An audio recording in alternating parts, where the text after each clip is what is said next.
Ladies and gentlemen, security and safety form the basis of all human activity. The importance of security and safety, as well as the importance of health, is often noticed only when it's threatened. Western Europe did not realize that its security was threatened in 2008, when Russia began its war in Georgia. Most of us did not realize this in 2014 either, when the war in Ukraine began.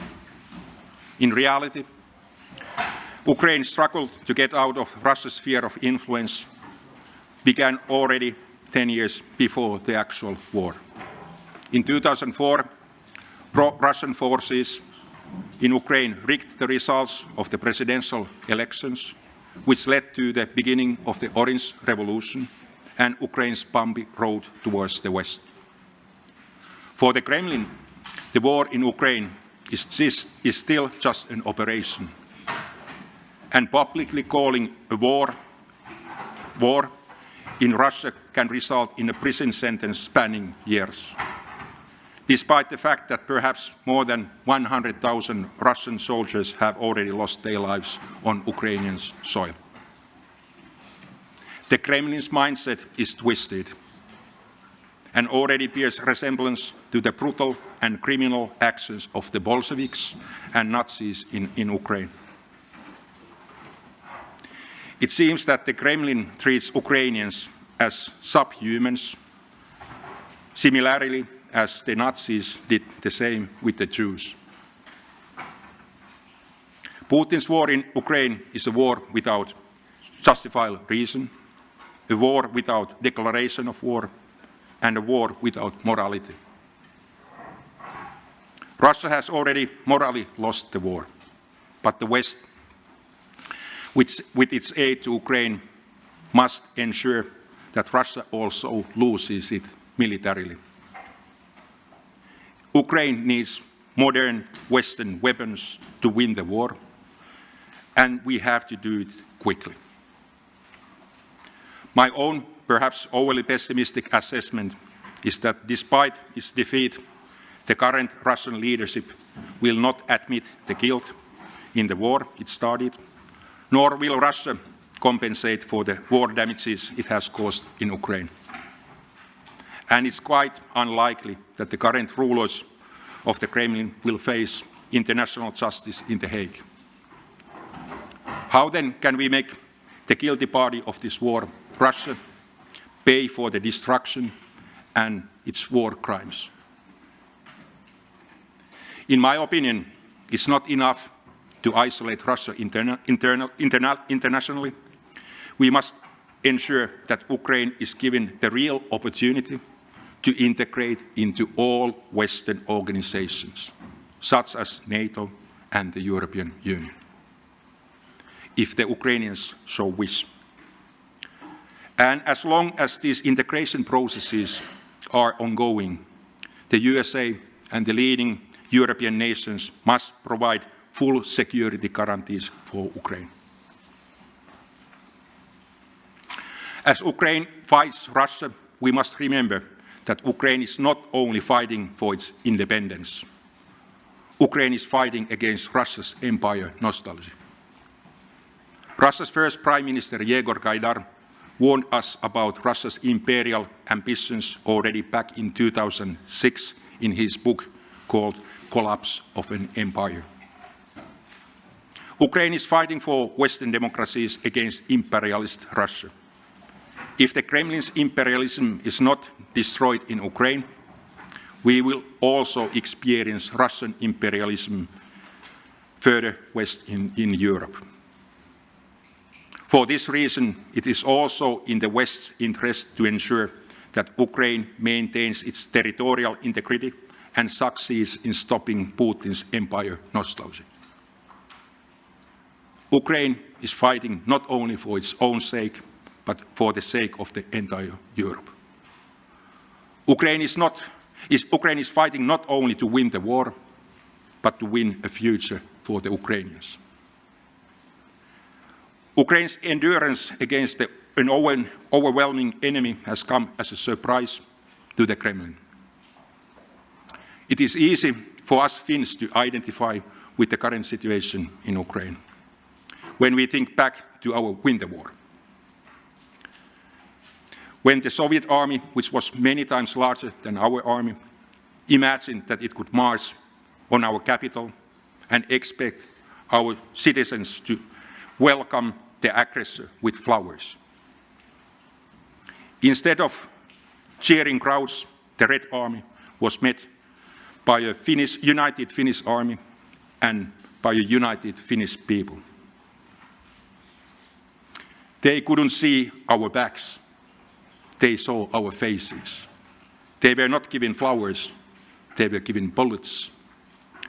As Ukrainian President Volodymyr Zelensky has said during the war in Ukraine. History seems to repeat itself.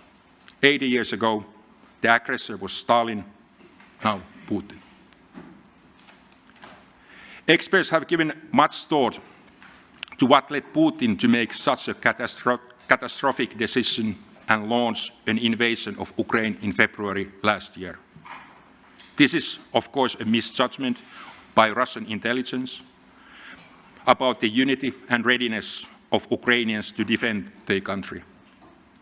However, the background of Putin's wrong decision is rooted in any dictator's deeper lack of understanding of democracies.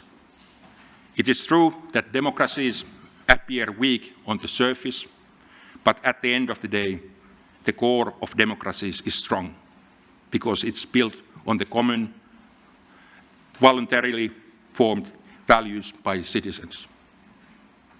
Dictatorships, on the other hand, look strong on the outside, but they are weak on the inside, which is why all dictatorship collapse sooner or later. Here I'm reminded of the 2,000-year-old legend of King Croesus of Lydia, who went to meet the oracle of Delphi in order to know in advance the outcome of the war he was going to start. The oracle answered him, "You will destroy a great empire." This is what happened. Croesus destroyed an empire, his own. This also seems to be happening to Putin's regime. I would like to emphasize here that Russia will not be destroyed by the West, but by Putin and his empire nostalgia, and probably by the Russian elites turning against the current leadership sooner or later. More than 60 years ago, Berlin was blockaded by the Soviet Union. Eventually, the Western Alliance decided to use an air bridge to keep West Berlin standing. Especially memorable was the moment when John F. Kennedy, then President of the United States, gave his support to West Berlin by stating, quote, 2,000 years ago, the proudest boast was civis Romanus sum. I am a Roman citizen. Today, in the world of freedom, the proudest boast is Ich bin ein Berliner. Now, 6 decades later, to paraphrase President Kennedy, I would like to say that the proudest words I know are Ja Ukrainis. I am an Ukrainian. I'm not saying this because I started my academic studies at the Kiev State University 36 years ago. I don't say this even because my grandfather was Ukrainian, who gave his life fighting the real Nazis in Ukraine 1943. I say this because at the moment Ukrainians are not just fighting for their own freedom, they are fighting for the freedom for the whole of Europe. Ladies and gentlemen, today the Centrum Balticum Foundation organizes the 15th annual Baltic Sea Forum. This year, the Baltic Sea Forum focuses on security and safety, and I'm delighted that Artis Pabriks, who served as both Latvia's Minister of Defense and Foreign Minister, will deliver the forum's keynote speech. Before the keynote, however, we will hear a video greeting from Russian dissident writer Mikhail Shishkin, author of the book My Russia, War or Peace? Otherwise, the Centrum Balticum Foundation has not allowed representatives of Russia or Belarus to participate in this year's forum. Hopefully, there will come a time for this too, once Ukraine has won its defensive war and imperialism has disappeared from the Kremlin. Hopefully, I have time enough to see the latter happening. The opening remarks will be followed by 3 panels on security and safety from the perspectives of military defense, energy security, and border management. At the end of the forum, we will hear a speech on civil society security by the Director General of the Council of Baltic Sea States. The forum ends with Ilkka Salmi's closing speech. Mr. Salmi is both a member of the board of the University of Turku and the former head of the Finnish Security and Intelligence Service, SUPO. Dear participants, I hope the forum offers you new ideas and an opportunity to strengthen your network of relationships for a safer Europe. Next on the program is the opening words from Minna Arve and Markus Granlund. Minna Arve is the chair of the board of directors of Centrum Balticum Foundation and mayor of the city of Turku. Professor Markus Granlund is the dean of the Turku School of Economics as well as a board member of the Central Balticum Foundation. With these words, please, Minna, the floor is yours.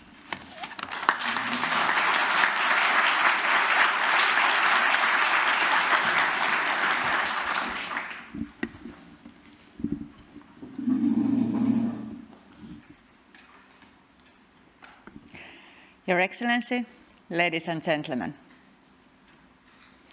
we are facing a brutal imperialistic war in the middle of Europe. The same war is occurring on different fronts. The brutal aggression in Ukraine is evident to all of us, and we can see the loss of lives, not only soldiers, but also children, women, and elderly in cities. I visited Bucha a couple of months ago. I saw the terror, what's been occurred there. I see the horror still in people's eyes. But that other front is not as visible. Russians are attempting to find weaknesses in Europe and its Western allies. However, they are looking at the wrong direction. They believe that our democratic values, diverse voices, transparency, and our responsibility towards other people and nature are our weaknesses.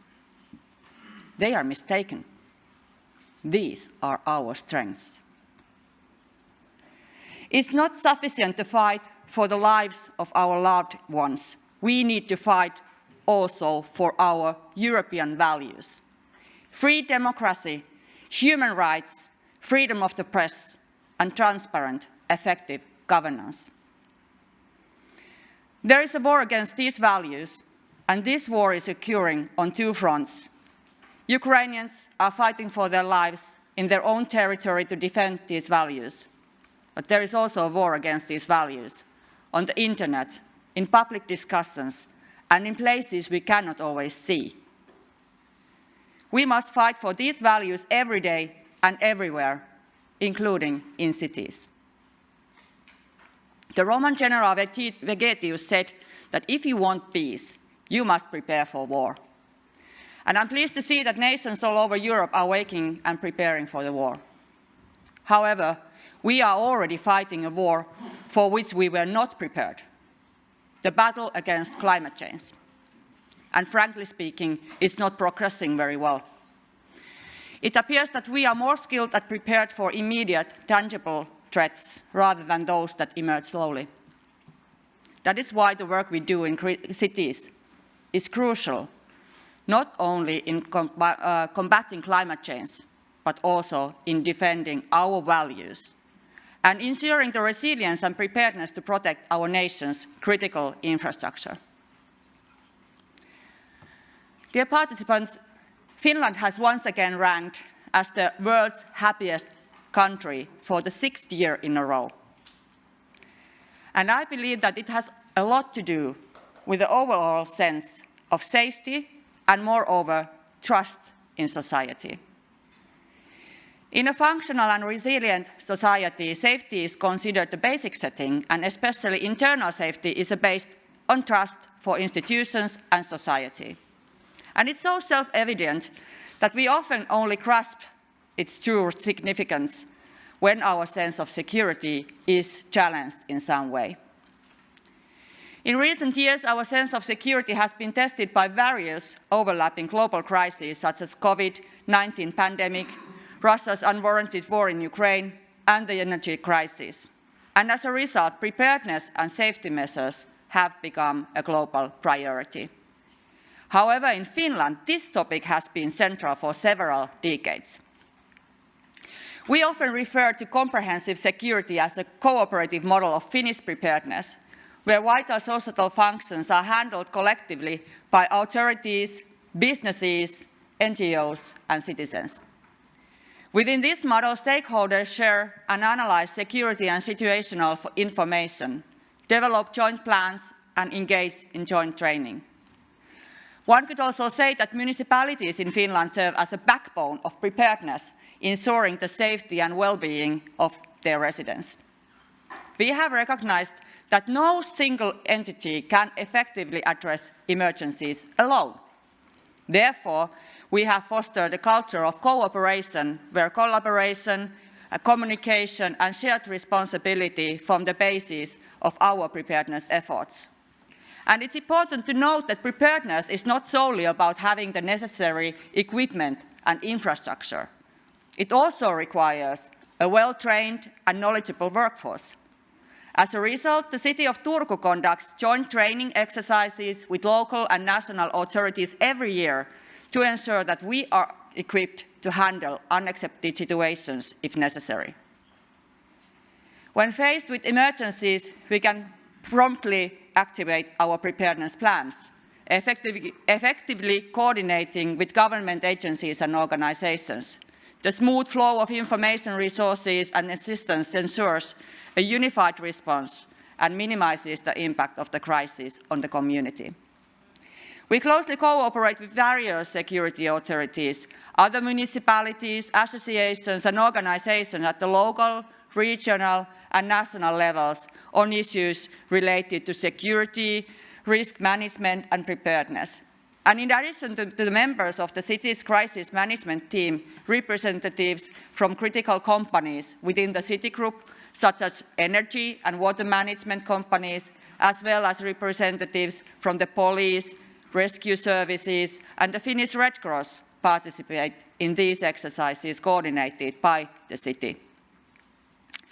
And it's important to note that in Finland, most key critical infrastructure operators are owned by cities through various municipal companies. In Turku, for instance, our city group is responsible for various services, including electricity, warm, water, wastewater management, and heat production in our area. And there are also specific topics that particularly concern larger cities. Therefore, we are now initiating a new security training initiative with the 6 largest cities in Finland. Cooperation and training within cities are not limited to specific types of emergencies. They encompass a wide range of scenarios, including natural disasters, pandemics, cyber attacks, and even terrorist threats. And in addition to addressing traditional security threats, we are increasingly concerned about deepening segregation and marginalization, which pose challenges to our internal security. And in this context, the role of the third sector as a partner of the city becomes crucial. Dear audience, our values are worth of fighting for. However, in order to sustain the motivation to fight, it is essential to uphold these values. Segregation work is hardcore security matter. I believe that comprehensive security and ensuring a stable supply are areas where international cooperation can and should be encouraged and nurtured. The work on security of supply is essential for maintaining preparedness and ensuring the smooth functioning of critical societal functions during exceptional circumstances. I strongly believe that this is the area that should also be advanced at the EU level. With these words, I warmly welcome you all to Turku. I hope that this seminar brings forth new ideas and opportunities for cooperation. And I also, while you are here, encourage you to take some time and explore our beautiful, sunny, summery city. Thank you.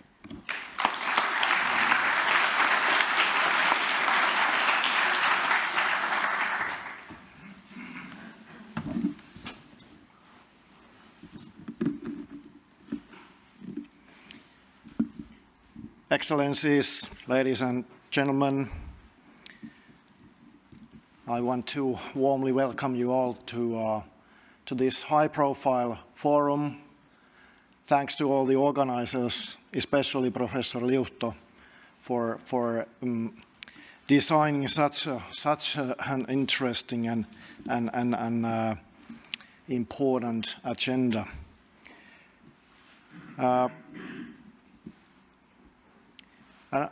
I also want to welcome you all to the premises of the University of Turku. This time we are not at the School of Economics, which I represent as the Dean, but this is business as usual for us. We are a multidisciplinary university, thanks to the Faculty of Education for offering these premises. We have actually another conference at the school which relates to this one. It focuses on future studies and foresight know-how.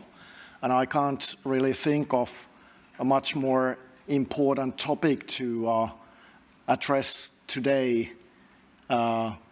trying to make sense of the potential futures of our planet and Europe. But concentrating on the School of Economics very briefly, one of the focus areas of research at our school is labeled geopolitics, security, and global business.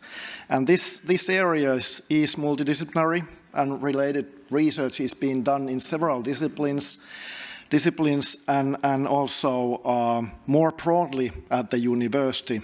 For instance, the Faculty of Social Sciences. Although we are not totally unique in this regard, I want to point out two unique features we have. One spearhead of know-how lies at our Pan-European Institute, led by Professor Liuhto. And he, with his colleagues, have done remarkable development work in creating a systematic and research-based offering of courses on global trade policy, including aspects related to geopolitics and security. Another thing I want to mention is a very new opening. We have namely established, together with the National Defense University, a professorship on intelligence research. And we believe this professorship will be something others will benchmark, hopefully, in the near future. So as you can hear only from these single examples among many other issues, universities in general truly live in time regarding research and education relating to the current and future geopolitical and security situation, or should I say insecurity. And of course the current situation's effects, short-term, long-term effects on people and societies. So with these brief words, I want to once more warmly welcome you all to this forum. 500 people, I heard. Half of you are here, half online. You are all very warmly welcome. And once again, a big thank you to the organizers, especially Professor Kari Liuhto. Thank you.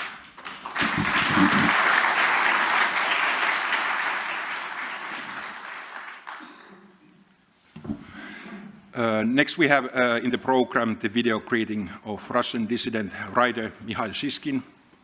And before the greeting, a short introduction of the keynote speaker and the chair of the first panel. This year, the forum keynote speaker is Artis Pabriks. He is a director of Northern European Policy Center.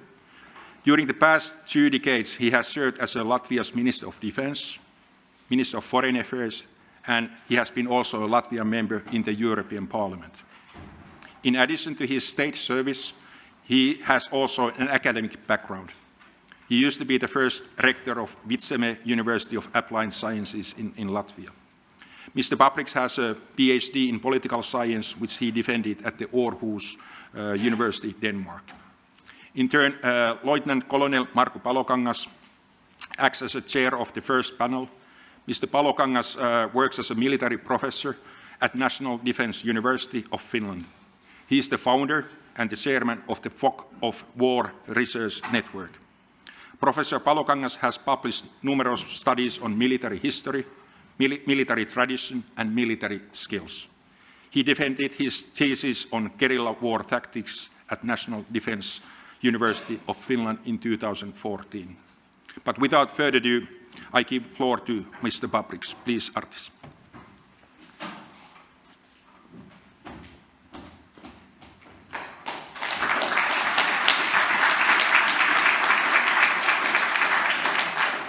Sorry, I think shall we have the video? Okay, let's have the video first. Yeah. Okay, in the Baltic Fleet during the World War II. When I was a child, above my cot hung a photo of his shuka, pike. As a kid, I was terribly proud that my papa had a submarine.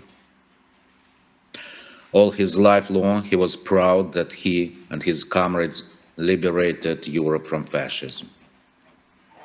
When the Soviet Union collapsed and the perestroika came, my father was pained and offended when the TV stations started depicting a wholly new version of the past. It turned out that he had fought against Hitler for a fascist regime that was even worse. It was absolutely impossible for him to accept another truth, that they were other fascists. The Germans were able to overcome their Nazi past. We had neither de-Stalinization nor the Nuremberg trials for the Communist Party. In Germany, the Allies were in charge of the democratization of the society. Can you imagine that former Gestapo officers would have carried out the democratic changes in the after-war Germany? This happened in Russia. Former Communist Party functionaries and KGB agents were in charge of building up a new society. They did what they could. The result we see, a new dictatorship. A dictatorship, by its very nature, cannot exist without enemies, which means war. We are in this war.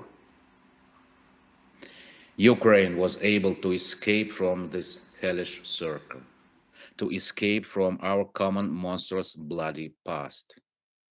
For this reason, it is hated by Russian impostors. A free and democratic Ukraine can serve as an example for the Russian population, which is why it is so important for Putin to destroy it. A year ago, when Russian tanks were already marching toward Kiev, the whole world wondered why there were no mass anti-war protests in Russia, why only loners took to the streets. It was attributed to the fear. Silence is a Russian survival strategy. Those who protested back then were in jail. This is how Russians have survived by silence for generations.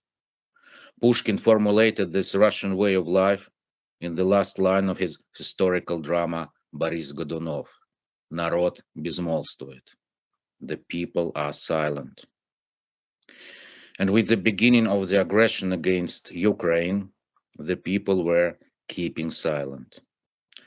But then mass mobilization began in the fall, and it is no longer possible to explain away the fact that hundreds of thousands of Russians obediently went to kill Ukrainians and be killed. This is something else, something deeper, something scarier.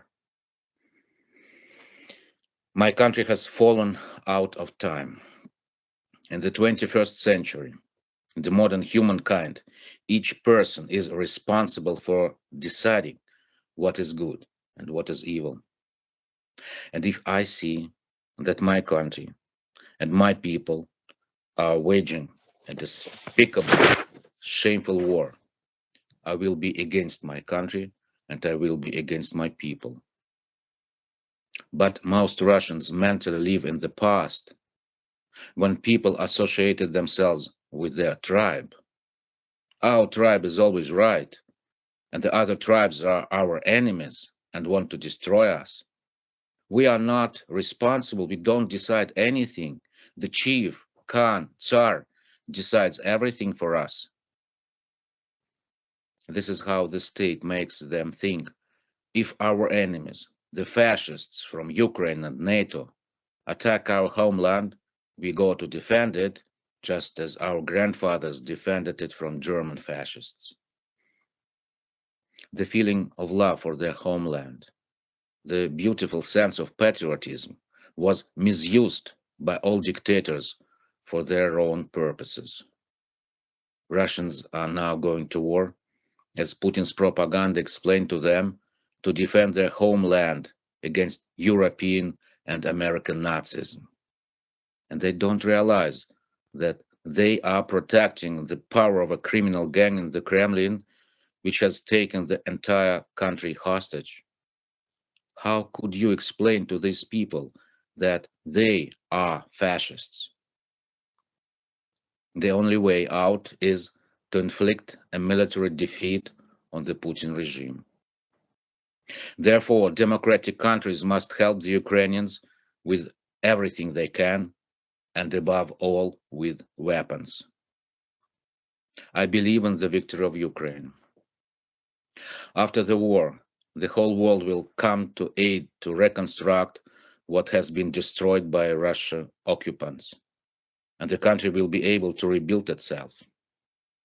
But Russia will lie in the ruins of economy and in the ruins of consciousness.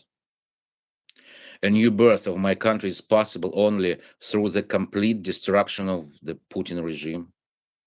The empire must be amputated from the Russian person like a malignant cancer. Will it be possible in the coming months and years? I don't know.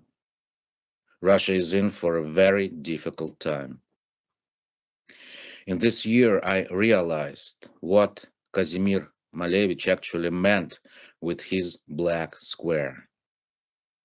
An artist anticipates what will come in the future. In his future were the World War I, the bloodiest civil war, the Gulag. Now Russia is this black square again. Slava Ukraini!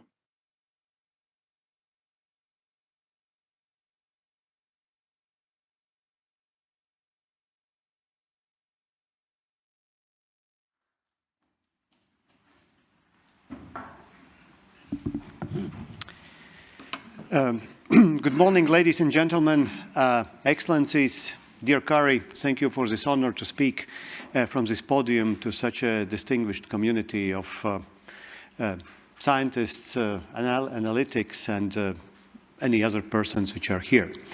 After this speech of Russian dissident, I, of course, had to rearrange also certain things what I wanted to say. And just to remind to everybody of us, if we want to understand today, if we want to understand tomorrow, and if we want to understand how to act properly today and tomorrow, we must understand also our past, where are we coming from. And listening the sentences of previous speaker, I was just was struck by the situation of our common past, because obviously, as a Latvian from a Latvia which was occupied by Soviet Union for about 50 years, I was living with the same person in, let's say, the same country in the same time. And when I was listening how he felt and what he was thinking when he was a kid, I just tried to immediately remember what I was thinking when I was a kid in the same kind of a political system. And I can tell you that my thoughts were from a different world. We were living in a different world with Russians who were thinking in a way how this dissident described. Because I remember still in the first years of my school, I was of an age of 7 or 8 or 9. Almost every day I was listening American voice together with my parents, 5 o'clock in the evening and 7 o'clock in the evening. I was used to these disturbances. Whenever 5 o'clock was approaching, it was so difficult, to catch something which was told on the radio. And actually we discovered that those old radios from, let's say, 30s, which were not so sensitive, they were actually much better to catch the American voice than the more modern ones produced in 60s or 70s or 80s. I was dreaming in those days, you believe or not, but I was dreaming about independence of my country. I still have somewhere in my shelves the old maps, let's say, of Soviet Union, where I was, as a kid, was taking with a color and coloring my country in a different color just to make it different from the rest of the Soviet Union. So basically, our dream in those days was totally different. We were dreaming about two important things, what I understand now as a political scientist or as a conscious thinker. We were dreaming about individual freedom, and we were dreaming about collective freedom. These both things we regained a bit more than 30 years ago again, and nobody in those days, maybe in 1980s or 70s, actually were thinking we will get to this. Because if you look to our partners and allies now in European Union and in NATO, most of people thought that, the history has changed. These countries are gone, these people are gone, this will never change. But as one of Estonian, our neighboring, not Latvian, but Estonian political scientist Rein Taagepera told, Baltic countries were like a bumblebees, because according to aerodynamics, they should not fly because they are fat with the small wings. They should not fly, but they are flying. And for us, actually, we did this miracle that we were flying twice. First, we established our independence, just like your country or like Poland in 1919 with independence war. And second time, we did it again. To understand today and tomorrow, we have to go also a little bit in the past, and excuse me if I will waste some of your precious time today also still speaking about history, because the future actually deserves more time and Ukraine deserves more time, but I will come to that as well. Today we have a 15th forum of this very important conference here in Turku. And just by kind of coincidence, and I like calendar dates, and I think all historians like calendar dates, it is happening also on 15th of June. And June is a month which in Latvian or Baltic history is actually overwhelmed with important historic dates and events, which is very close to our heart, but maybe is already gone for many of our neighbors and other countries around us, because especially now when we are all living in two worlds, not just Soviet Union and independent Latvia, but in real world and in virtual world, in social media, there are also dark side effects of social media, which means fragmentation of societies, polarization of societies, the loss of homogeneity, which in fact is also misused by our opponents, as we can see, because whenever there is an opening, it is used against us. But the dates still are important. Just to remind you, 14th of June, which is yesterday, it was a big deportation day in all 3 Baltic countries, where, for instance, my country in one night lost about 15,000 civilians and about 500 our officers from our military, which were either executed or simply deported to Siberia. The same happened in Estonia, the same happened in Lithuania, and yesterday was a big mourning day, and it's not a coincidence that our first demonstration in 1986 again in so-called Soviet Union in Riga happened next to the Monument of Freedom exactly on that date, 14th of June 1986. This is a very memorable day in all our history. 15th of June is also a very important day. Just a year before, because deportations happened in 1941, but in 1940 there happened something very important, what Soviet ideologists, imperial ideologists, if I have to refer to also to previous speakers, and also Soviet historians were trying simply to overshadow and not to tell us, once we have been studying history in Riga or we have been simply living in Soviet Union.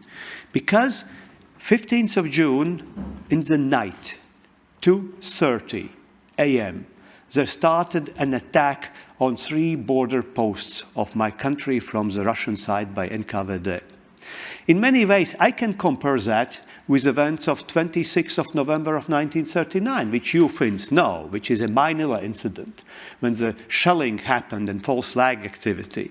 It's also very similar with an events what Nazi Germany was doing on 31st of August, Gleiwitz, just to start the Second World War, which is also kind of in memories only of those who study.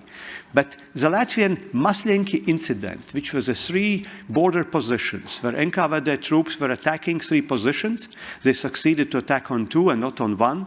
They killed 3 border guards, they killed 2 civilians, the wife of the border guard and a kid, 14 years old, and they captured 37 civilians in our country and brought away to the Soviet Union.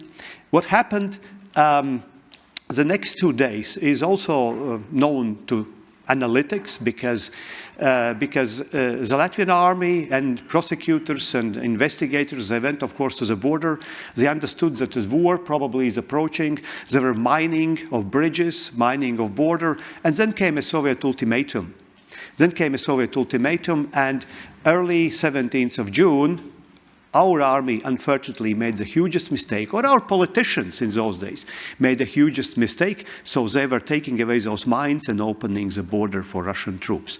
And for the next 50 and 60 years, we had to explain to our people and to others that, you know, we were not ourselves joining the Soviet Union, but that we were invaded. And that was, in our political history, according to our understanding, one of the largest mistakes what we committed, in combination with events in 1939, because once we look backwards, we consider that our largest mistake was that we did not follow the Finnish pattern, and we did not engage in a warfare like you did in the Winter War, because we lost our country, we lost our freedom, we lost our independence, we lost our people, and we did almost nothing except of this border incident, which I mentioned before, except maybe some other smaller things, and then we know how history proceeded afterwards.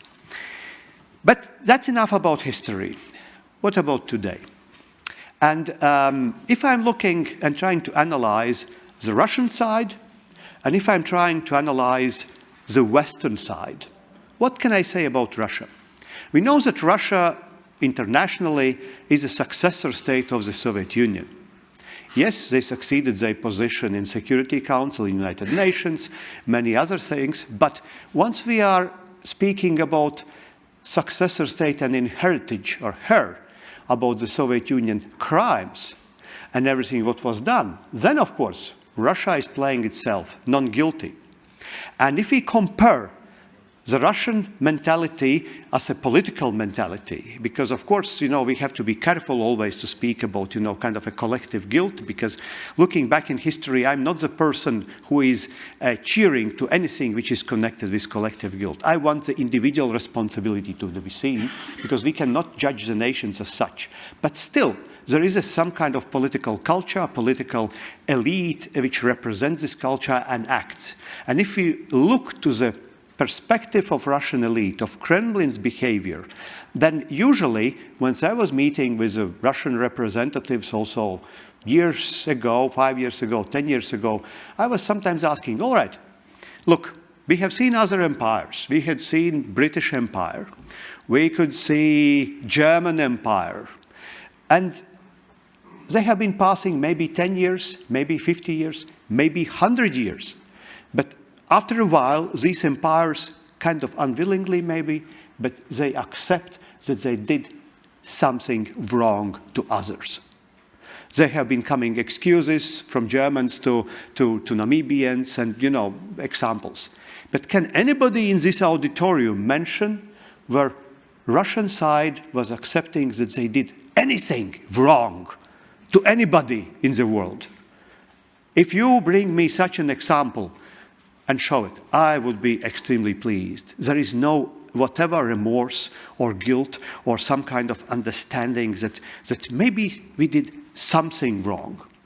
Here in the Western, sorry to say, Protestant culture, sorry to Catholics, Protestant culture, we always start our life and morning with, what did I do wrong?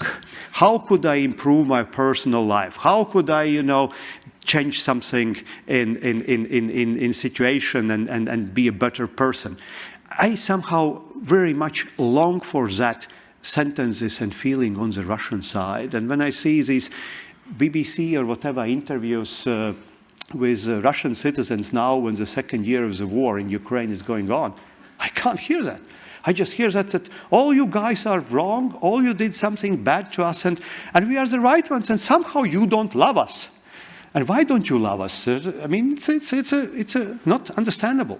So that's about the Russian side. But I'm not concerned about Russians, because I frequently mention this example still from some Baltic Sea area meeting when I was a foreign minister some 15 years ago, and I was sitting with Sergei Lavrov on a bench, I think it was in Gothenburg in Sweden, and drinking Swedish vodka. And in those days we were planning a border agreement between Latvia and Russia. And the border agreement actually was tough on our side because we were promised a membership in NATO. We are actually, at those days, we already were members of NATO and in EU, and our previous politicians were telling that we will accept the border de facto. And de facto border meant actually that we lose about 2,000 square kilometers, including the place of that Maslenki incident area where our people died and where some of them were buried, that we simply give it away to Russia just to have a border.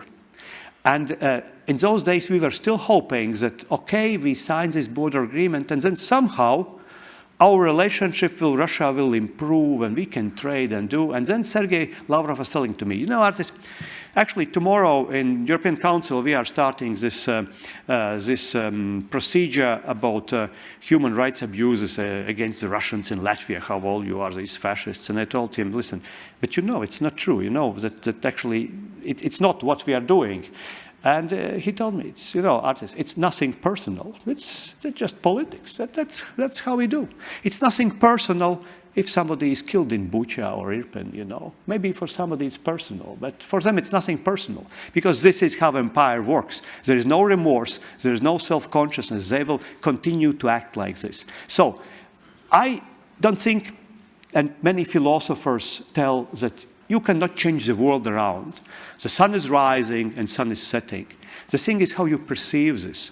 So if we cannot change the Russian elite, we probably have to change ourselves. And now I'm turning to our allies. What did we do wrong as a West? Or since Latvia and Finland is a West too, actually there is also a sidestep, because whenever I meet somebody in Brussels from time to time, they tell, oh, you come there from Eastern Europe. And then I tell them, look, but you know, some parts of Finland are a little bit more to the east than Latvia. Do you ever call Finland an Eastern Europe? No, that's different. That's not East. So actually Eastern Europe, in many people's minds still, also in our European Union, means not a geography. It means something else. What is something else? Try to figure out yourself. But anyway, it's a difficult thing to persuade our allies. And we as a Baltic countries, we were not compared only to the bumblebees, we were compared also to troublemakers. Because when somebody was buying gas, when some former chancellors were becoming members of Gazprom and were trying to make great deals and business, then we were the guys which were kind of reminding that maybe it's not a good thing. You know, maybe Copenhagen criteria about corruption applies not only to the new countries, the new ones somewhere, you know, but also to the old ones. And what about all these business deals? But we were troublemakers because we kind of inherently were accepted as somebody who hates Russians. Oh, we don't hate Russians, actually. Russians were never our enemies, you know. We have been for hundreds of years actually fighting Germans, not Russians.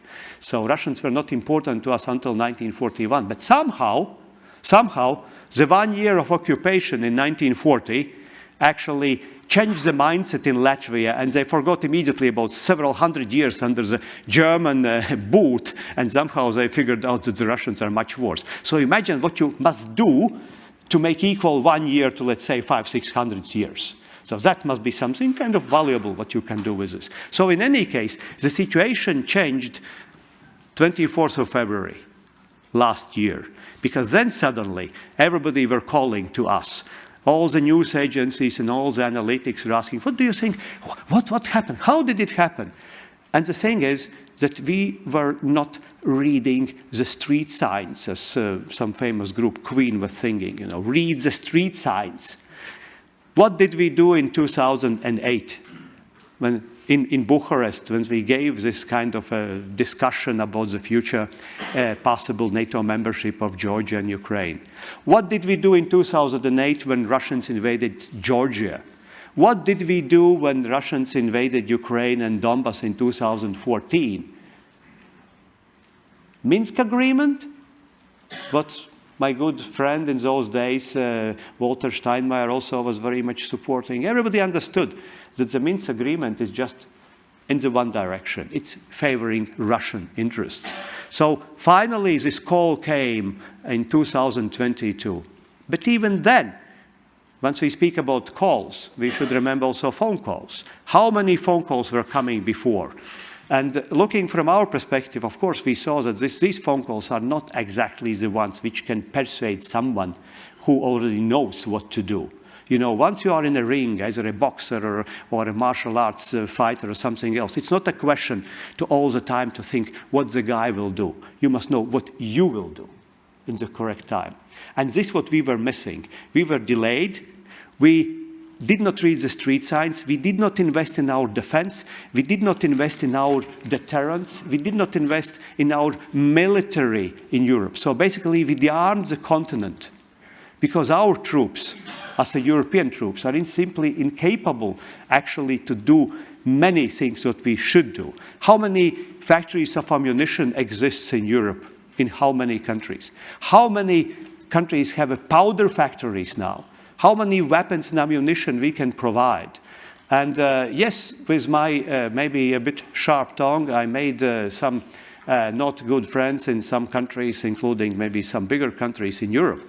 But I still remember my talk with the German defense minister on a flight to Munich Security Conference just a week before the war started, before the Russian invasion started. And I was amazed that I was bashed that why do I speak so frankly and openly publicly? Because we politicians, we could do this, you know, between us. But if I do it between us, if I don't speak in conferences, if I don't speak to media, if I don't speak to the public, then nothing will happen. Because we live in a liberal democratic world, and the public must know the truth. Because the worst thing is, politically, what already first political scientist in Europe, Niccolo Machiavelli, told, that we live in illusion. We cannot afford to live in illusion because, and this is what is important to say, we live in the war. At this time, we are in the war. Finland is in the war. Latvia is in the war. All the West is in the war. Yes, we do not fight ourselves yet. We have time because Ukrainians bought with their blood time for us. So if we are in the war, then you should act like in the war. And the activity is not there. Because once Estonians or Latvians or Lithuanians, and we were coming with proposals to deliver weapons, to give it something to Ukrainians. Usually it happens like this. And I'm a political realist. I'm not just a dreamer, you know. I understand that, you know, things are usually in life going slower than they should go. But usually once we tell that you have to do this, then first is no. Then there is a thinking. Then there is a meeting. Then 3-4 months pass, and then it happens. But how many people die in 3-4 months? How many positions do we lose? For instance, also these very well-known arguments that, well, but if we do something more, then don't we escalate? You know, we already did escalate. We escalated in 2008 when we did nothing almost, when Russians invaded Georgia. We escalated in 2014 when Crimea and Donbas was taken. That was escalation. Because what is escalation in Kremlin's mind? The escalation is weakness in your eyes. If you look into the eyes of your opponent and if you blink, then you escalate. That is the simple truth. So now, what we heard also, and also our media is telling, you know, Ukrainians lost 15 Bradleys and Americans told that they are immediately sending back those 15 Bradleys. You know the right answer would be, you killed 15 Bradleys? Tomorrow we will give you 150 Bradleys. You kill 150, you will get 1,000 Bradleys in a place. You want a nuclear war? All right, try it. Right, we have bombs as well. That is the only answer, what empire, what aggressor understands. There is no other way. Now, I know that time is running out, but I have a lot of things I can maybe later on still mention about how we should act and what was maybe improperly done on our side. But even if I sound a kind of pessimistic, because remember, we are at war and we still don't act fully as in the war, I'm also an optimist. And if I look to the Baltic Sea region, security and defense, what conference today is talking about, I would say that there is a great future in front of us. Because I believe in a great future, because we already did miracles, and the miracles will happen, and peace will come. And what is the future? The future is more intense collaboration between the Nordic, Baltic states, Poland and Ukraine. Of course, UK, including also the initial roots of such organizations like JEF. And of course, transatlantic relationship with US and Canada. This is the future of the region.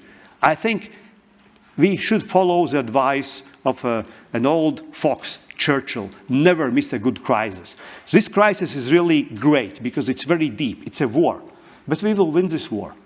And for Russians, actually, it's very important to lose this war. Because, you know, you don't learn from victories. You learn from losses. Maybe they don't understand yet that they should lose for their own benefit. But that's very, very positive for them to lose this war, because then maybe they will start to think themselves. Of course, I'm not such a dreamer that I would think that Russians will ever become a liberal democracy like Europe. They will never be like this. Forget about that. But at least they will lose an appetite, because we need simply 2 goals to reach. One goal is to make Russians incapable to attack Finland, Latvia, or Poland, or Ukraine. And the second, more difficult goal, but still, I'm also a bit dreamer, is that they lose an appetite to attack somebody. And to lose an appetite and to lose a capability, you need to lose a war before. We are at war. We have to win this war. And let's not mingle those words in our mouths. We are at war. Remember that. Thank you.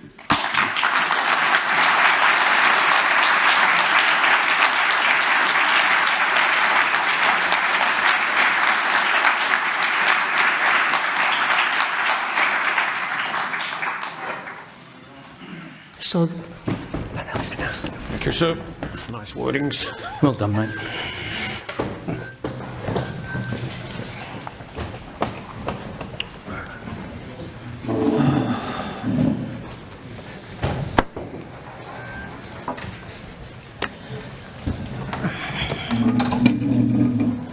Joo, kiitoksia.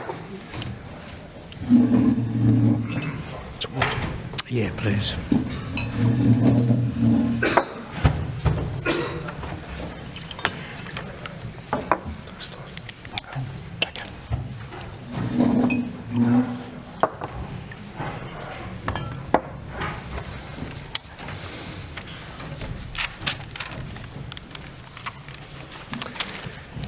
Your Excellencies, our respective audience here in the venue and online, good afternoon. On my behalf, welcome to the 15th Annual Baltic Sea Region Forum in Turku, Finland.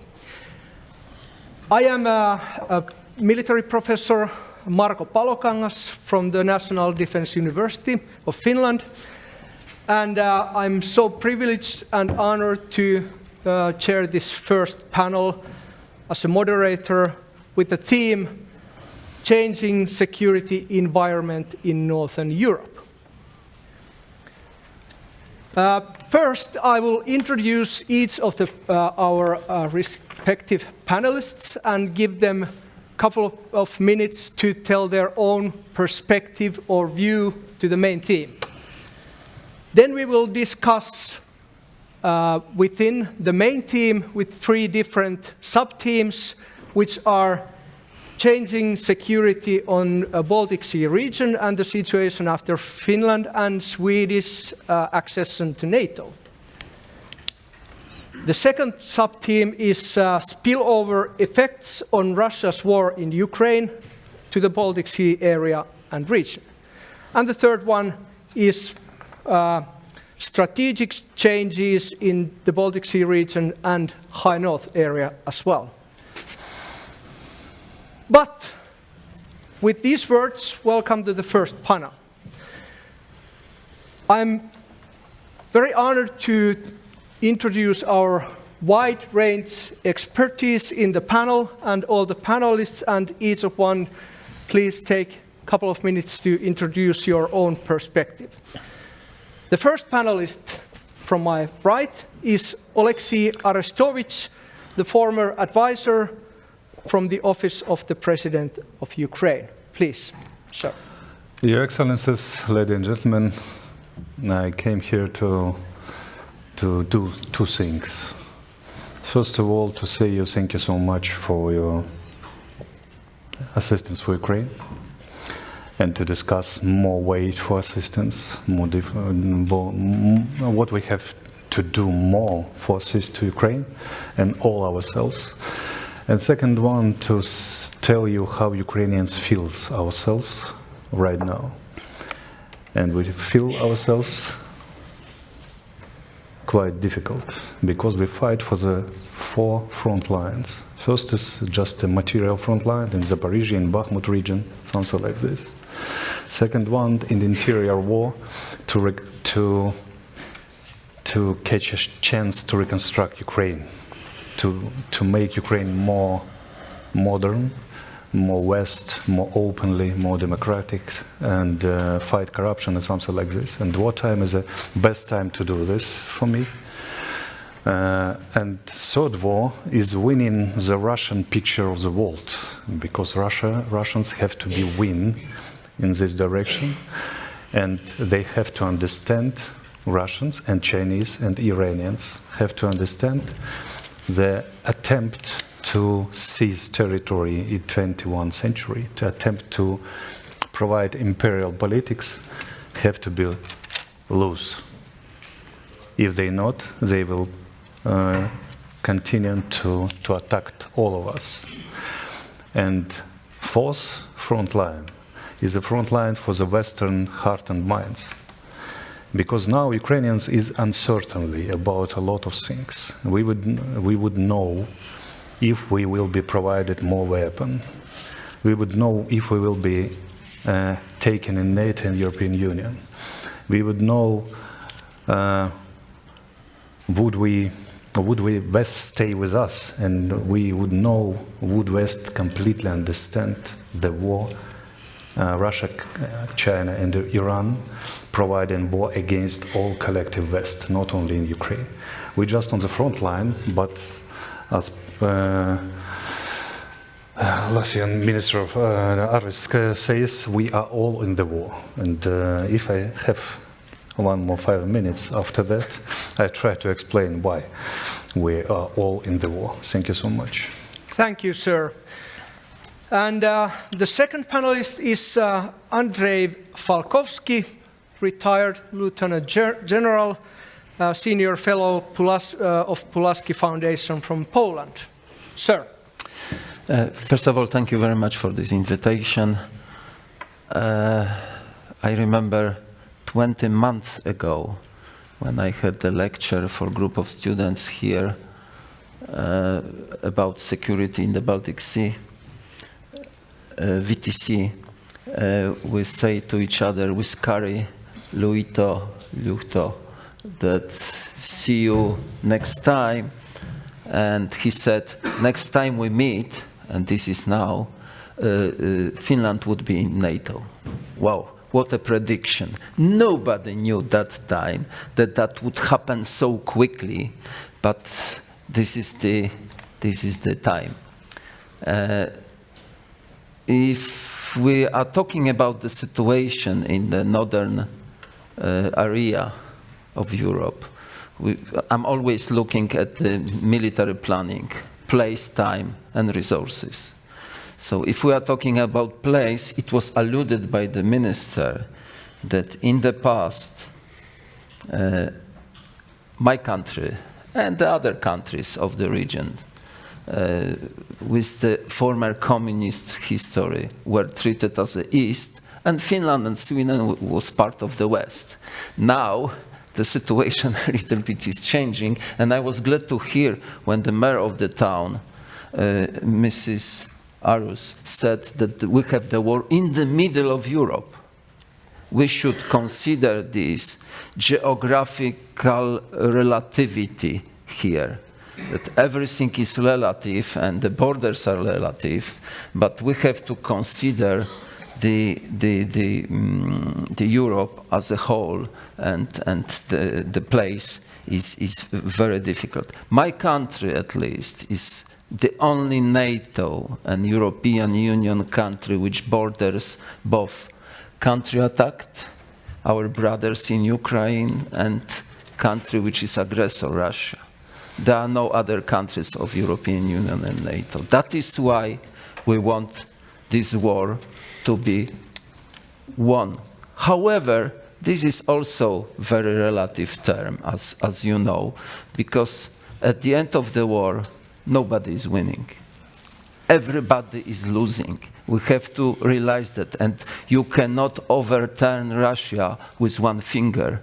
Although we have some successes in the front, we have effective attacks from Ukrainian side, but Russia is too strong. This is the biggest country all over the world, and that would be very difficult to change at least the mentality which was mentioned here. I will give you some statistics about the situation. We have a couple of countries in the northern region. Some of them were mentioned. And I would strongly encourage you to look at the global firepower statistics. This is the statistics which consider 60 different factors in assessing the strength of military strength of the countries. Russia is the second, US is the first, of course. But the other countries are from that region is Poland is on the 20th position. Surprise, surprise, Germany 25. Norway 35, Sweden 37, Denmark 50, Finland 51, Lithuania 93, Latvia 95, Estonia 104. And another surprise, Ukraine is 15 in these statistics. Is it enough to win the war with Russia? Economic war, the military war, and so on and so forth. I will leave you with that for a moment. I hope we will come back to that discussion. Thank you very much.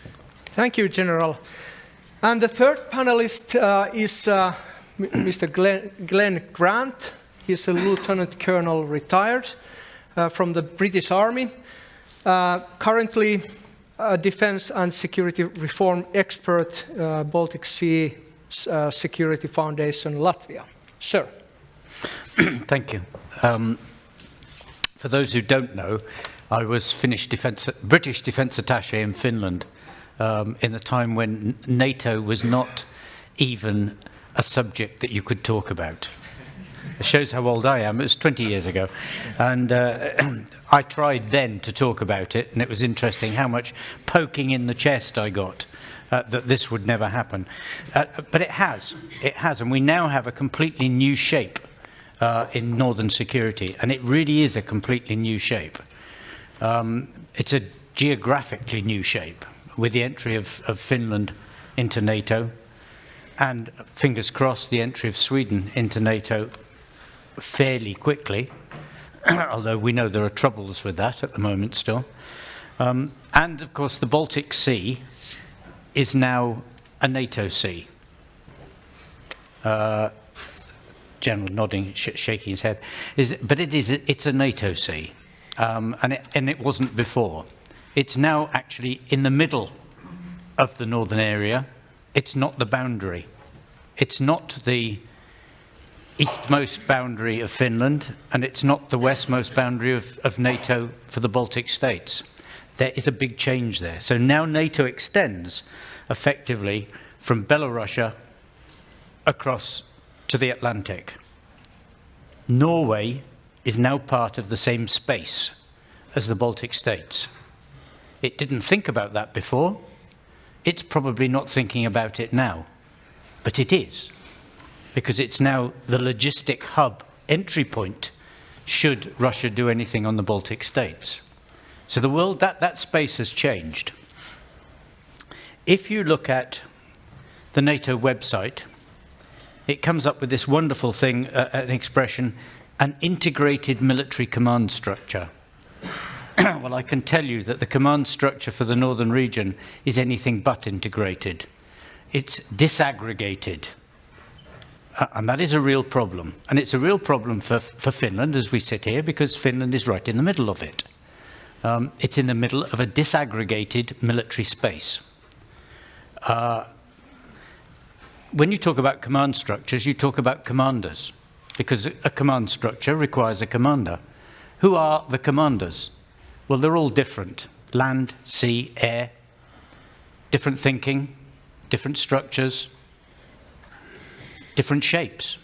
There is no aggregation in that. There's no aggregation of commanders. There is no commander for the northern space who actually can manage the planning and the detail of everything that goes on there. And my last point I would make is that for Finland and Sweden, there needs to be a culture change in thinking, because you are no longer as you were. You are now part of something different. Both countries are part of something different, and that means thinking differently about a whole host of things, from logistics to boundaries to friends and relatives in this respect. And that's got to take place. And if it doesn't, actually all the other things like commanders will be very, very difficult. Commanders and command arrangements. So I leave you with those thoughts as a start. Thank you, sir. And the fourth panelist is Mr. Rasmus Hindrén from the Hybrid Co, the European Centre of Excellence for Countering Hybrid Threats, Head of International Relations. Sir. Thank you, Marco. As I knew pretty much what colleagues will be talking about, I decided to take a little bit of a different approach and raise a couple of points here at the beginning related to the philosophical change in our threat environment and looking at some of the newer threat vectors that we can identify. And this is not only about the Baltic Sea region, but it's definitely applicable here in this region as well. So what we are basically seeing as we look to the future is we're likely to have this period of war without war, as was alluded to earlier. There is war in Europe for sure, but the situation likely to prevail in our neighborhood is this constant tense situation, strategic competition.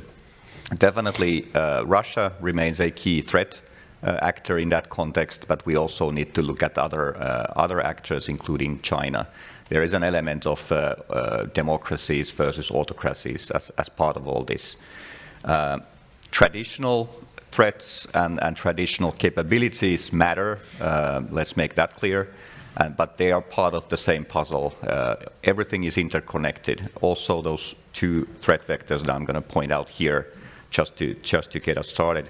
The first one is related to our dependence on digital infrastructure. We need to consider this whether we're talking about our dependence on space-based capabilities or whether it's the role that the artificial intelligence is going to play. We're going to see it first in the information domain, and then we're going to see it across all the different domains. Just the sheer speed in which things will happen will overwhelm our C2 systems along with everything else. The other point to raise here is what we could call cognitive interference or cognitive attacks. This relates to disinformation operations, something that we are experiencing in all of our countries on a daily basis, which are aimed at confusing us, disrupting our processes, overwhelming us, stupefying us, basically. And this is done in order to undermine our trust in authorities, exacerbate social divisions, and just relativize truth as well. So this is another thing which I think we need to be mindful of, also looking to the future. And again, this is not something separate from the rest of the security environment. It's all part of the same problematic. But I'm going to leave you with that and happy to elaborate as we get to the discussion. Thanks. Thank you, Rasmus. Our fifth panelist is Mr. Patrick Oksanen from Sweden. He's a senior fellow, Stockholm Free World Forum, member of the Royal Swedish Academy of War Sciences and the Royal Swedish Society of Naval Sciences. Sir, welcome. Thank you, and I'm very happy to be here in Turku. And if I'm going to mention three things that perhaps you might remember by the time we have coffee, I would say language, hybrid, and China. And I'm going to elaborate a little bit. Language. We heard here Rasmus talked about what's happening in our heads and so on. And here sometimes we tend to fool ourselves in order how we frame things and how we describe things. And I'm going to give you one little warning notice, and perhaps Glenn would like to have that discussion later with me about that.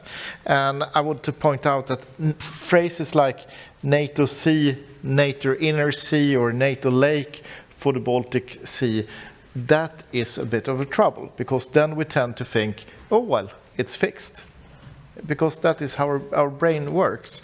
It's not fixed. I mean, the huge importance in the region's history, according to Matti Klinne, Finnish historian, is 1703, St. Petersburg's foundation changed a lot here. So the Baltic Sea will be continuously contested by Russia. It's a key strategic interest. Second, hybrid. Rasmus mentioned a lot. Just add what the former President Medvedev said the other day, and he stated that it should be perfectly okay for Russia now to start to cut Western cables, because as a consequence of Western countries supporting Ukraine. So we are in a situation where we could expect more things to happen in the hybrid arena. It could be information arena, but also in the physical arena. And then, of course, we have the whole issue about the blowing up of the Nord Stream. So hybrid, second one that is important. The third one, China. Do not miss the larger picture. Climate change, open up Arctic. China is also investing heavily in the fleet. And by 2030, the prognosis is that they will be 50% larger than the US fleet. Of course, quality and quantity, but as Stalin said, quantity is a quality in itself. So even if the Chinese Navy is not as efficient as the US Navy, the numbers are there. And if you think about China moving into the Arctic, take 10% of the Chinese fleet moving it into the Arctic, then together with the Russian Arctic fleet, you have a formidable force, and on the same time, US will be stuck in the Pacific with their resources. And then you could create a blockade in the North Sea that would stop trade into the Baltic Sea. with huge impact and consequences for Finland. So that is my 3 points for you to remember: language, hybrid, China. Thank you. Thank you, Patrik. And our sixth panel from my left is Mr. Juha Pyykkönen.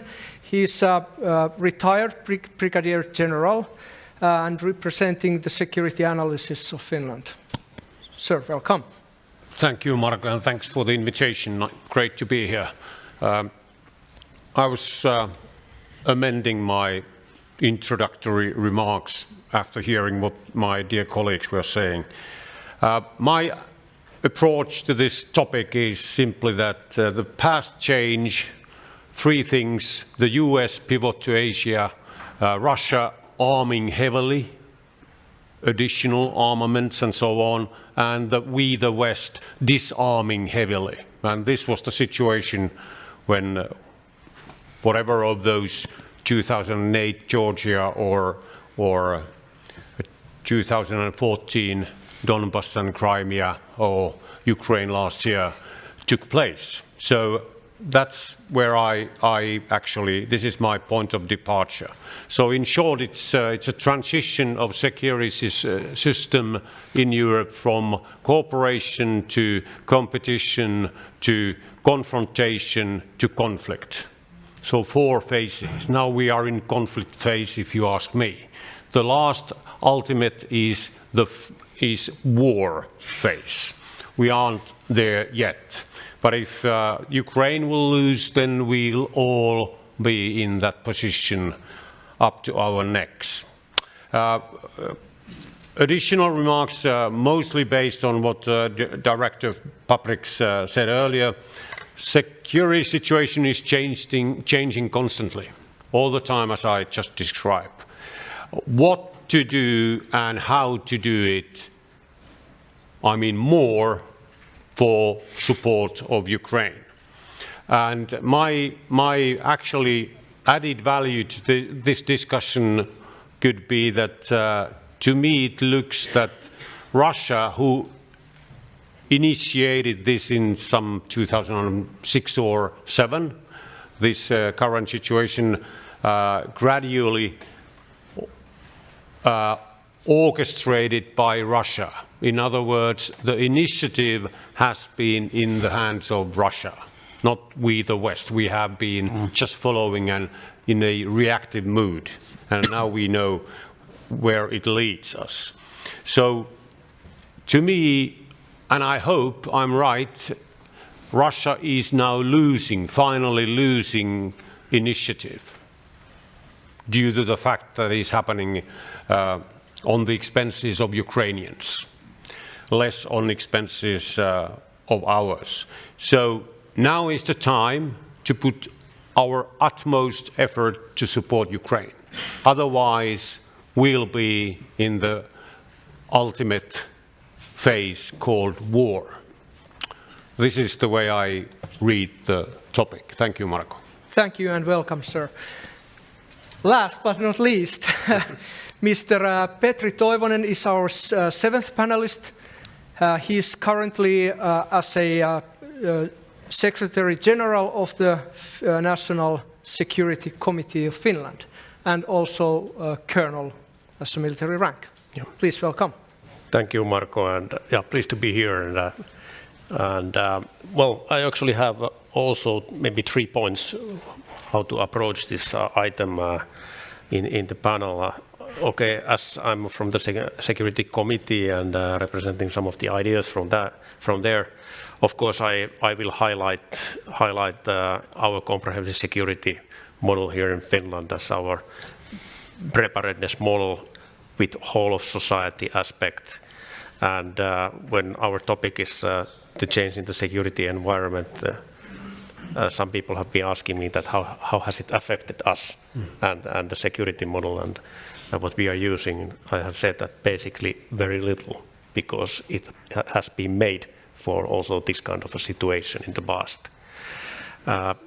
It's a preparedness model, and it means that we need everybody in a country involved in somehow in preparedness work.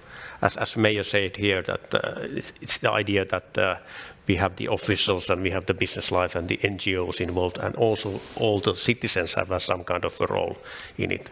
These 4 basic elements. But what we have learned as well in recent years that it's not enough. We also need the 5th element and the enhanced international cooperation on preparedness field. We need this kind of whole of society preparedness in different countries and to make a strong chain of resilient countries. Resilience building is a national business, it's a national responsibility, but we can help each other in doing so.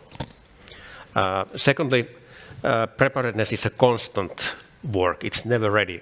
And once a while I've been asked that, okay, Mr. Toivonen, what's our biggest threat at the moment? And maybe they are referring to some countries or so, but I have been answering that I think our biggest threat is that we see that everything is in order in the preparations field. It's the constant work.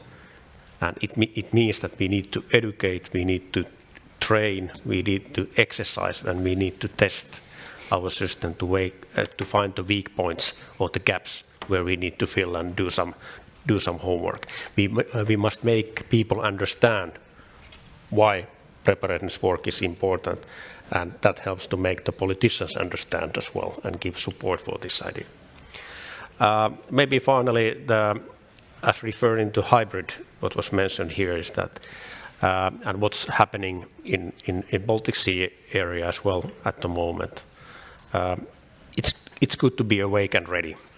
And in Finland, I think we don't need to fear.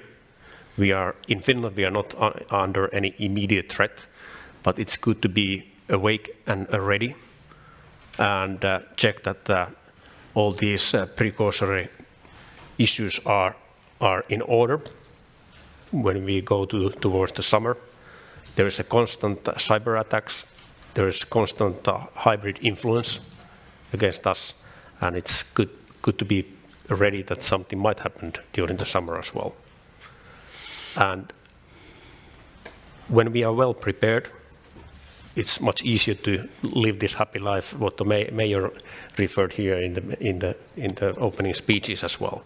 Be prepared in all levels, municipalities, regions, and also in governmental levels. And finally, we have been doing our best to help Ukraine, and we definitely will continue in this road in the future as well. Thank you, Petri. So, dear audience, as you can see, we have wide range expertise here in the panel.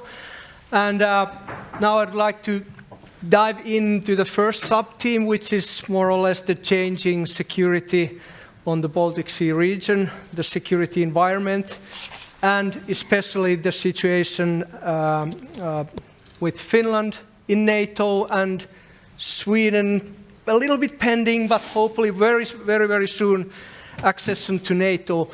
What kind of effects can we see now? Is it changing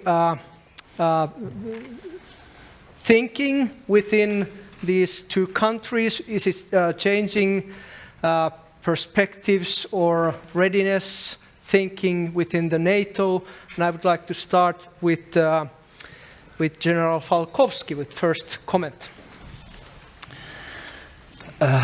Sweden is not yet the member of NATO. Hopefully very soon, if the Turkey and some other countries agree. First of all, I would like to mention this notion of Baltic Sea as the internal sea of NATO. Baltic Sea was internal sea of European Union, but nobody was mentioning that.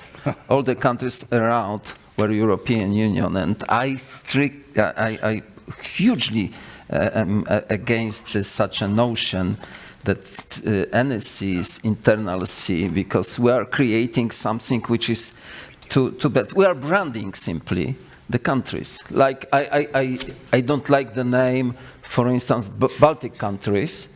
I'd rather prefer to talk about independent Latvia, Lithuania and Estonia, not as a group, because in the past we're branding Eastern countries, Western countries, somebody was better, somebody was worse, and so on and so forth. So we have to still remember we have 9 countries around, including Russia, and I would be happy to say that Baltic Sea is surrounded by 9 democratic, including Russia, countries.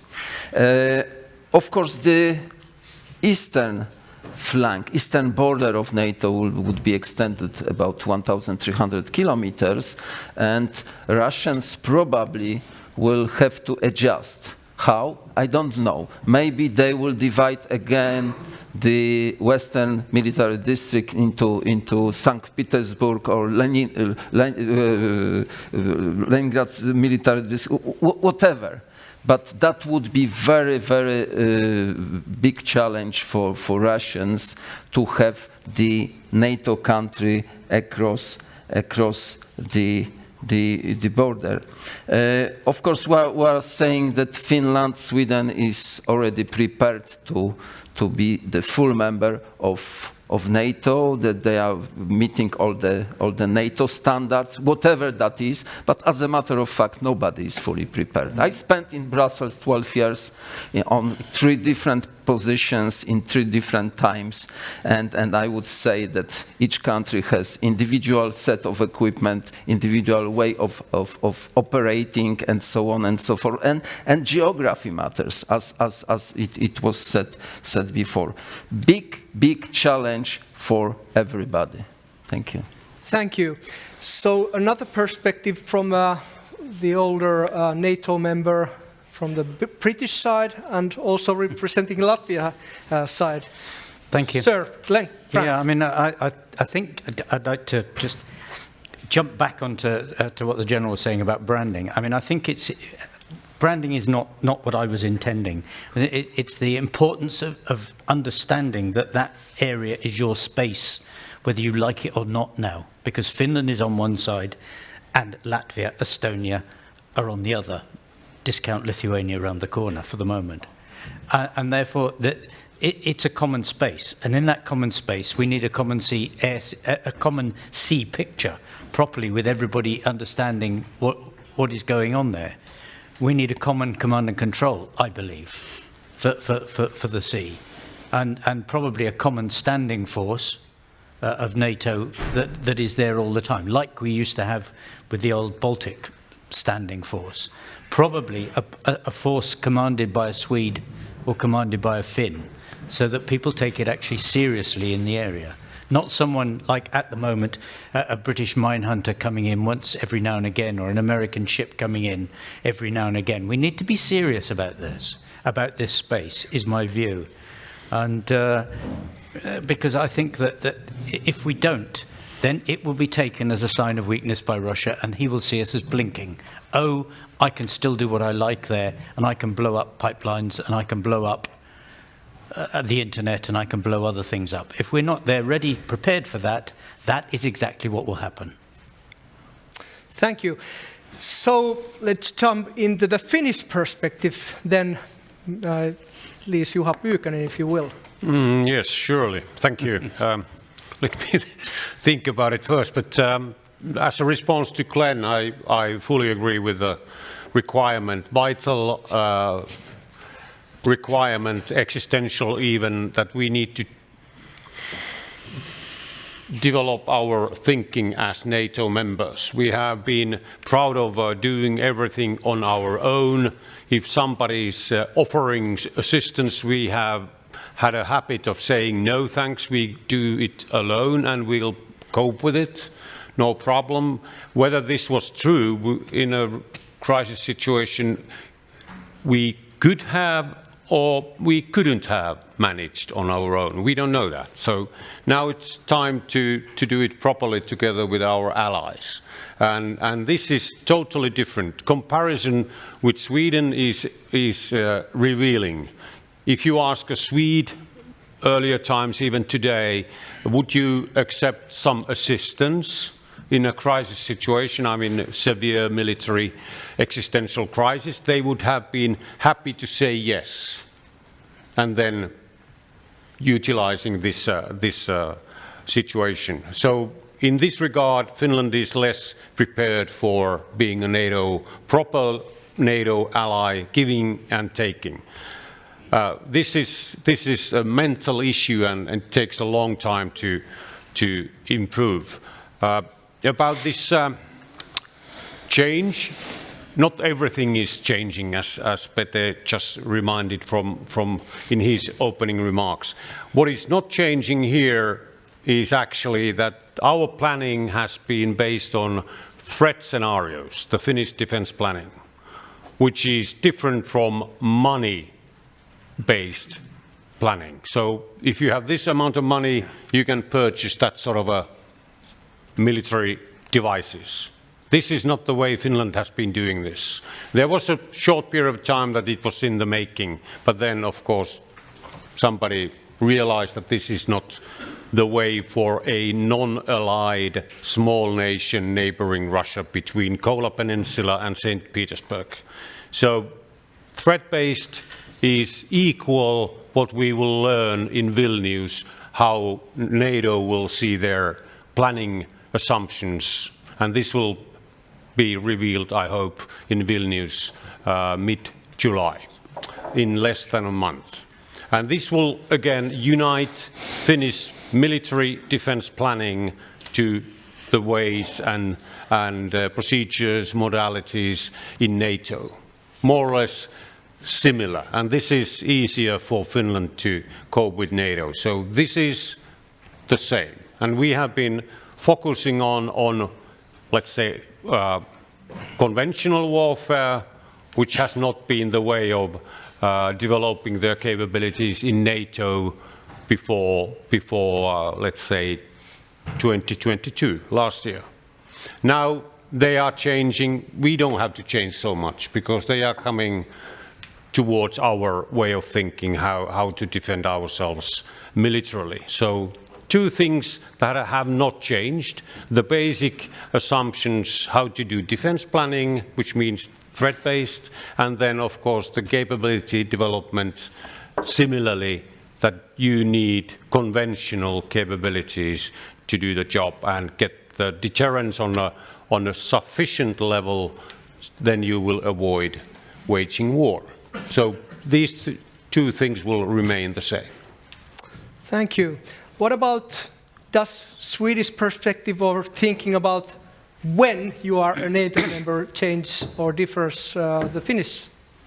Well, we are both prisoners of history that forms our perception, and both Finland and Sweden have history to fight against when it comes to perception in grasping the new reality as a member of an alliance. And we will release a paper within a week or so from Stockholm Free World Forum where we point out that this psychological hindrance in our thinking is perhaps the greatest challenge to the membership, because we need to think about ourselves in a different way and look at geography in a different way. If we look at war planning from the Cold War in the Swedish case, and the same with the Finnish case, the war started when someone moved into our border, read Russia, of course.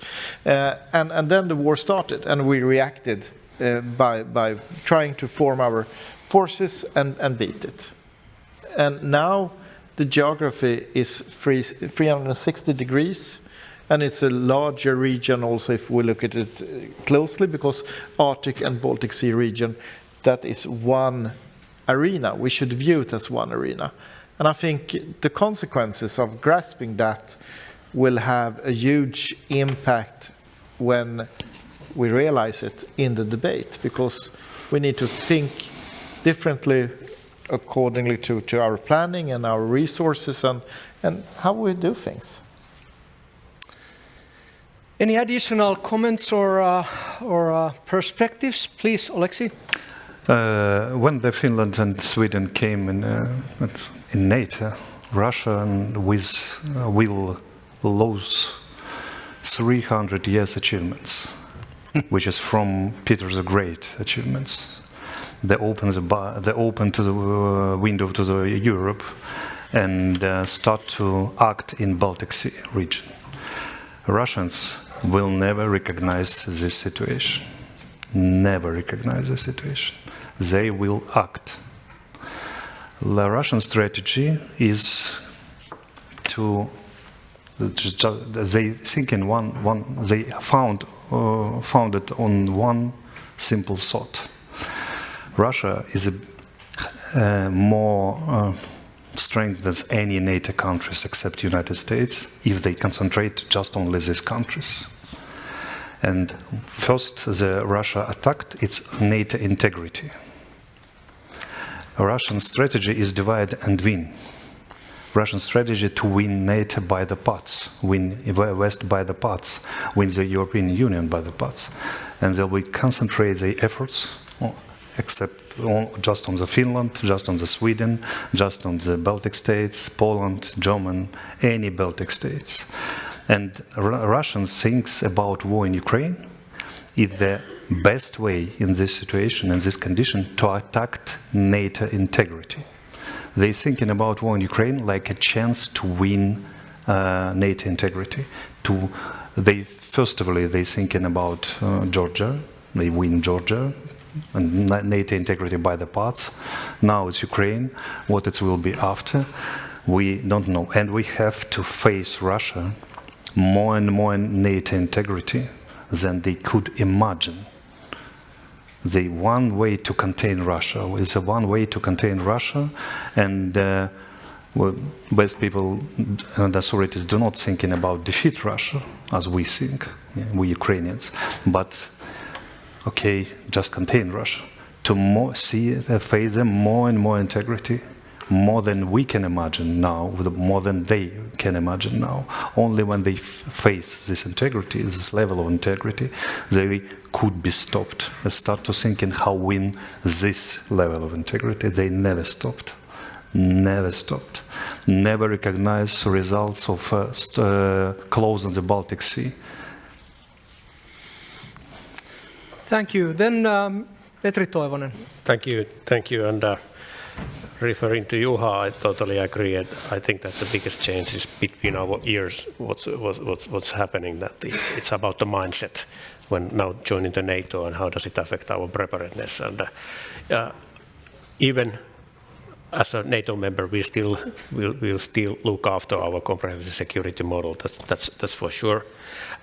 It was made for decades against or for the kind of a standalone situation if first Soviet Union or Russia would have attacked Finland. And we saw each other as something very small and spiky animal living close to the big bear. And being small, that's understanding the realism that we face. But being spiky, it makes for the bear very not so cost effectively try to eat somebody. And now when we are part of the NATO, I think we have even bigger spikes. And we don't need to feel or we don't need to fear that we would be left alone if something happens. And to be frank, I feel much more comfortable this summer than last summer, and on the preparedness field. And before April, when joining the NATO, we were talking about the threshold, that our model is a threshold. Now we can still have a threshold as a reminder on the backbone, but now we need to learn to use the deterrence in our vocabularies. Maybe that's, so it's about the mindset. Thank you. Thank you. Rasmus. Yes, thanks. Just want to echo what colleagues said already about the mindset and the culture. I think exactly that's what's going to happen and needs to happen in Finland. But generally, with Finland acceding to NATO and Sweden as well, what's going to happen is it's going to strengthen the conventional deterrence in the region. It's also going to strengthen nuclear deterrence in the region because of the US nuclear umbrella. Hopefully it will lead to a deterrence by denial instead of the current system, which is more based on deterrence by punishment. But what will also happen is that it will drive the Russian activities to other spheres, to other domains. There will be a constant probing of vulnerabilities, the old classic probing with a bayonet logic. So it's a question of whether we can identify and plug those gaps and find those vulnerabilities before the adversaries are taking advantage of that. So we're back to critical infrastructure, we're back to cyber, we're back to information domain. And also we need to look at the enablers. The adversaries most likely will not take us head on where we are strong, including in the military sense. So they will look at the enablers of those capabilities. So we're back to talking about the C2 system, we're back to talking about supply chains, the technological base, and also about the political decision making, and not just nationally but also internationally. Look for the weakest links in Europe if it's a question where there needs to be an unanimous decision either within the EU or NATO. Thank you. Don't take this wrong, but I'm so happy that you mentioned nuclear deterrence and nuclear weapons. I think one of the things, at least for us as a Finns, it's very hard to talk about the nuclear threat, deterrence or weapons, but we have to remember that Russia is actually currently moving the nuclear weapons to Belarus and using nuclear weapon as a deterrence theories way all the time. Remembering the nuclear weapon is there, it could be used, but is it going to be used? We all hope and know it's pretty far away. Patrik.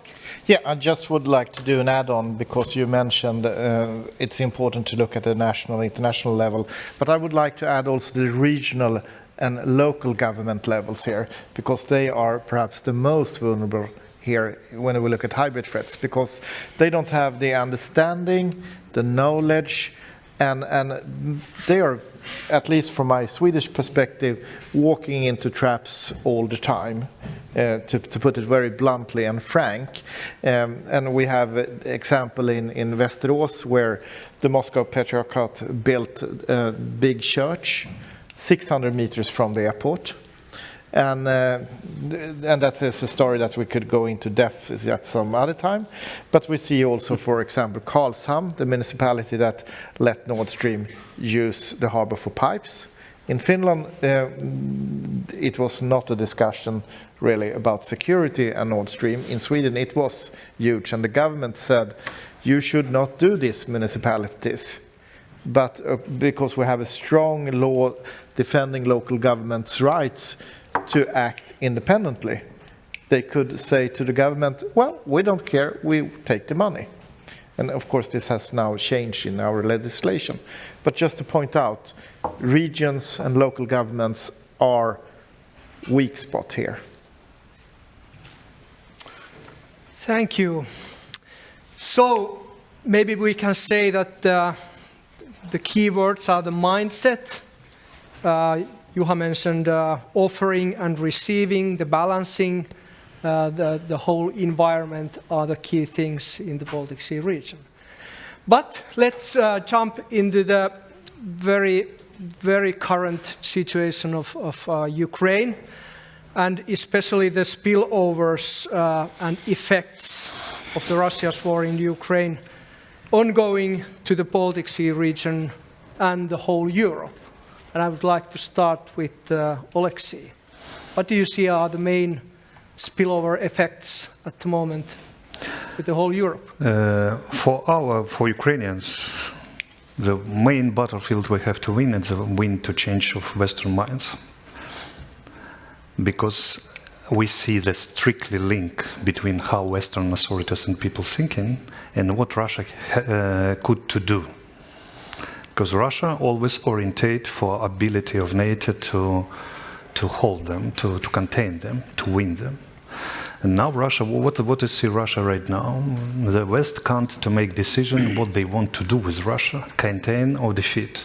What they want to do with Russia, just only Ukraine. What we sitting in Kiev and whole Ukraine, we're sitting under the cruise missiles, which is games every day, every night, 2 months This last 2 months, they came every night. We lost 20 people just for 2 days. And what we hear from the West, we don't know, do we need Ukraine in NATO? We still don't know, have we defeat Russia or not, or contain? We still do not know, will be Ukraine have to be provide enough weapon or equipment for this counter-offensive, or maybe not for second, third. Maybe we have to freeze the conflict. Maybe we have to press Ukraine for some negotiations. And how Russians hear this? They're thinking, okay, first of all, NATO lost in Iraq. After that, Afghanistan. Now after that, before that, Georgia. Now it's the time for Ukraine. After it will be time for Baltic states, for Finland, for Sweden, for Poland, and another one countries. We all together from the eastern flank in Europe. We all together completely understand, we have emotional and historical experience to deal with Russia. We, Finland people, completely understand what it means war with Russia. And, but when we spoke with allies and partners from far Europe, the old Europe, so call it, it's not so completely understandable for us. All Ukrainians completely understand that months ago, after this day, in the Vilnius summits, we Ukrainians will face a cold shower. No calendar plan to enter in NATO. No, I don't know, no, just no security guarantees probably. Because we hope we will be in NATO, but we worry very much about intermediate period between this day and the day we enter in NATO. And all we have to hear in the Vilnius summit is probably more weapon, but how much more weapon? As Artis says, when we lost 15 Bradleys, what we see now, we're dealing with this counteroffensive just against Western military doctrines. No doctrines thinking about we could gather in the preparing defense of our enemy without superiority, air superiority and fire superiority. We not still understand if we have F-16. Russians count this one way. The NATO is 2 weeks to win Russia. The NATO is 2 weeks to contain Russia. The NATO still not understand the Russia fight with NATO, not with us. They divided NATO integrity and choose the Ukraine for the weak point of the NATO.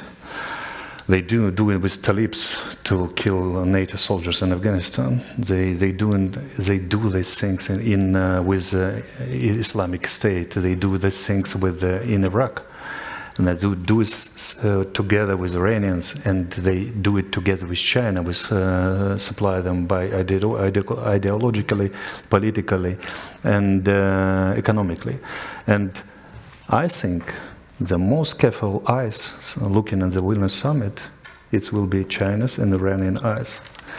And I don't understand, and then I don't even, if the China will provide Russia more properly after the Vilnius summit, when they saw the NATO not so in support of Ukraine in the strategical level, still no answer, you will be a NATO member. And if we want to contain Russia, it's a great front line from the Arctic oceans, Baltic Sea and Black Sea region. This is the only way to contain, to hold the line from the Arctic region to Mediterranean Sea.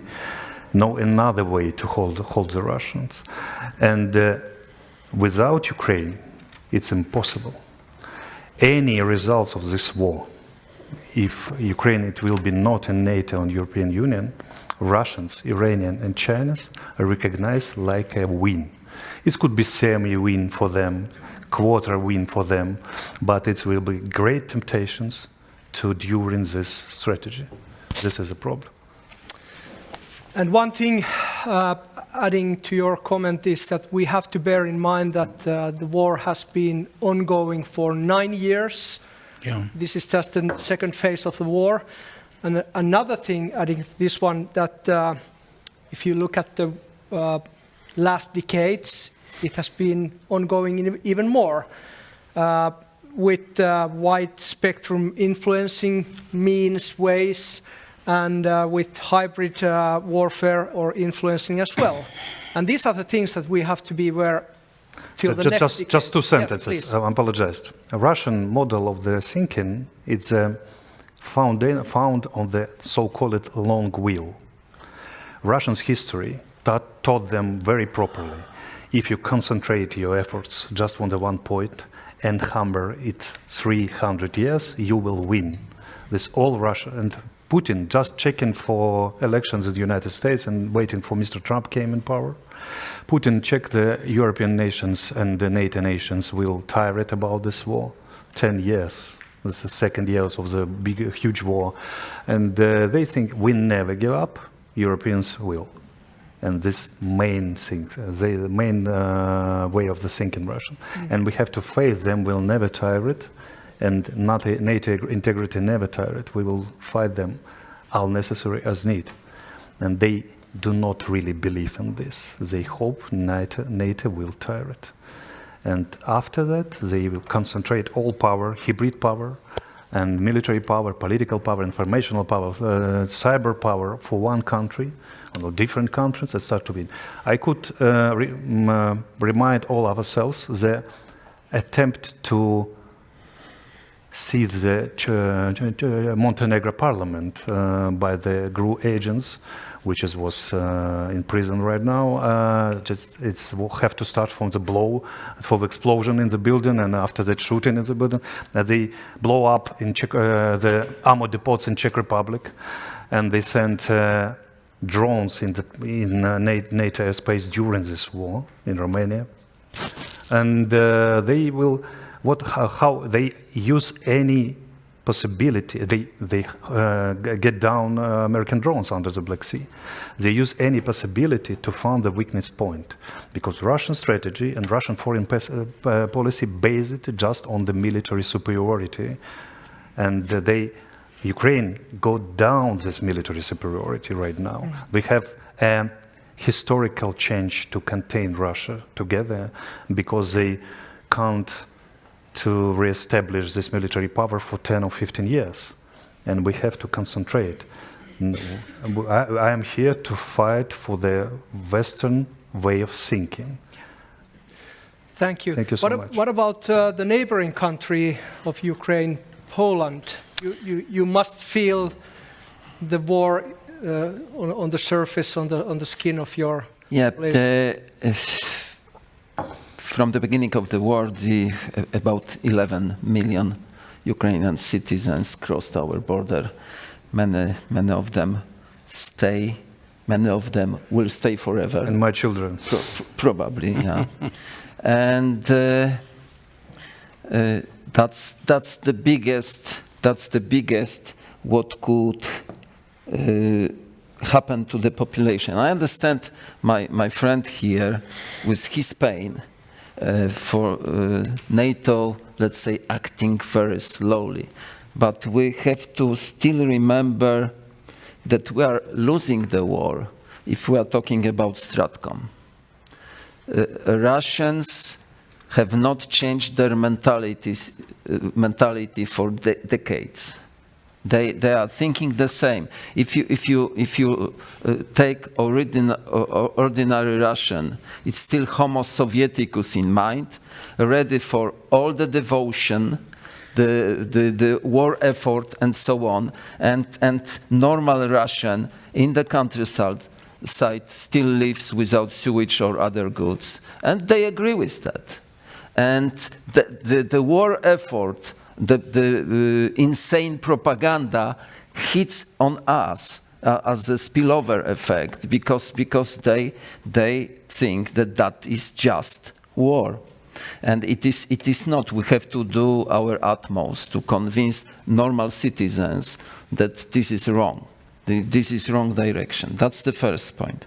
The second point, I'm not going to advocate for Russia. I'm on the Putin's blacklist from 2015, together with 89 Europeans those days, and for barking against Russia probably on different forums. But we have to remember Russian resources. Huge territory, huge living space, raw materials, capability of restoring, rebuilding its military potential and military power. Do you know that Russian armed forces are 100,000 bigger than before the war? Mobilization and so on. I'm not talking about atrocities. Not 100,000 died because they are wounded in action, killed in action, different statistics, different presentations. But I'm talking about the capability to restore the armed forces. They are not stupid, because we are consider them as a stupid bunch of people. They knew about Ukrainian counter-offensive, and they were preparing for this counter-offensive with all their might. They have huge resources. They could put potential places the attack could come from, and then they could react. But I'm talking all the time about convincing normal Russian citizens that this war goes into very wrong direction. And mentality, of course. Changing mentalities is not happening overnight.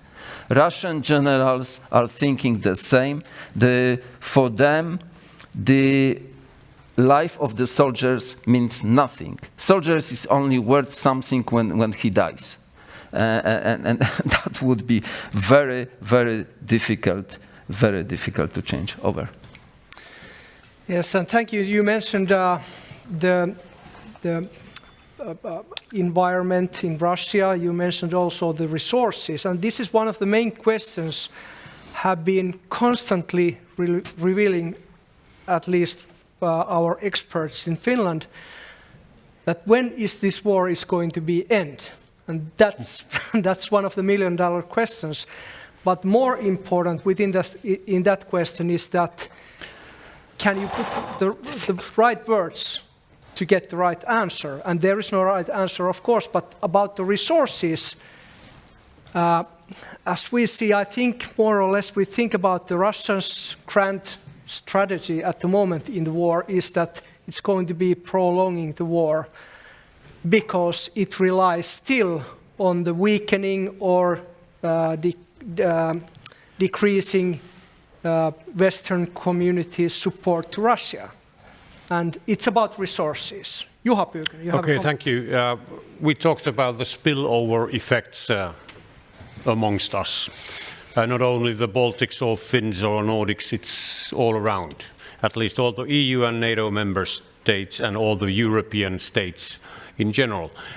Two spillover effects which has not been mentioned yet.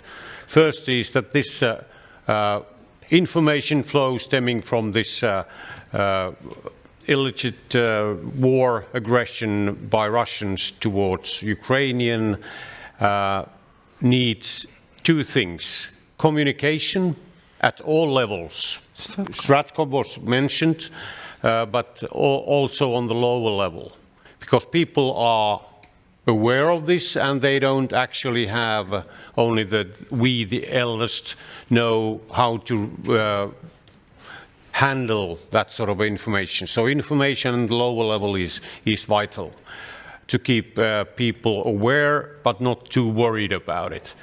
And of course the Stratcom and everything in between communication-wise is worth taking good care of. And then we are better prepared when the ceasefire will happen.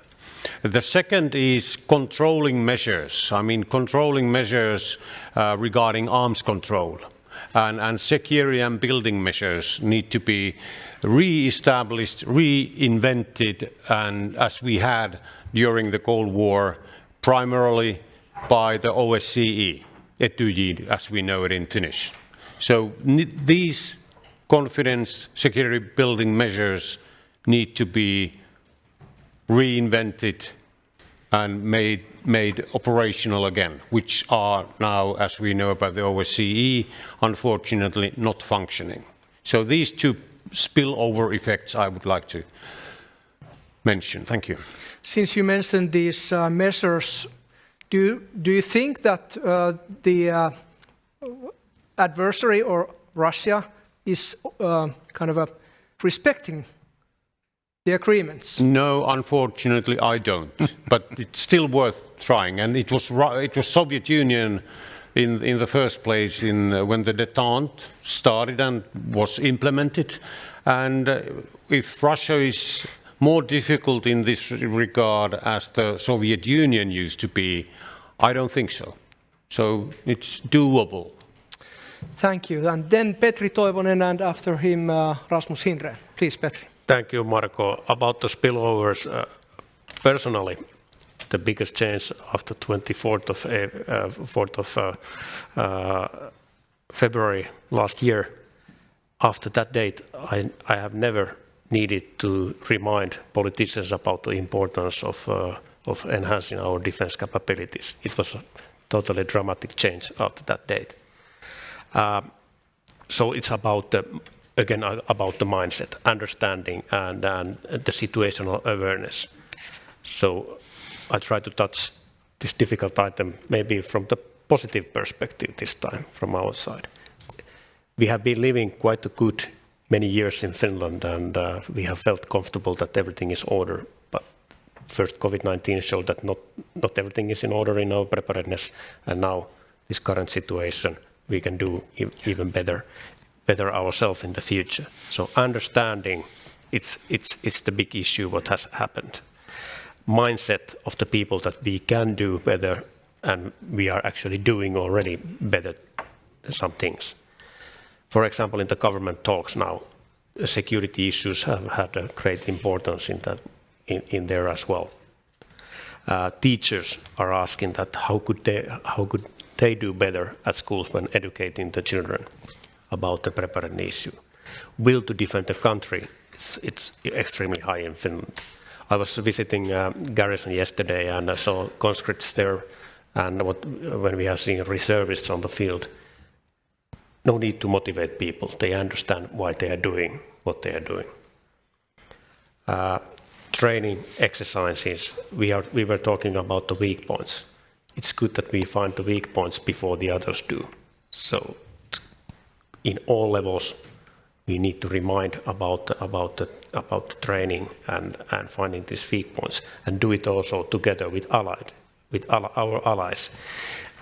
Doing together and building resilience together with our allies it's building this chain of resilience, which has important means for us if, for example, Russia wants to do something. Able to resist different threats and stand tall together, share our experiences and best practices. This is what has been happening in a recent year now. And it's about the mindset, not just in Finland, but also among the allied nations.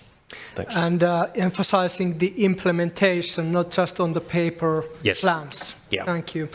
Rasmus. Thanks. My first thought was pretty much similar to what Petri was saying, that the first spillover effect was the fact that all over Europe, at least, there was an increased awareness of the threats emanating from Russia. And in that sense, the effect was a strategic blunder for Russia.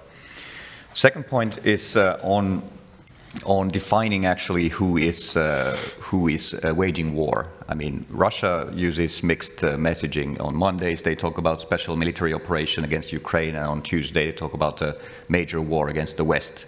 So they are also muddying the waters intentionally in this sense. Of course, it's also convenient for European politicians sometimes to use terminology like the West, which is not a real actor in itself. So it's also a way to not be directly responding. Another point on escalation, which is a key word, I think, for this part of the discussion. We didn't understand the logic of escalation in this war, in this conflict in the beginning, and that probably made us too careful in our support to Ukraine. Now we understand it a bit better. It's still a complex situation, but I think it's clear that the red lines aren't there where people thought that they were. So there is room for more support to Ukraine. Final point. The EU stepped up in this conflict. I think that was a major effect, which will have huge repercussions also in the long-term future in its sanctions against Russia, in its support to Ukraine. That was a major change, and I think we will see that change moving forward in the coming years and decades. Thank you. Yeah, Sir, Glenn Grant first, and then Alexei. Picking up on the point from Alexei about the sort of the West, in a way, not really understanding the nature of this whole thing. And I think that, that one of the big lessons for me is that militaries have to, not militaries, countries have to actually question the basic assumptions of what they're doing. I would say that Finland is probably further ahead in this line than the other frontline states. In looking at it, but that you're actually you are questioning yourself about what you're doing, and we heard this, but you are ahead of the others. A lot of the other countries are not questioning the basic assumptions. The first one is money. You've seen that yesterday Biden and Stoltenberg actually said that 2% should be the base line for NATO countries, but that's 2% for the NATO country. Notice, nobody said, plus we need another 1% for Ukraine. So if that 2% is only going in on their own countries, and it's going in on Belgium and Holland and that, where's the extra money coming from for them? Because if we don't actually put another 1% in, or agree that 50% of that 2% goes to Ukraine, we're going to end up needing to spend that more than 2% later on. So that's my first assumption that comes out of what Alexei said. And the second one is societal involvement. Again, Finland, you're ahead of everybody else. You need to relook at some of your base assumptions. But when we talk about societal involvement, there is a major problem across the whole of West and NATO, which is military arrogance. Military arrogance that says we know how to do things, but civilians don't.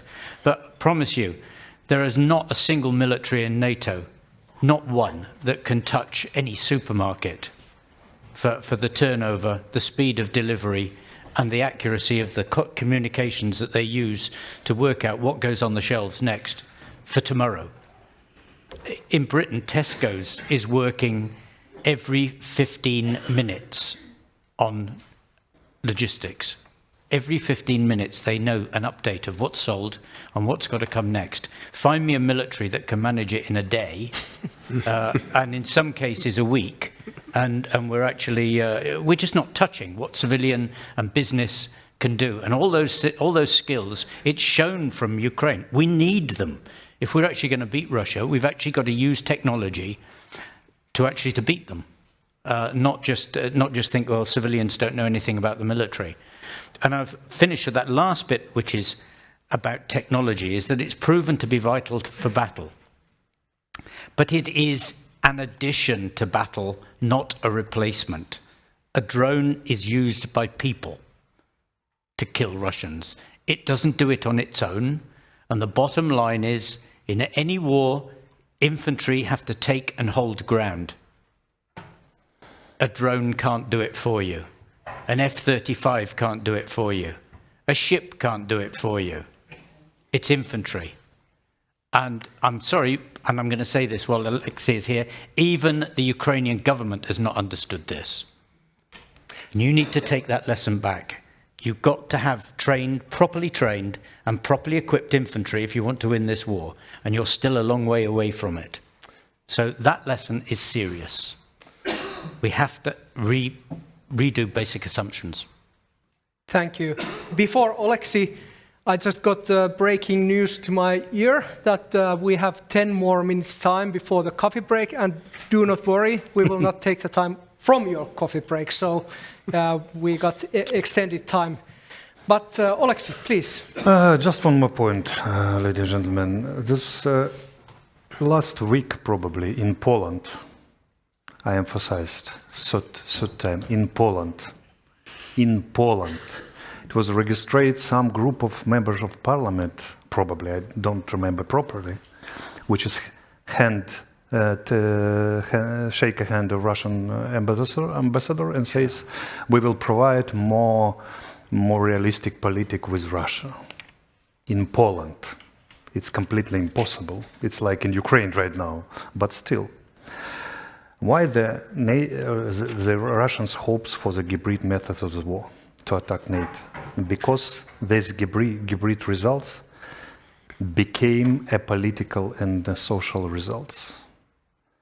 They completely understand they can't lie to the militaries or who completely understand what's happening, what's going on. They want hybrid methods used for just common people. They have to, the Russian doing this hybrid results became a social results, after that became a political results, and public opinion will change to the political opinion. And this way to do Russians. I could imagine in Poland on the second year of the war, it could be registered as such of groups. Somebody not kill Russian ambassador, but shake him hands. But still, we have right now. It's the second war, it's the 7th month of the war. And for me, I would to say the NATO has to increase the ability to react for the hybrid style of the war, hybrid methods, and getting more united, especially in intelligence, counterintelligence activity, hiding operations, and something like this, to be ready to beat in this hybrid methods of war not always. Unavailable will be used against Finland, Sweden, and other Baltic states. Unavailable, they will act. And all NATO countries produce 300,000 and 155 shells per year. Russians use this amount of shells for 5 days of conflict. And they do not believe NATO could provide and contain Russia more and more and more. There's a lot of different things NATO have to think, I think. And thank you so much for possibility to say it. Thank you. Side, yes. Patrik. I assume this will be my last chance to say anything before the coffee, so I'll throw in a small torch for you to consider during the coffee break. During the Winter War, Swedes took with them 1/3 of the Swedish fighter fleet to northern Finland. Of course, took with the consent of the government. 1/3 of the Swedish fighters were fighting the Soviet army up in northern Finland during the Finnish Winter War.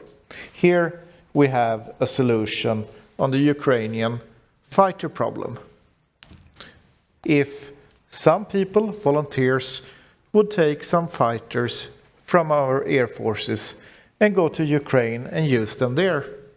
And of course, with a good memory of our governments, but as a voluntary force. Thank you. Yeah. So before the final remarks and the end of the panel, I would like to take one round, very short, with few words.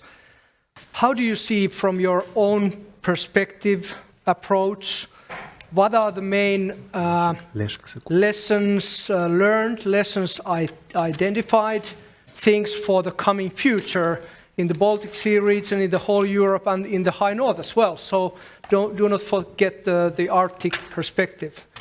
So we can start with Petri. Just few words, few key. In few words, I'm looking forward for the coffee break, but we have 5 minutes. All right, but I think I've mentioned it a couple of times before. Standing tall together, do cooperation, constant preparedness, and help each other. Continue help to Ukraine. That's it. Thank you. Mr. Juha. Thank you, Marko. What we haven't really addressed here today is the Arctic or the High North, as you expressed it.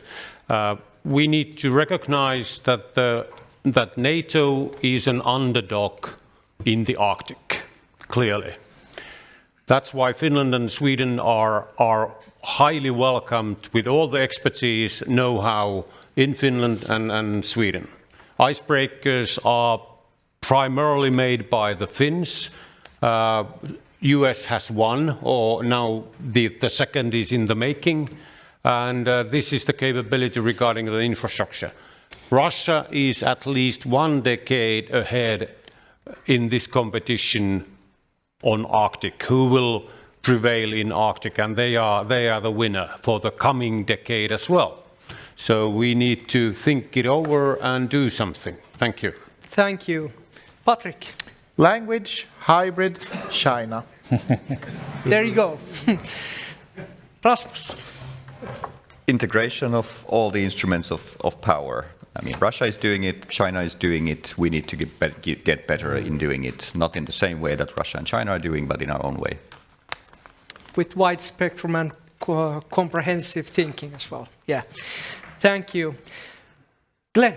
Yeah, I think to pick up on that, on your comment, the wide spectrum, I think we actually need to understand that the world is now taking sides, and we are doing too little to actually to work on those who are neutral, like India, the BRICS in general, and I just don't think we're looking far enough ahead. And as Artis says, we're at war, but most of the West wants to conduct this war with peacetime thinking, peacetime spending, and peacetime everything. We can't afford to. Otherwise, we're going to get further behind Russia, China, Iran, North Korea. Thank you. Andre. First, I have to tell a few words about this, because my country was mentioned 10 times in negative sense. No. We have 38 million citizens, and we have crazy ones and less crazy ones, and that one comes from Polish anti-war movement, and of course we are just introducing the law against the Russian influence in Poland, which is hugely criticized by European Union, by the way, as not democratic. But coming to the last point, we have to compare potentials all the time. If we compare Russian potential and NATO potential, even potential of Baltic countries, we are coming to the conclusion that Russians are having 142 million citizens. If we put all the countries around Baltic Basin together, we have more. If we put together the budgets of the Baltic countries together, we have more. However, I don't know to what to compare, because I don't trust Russian statistics at all. So it's difficult for comparison. Deterrence is in mind of the potential adversary, and we have to do our utmost to convince our adversary that that they would be pushed back. But Russia cannot be underestimated, and Russia will continue to provoke the world, and Russia will try to increase their industrial production. That is why sanctions are so very much important. Security and the cost of security are important, but negligence is even more expensive than not spending money. Over. Thank you. And finally, Oleksi, few words.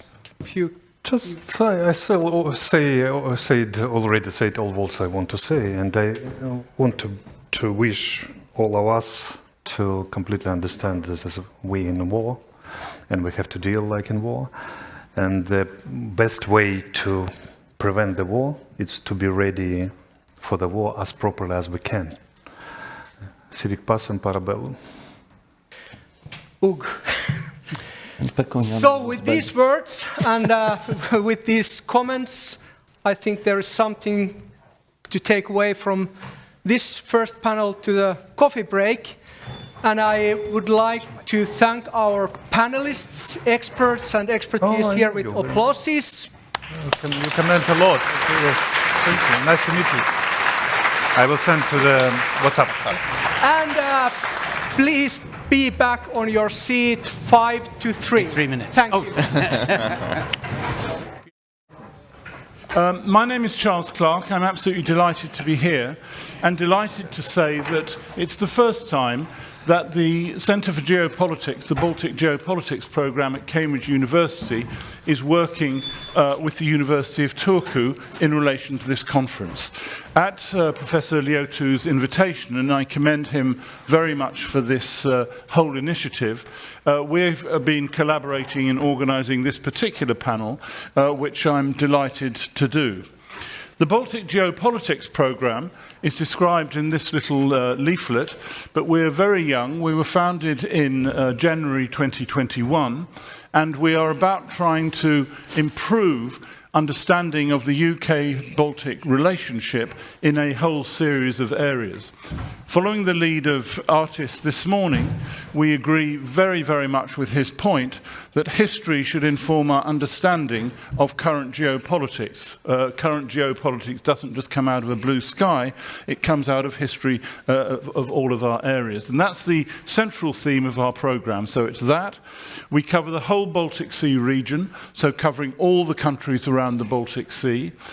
We try and involve, as well as academics, professionals in a wide variety of different fields, government, military, political, business, and so on, because we think that dialogue between academic life and the business life is very important. And we look at any subject as long as its big geopolitical implications are taken into account. So the subject that we're talking about this afternoon, the whole question of energy security, is very much in that context with massive geopolitical implications, as we can see in many, many different ways. So that's why we're here, and as I said earlier, we're absolutely delighted to have been invited to deal with this. The panel is called Securing and Maintaining Critical Energy Supply and Infrastructure in the Baltic Sea Region. We're going to use a slightly different format for this panel than was used in the earlier panel. I'm going to introduce each of our panelists in a moment, but they're all going to talk for about 10 minutes or perhaps a bit less, and we will then go straight to the hall for comments and questions and discussions of what they have just said. The subjects that we're dealing with, I'll mention the names very quickly now, but I'll introduce them in more detail as we come to them. Hugo Bromley at the end is going to give an overall overview of the subject based on a seminar which he organised for the Centre in London in the House of Lords earlier this year, which was called Energy Security in Northern Europe and the Baltic Sea Region, which was funded by the British Foreign Office. Vidette is then going to give the NATO perspective, which I think will be extremely interesting from this point of view. Chris Parry is going to talk about the naval infrastructure. Adrian is going to talk about the Russian angle around the various energy issues that Russia is looking at it from. And Darius is going to look at the economic trends and preparations for the general situation. And finally, Kaya Tail, on my immediate right, is going to talk about the challenges of what we actually do and how we carry it through. And in a sense, half summarise, difficult task though it is, the conversations that we have to have. So our first contributor is Dr. Hugo Bromley, who's at the end there. He's a postdoctoral research associate at the Centre for Geopolitics in Cambridge. He's been very much involved in all our work on this field, and in particular, as I say, brought together this very successful event that we had earlier this year in London. So Hugo, can I ask you to kick off, please? Absolutely. Thank you, Charles, and good afternoon, everyone. I'm going to try and keep things relatively brief because we've got a lot of speakers to get through and a lot of topics to cover. I want to give a moment's historical context. I'm a historian by training, and then bring out a couple of themes that will be explored more over the next hour and a half or something, two of which are perhaps more general, and one of which is maybe a bit of a tangent, but I'll try and make it relevant. So we're facing two intersecting extraordinary challenges in the wider Baltic Sea region. One of moving through the green transition, and the other of energy security and reducing dependence on potentially hostile actors, of which Russia is, of course, primary.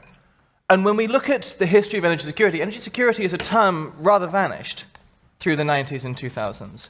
But if you go back any further than that, as many in the audience will be familiar, it was absolutely central to how we thought of many of these questions. And indeed, the great energy security crisis in this region was the oil shock of the 1970s into the early 1980s.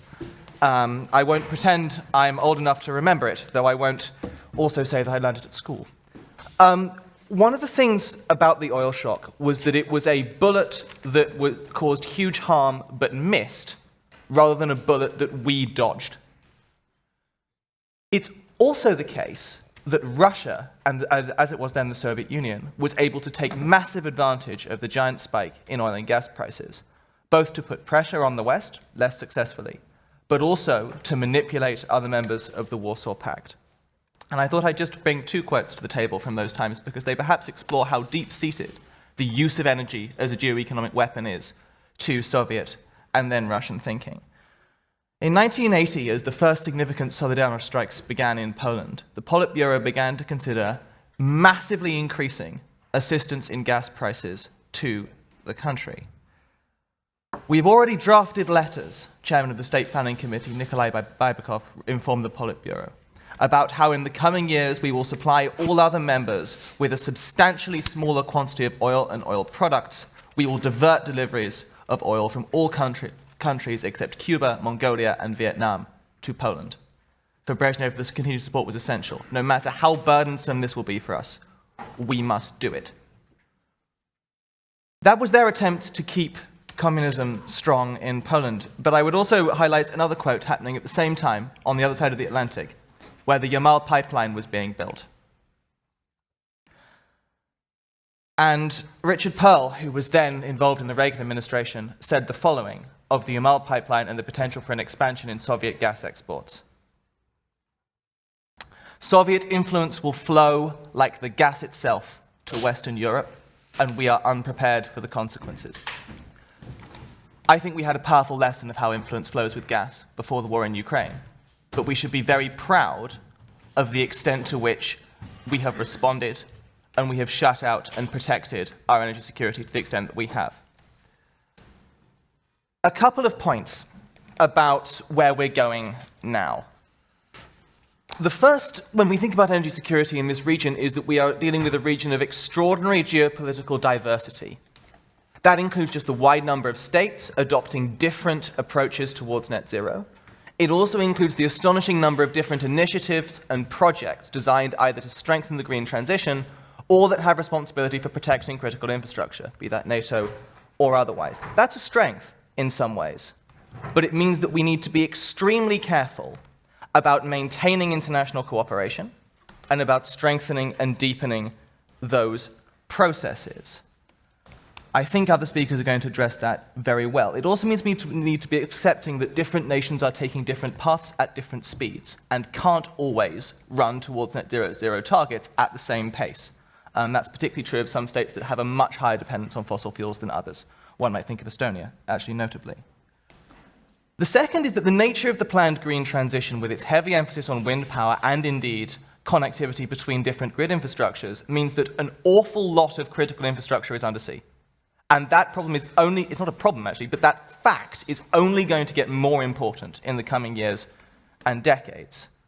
So the undersea perspective is vital, particularly given the Marienburg Declaration and the real push toward wind power. So those are the two themes that are maybe common and that we'll dig into today. But there's a third point. I'm a historian of political economy, and one of the helpful things to think about revolutions, and it's a revolution that's about to happen, is whether they're primarily extractive or primarily industrial. I talked about the oil shock as a bullet that missed rather than one we dodged, because its solutions in many ways were extractive, right? Offshore oil and gas, North Sea, also later further developments in the United States. This is an industrial revolution we're going to have to do, and it requires a huge increase in manufacturing capacity, be that solar panels, be that wind turbines, be that whatever. And it is absolutely right that states play a large role in encouraging investment, in manipulating economies, and in working towards that. But we do have to be careful that state support and investment don't overtip into a form of protectionism that harms international alliances around the world. The Inflation Reduction Act in the United States, which is very relevant to this conversation, is an extraordinary piece of legislation, but a very risky one in what it might do to any number of countries, and obviously the EU is thinking of responses to that as well. I come from a country that's not in the European Union, and we have some risks there to us from the increasing levels of investment that we see around the world, and we're not unique in that. There are countries across the global south, for example, who need to play an economically beneficial role in the green transition.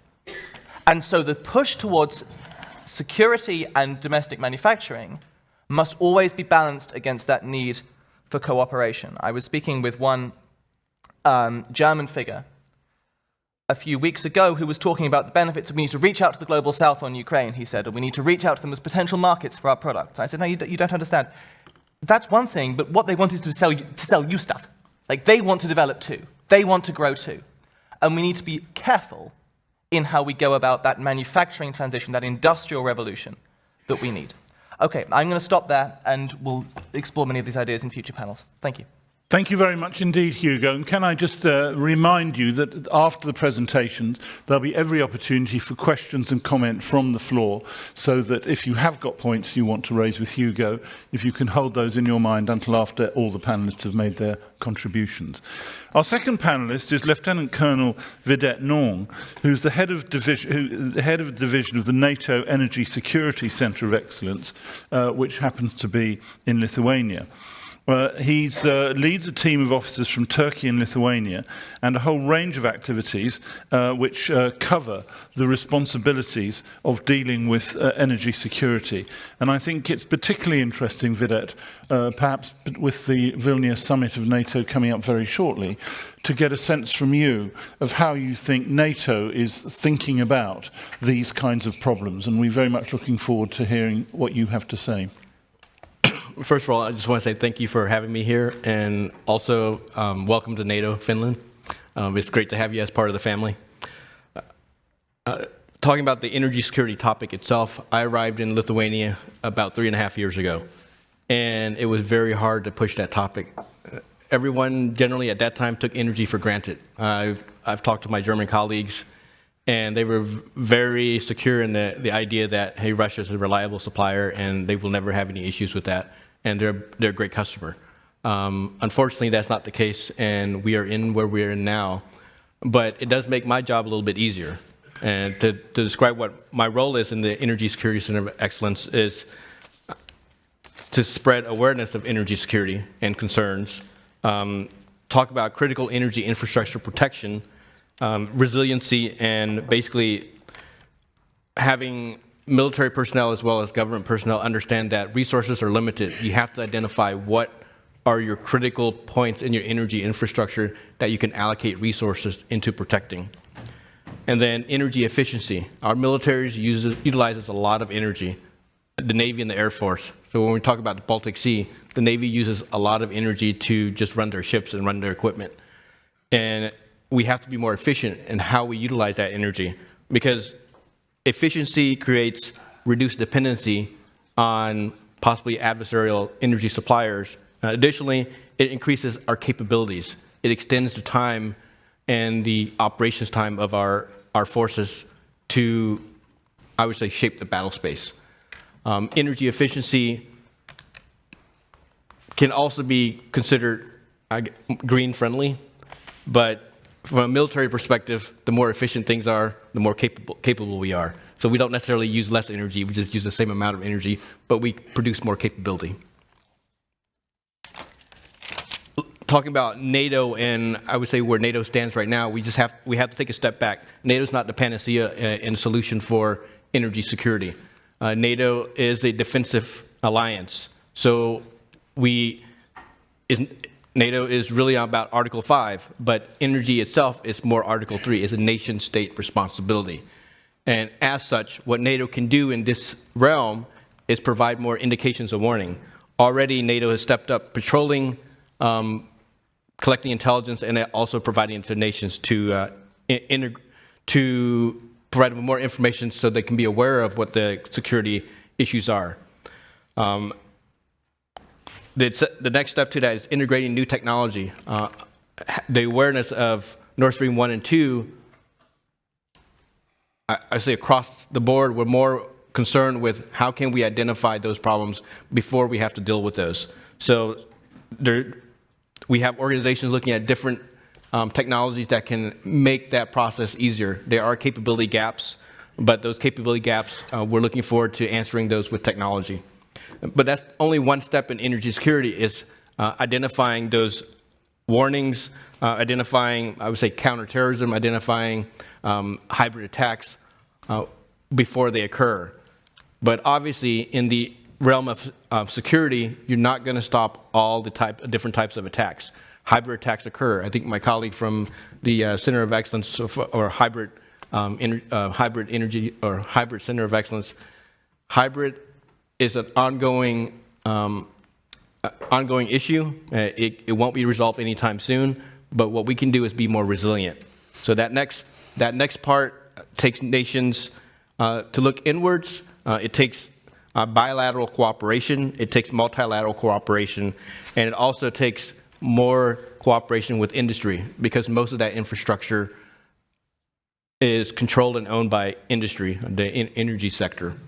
Now, here's where NATO, there's some unease about that, because we don't really necessarily have a charter to work with energy companies directly. And this is where the NATO headquarters and the political committees need to meet and talk about what can NATO do to be more expansive and more supportive. So that's a question that's yet to be answered. It may come up in the next summit in Vilnius, but energy is a topic with the weaponization of energy that we observe in Ukraine, and also economic attacks against, I wouldn't necessarily attacks, but hybrid types of threats against Europe in the energy sector. That is a major concern, and that's something that needs to be discussed. We can't avoid these types of issues. So, last but not least, individual countries cannot do this alone. A hybrid attack is usually organized by a network of adversarial personnel. So you need the network. So the network needs to come from the local to the national to the international scale. In November, actually this week, we're having a main planning conference for our Baltics TTX, focused on critical energy infrastructure in the maritime domain. And that domain is not as simplified as people might think. You're looking at ports, you're looking at line of communications in the maritime domain, you're looking at infrastructure such as wind farms, and you have undersea infrastructure, which are cables, to include communications cables. So those are a vast array of things that companies, academia, and also security personnel in nations have to consider. With those vulnerabilities, they're all interconnected, they're all interrelated, so that's where we have to work together. In Core 23, Baltics will be bringing in industry, government from around the Baltics to discuss this in November. But the topics that they will be discussing, which is sometimes overlooked topic, is maritime law. When there's disruptions to infrastructure, how is maritime law applied, and how can maritime law be utilized to at least address concerns? Another syndicate will be crisis response. Who's in the lead? What organization will lead the effort into addressing these issues, these interruptions? Because you're not going to stop the attack, but you can mitigate the impact. If you're prepared ahead of time and coordinated ahead of time, then you can have a solution already made, or at least a crisis response, so that it will mitigate the amount of impact it has on the customers. And maritime security, what maritime forces are needed and what technologies are needed to support the region. And also strategic communications. That's a big factor, because you can't avoid strategic communications. It's an area of attack that is, I would say, very cheap for the adversaries to utilize, and it's very sensitive for us to react to, because there's a limit to where strategic communication becomes propaganda. So where you want to push out facts, you want to fight false information with facts and with as much truthfulness as can be to ensure that the nations don't succumb to misinformation. So with that, I'll pass it on to my next colleague. Vida, that was absolutely fascinating. I'm sure one of the questions that somebody will want to raise in the session when we've finished is the reflections that you may have on those aspects when thinking about the Nord Stream incidents and the question of fact. It's still whizzing around the newspapers as we come in today. Who knew what about what was done in whatever circumstance, and it remains a very challenging issue.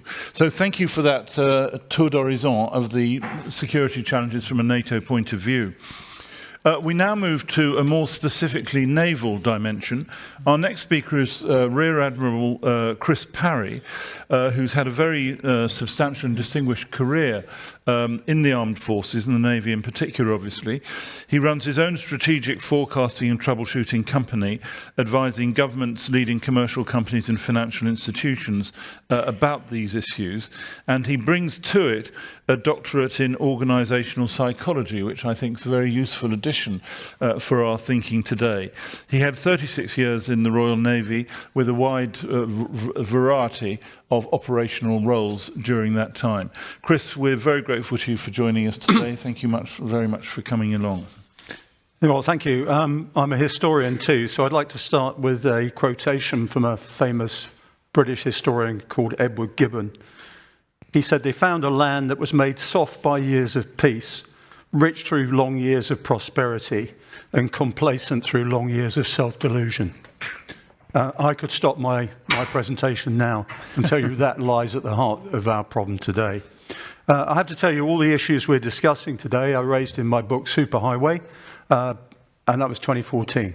So we've been 10 years thinking about this. It didn't take the invasion of Ukraine to bring this to the fore. Our infrastructure has always been open to criminals and terrorists, both in physical and cyber attacks. But a couple of things I'd like to raise up front.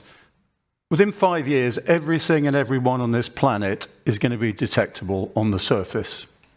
Just think about that. And the Americans say that they will target anyone and anything within 1 hour of decision.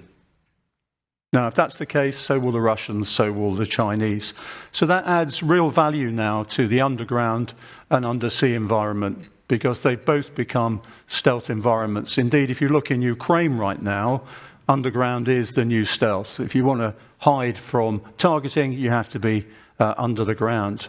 And the more we go undersea, the more we're going to have to concentrate on the security of our infrastructure that is there, bless you, but also we're going to have to see how the ocean becoming less opaque is going to assist us in this. Secondly, forget about deterrence. We're in the defense business now. We're having to defend ourselves against an aggressive foe. And not just Russia, it's China and Iran as well. And if you don't believe me, believe what they say. They're coming to get us. They are the Eurasian autocrats. We are the maritime democracies. And we're splitting on that. Now, if we're going to go to defense, we have to start reviving some of our Cold War thinking and apparatus. And now, I can tell you, in the 1970s, we tracked Russian submarines whenever they came off the North Cape or left their base in Vladivostok. And when you have Russian submarines that are equipped now for deep sea research, interference and operations, there are 8 types, and they're hosted in ex-Oscar guided missile submarines and what they call Yankee Notch.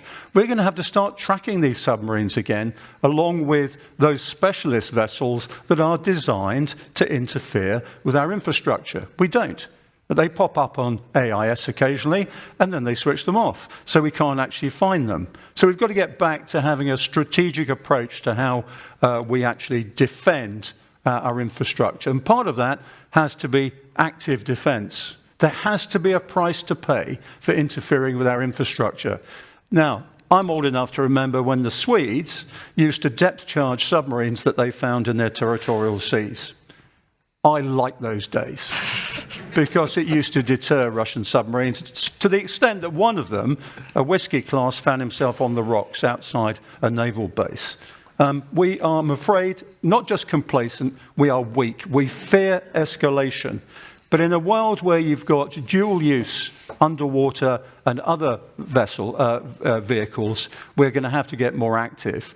And certainly when we come to discuss how we're going to defend our underwater infrastructure, I'll tell you that underwater system of systems involving electrical grids and underwater vehicles is the best way to deter attacks on them. My next point is the word mindset. Yeah, we're stuck in a mindset. If you look in the Oxford English Dictionary, mindset means a fixed opinion, one that doesn't change. So please, can we stop talking about mindsets and talk about mentalities? Because people who have agile brains have mentalities, they don't have mindsets. Now, when we come to the solutions, we're going to have to take charge of our territorial seas and economic zones. Most of us don't know what's in our territorial seas and economic zones. We don't have the ability to patrol them or even look after our infrastructure. But if we don't in future, we're going to find ourselves prey to the sort of attacks that we see in Ukraine right now. Let's emphasize, Russia doesn't actually have to invade anything. It can actually sit in its own country, it can launch aircraft, and it can fire precision missiles, including in future hypersonics, at any target it chooses. Think about that. And in about 5 years' time, this building will be targetable within 1 hour of decision. So if the Russians made the decision when we went to our tea break, it's here now. It's also here from America. That's the world we're in now, and that's the world we're going to have to defend against. I remember going into Norwegian submarine pens that were actually integrated into cliffs, underground. We have sold off all our underground communications and headquarters in the United Kingdom. I think we're going to be burrowing into the earth again pretty soon. So unless we put redundancy and resilience at the heart of what we do when we build infrastructure in future, we will always be held to ransom for what our opponents can do to our civilian infrastructure. I'm happy to talk about the detail. I could bore for Britain on it, but we'll save that for later. Thank you very much. Chris, thank you very much indeed. Slightly a disturbing presentation, I think it's fair to say, and one that's very good to bring us up to the mark. And I'm sure some people will have questions to you, Chris, when we come to the session at the end. Now, our fourth contributor is Dr. Adnan Vatanseva, who's a reader at the Russia Institute of King's College London. Both in the earlier session this morning and in this session, we talk about our adversary talking about Russia in this context. And I think we thought in composing this panel, it would be very useful to get a serious analyst of how Russia's thinking about these things, particularly in the energy field. Adnan wrote a book called Oil in Putin's Russia, The Contest Over Rents and Economic Policy, which examines the political economy of these issues. So Adnan, thank you for coming, and we very much look forward to hearing what you have to say. My pleasure. I'll talk about European energy security and Russia, especially saying a few things about what Russians thinking in that context has been. And the main context I'll talk about is the past year or past year and a half since the onset of Russia's invasion of Ukraine. And I have three sets of questions that I just want to address within very, very quickly within the time that I have. One is, the first one is how Russia has been weaponizing gas for years, and what exactly it's been trying to achieve, what exactly it was trying to achieve in the past year since the war started, and why actually it didn't work. I would argue that it really tried to weaponize gas and it actually didn't work, and it deserves some explanations. The second set of questions is about is Russia on the way out, on the way of basically getting locked out of the European gas markets? It's been its primary market, it's a very premium market. Is it really on the way out of that? What is the Russian thinking about that? And what is Europe doing about that? What could Europe do potentially in order to set certain rules about the future of Russian gas in Europe? And finally, I'll say a few things about the broader implications of the major transformative changes that have been happening in the past year on European energy security. So starting with the first question, Russia weaponizing energy or gas. I mean, this is something that As an academic at a university, there's a vast literature that's been written on that, debating whether Russia has been weaponizing energy or not. There would be many scholars that would disagree with that. Only until last year, though, and currently that's gone. I mean, that there is very much of a consensus that gas or any types of energy can be easily weaponized by Russia. Now, the reason for that is Russia used to weaponize gas for a very long time. In fact, from the start of the 90s against its neighbor states. It's been a very common approach in the Baltic region. With the 3 republics here. It's been common with respect to Ukraine, with respect to Transcaucasian countries and so on. But Russia was quite careful not to weaponize energy in Western Europe. And this actually changed and not just with the war, but started like a few months before the war in Ukraine. It started when Russia decided to deliberately limit supplies to the European market so that it leads to a major spike in prices. And what exactly, and this was in year 2021, what exactly Russia has been trying to achieve in the past 2 years by weaponizing gas? Well, a few things, at least this is my reading from Russian statements, Russian politician statements and others that have been talking about that. Well, a few things. One is there's been hope that there will be a widespread unrest in Europe in the same manner or in similar manner to the Yellow Vest movement that we saw in 2018 in France. There's been also hope that with spiking energy prices, there will be a rising role of extremist far-left or far-right politicians in European politics. There's been hope that there will be more of an economic disruption, especially in different industries in Europe. And very key, since the start of the war, a big hope has been that with using energy as a weapon, Russia would be able to weaken Europe's resolve on sanctions against Russia and also on its support for Ukraine. So, in all of these areas, I would say that Russia has failed. There has been some perhaps very modest success from Russia's perspective, in the sense that, yes, there have been some parties in different parts of Europe, extremist parties that have become stronger. There have been some public protests, although nothing major, and quite a few industries have been affected. Inflation has been up in many countries. Russia has had some contribution to that.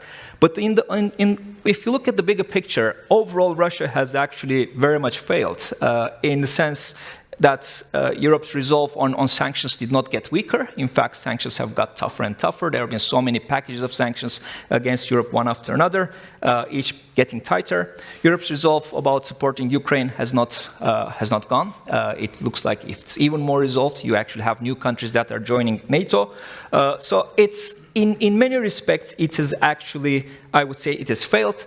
And, I mean, one can probably go on and on about why exactly it failed, but just as a kind of a very quick answer to that, there have been some like short-term things that Europe was able to do, which might appear that helped a lot, such as, reducing demand for gas and, getting American LNG or other source of LNG. But these are things that appear kind of as the solutions that were brought last year. But the reality is that Europe has been preparing, at least for dealing with problems with Russian gas for a while, even though many countries in Europe have been not so much attentive to concepts about energy security with respect to Russia. I mean, in the sense that, countries in the Baltics like Poland and others have been very clear about Russian energy in Europe, about the role and potential risks about that. Not so much clear in Germany and other parts. But still, there has been a process of institutionalization for 3 decades about, creating a much more integrated gas market, about diversification, about improved energy efficiency, improved renewable, and so on. And also, this crisis in the past year has also proven that maybe Putin actually miscalculated in one area, which was technology has evolved to an extent that this gas relationship between Europe and Russia is not as asymmetric as it looked from Russia's perspective. Russia thought that there is not really a very short-term solution for that, for lack of gas. It did appear that with the rise of LNG, and especially with the rise of floating LNG, and also rise of storage, significance of storage, you can actually make a lot of things in the very short term in order to allow, houses get heated and some industries still keep operating. So this has been Europe's response. Moving on to my second question, which I'll be briefer, is Russian gas on the way of being permanently out of the European picture? Well, if you look from Russia's perspective, this is definitely what they don't want to see. The Russian entire gas infrastructure has been actually built to export to the West. It was very late that Russia decided to do something else, such as, apart from exporting gas to the West, which is build a pipeline to China. It's been very recent that it has become operational, and also invest in LNG. So the entire infrastructure has been built actually to export to the West. And in fact, Russia built a huge surplus capacity in terms of its export capability to the West, much more than it ever needed. It actually does want to maintain some role in the European gas. It would not really like to lose that market, in large part because there is no better alternative than the European gas market. Even under the best case Russian scenarios, the 155 billion cubic meters that were sold in 2021 in Europe, Russia will be able to reach that number very long time into the future by selling some of that gas by LNG or to Asian markets. But that is kind of a huge loss from Russia's perspective. Now, while that's the case, there are I would say three significant advantages from Russia's perspective when it wants to maintain a role in the European gas market. One advantage is that it has relatively cheap, relatively low-cost gas. It's not cheap right now when it sells it, but it is low cost. And Gazprom, at the orders of Kremlin, can reduce gas prices and make it appealing. The other thing is there are many industrial players and many other gas sector players that will be very much willing to go back to business as usual.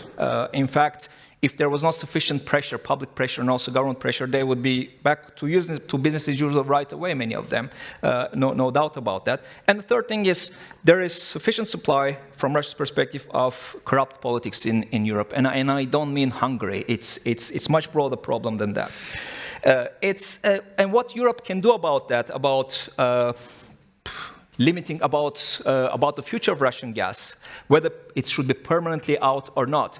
Well, I think there might be some merit about Europe maintaining some vagueness about what it would do, but there are probably quite a few areas where it needs to be very clear, very upfront about what it needs to see. Some areas that need to be decided: is there going to be back to business as usual ever at all? Could that happen? Under what conditions with respect to the war in Ukraine? Under what conditions about favoring Ukraine? And can that happen when Putin is still in power? I mean, Putin is officially designated as as a criminal who cannot actually enter in many European states because he has to be sent to prison. So that's it's not just about. If Europe makes certain decisions on that, it's not just a decision that will give message to the world that Europe is operating based on principles, but it's also a message that is sent to the Russian elites that they don't have a future with Putin. And many things that could be decided, such as what is the maximum share of Russian gas that can stay in Europe, can be what part of that needs to be obligatorily going to storage, how exactly it should be brought to Europe, what should be the role of Ukraine transit, and so on. I think these are some areas that Europe needs to do a lot of thinking and provide some clarity about that, which will help for its own planning. Finally, very quickly on the last question, the broader implications of these transformative changes in just 1 minute. I see three broad changes that are happening. One is the approach to energy security in Europe has been changing. It's becoming a lot more sober, a lot more realistic, in the sense that it is getting closer to what the approach to energy security was in the Baltics and Poland, I would say, in many ways.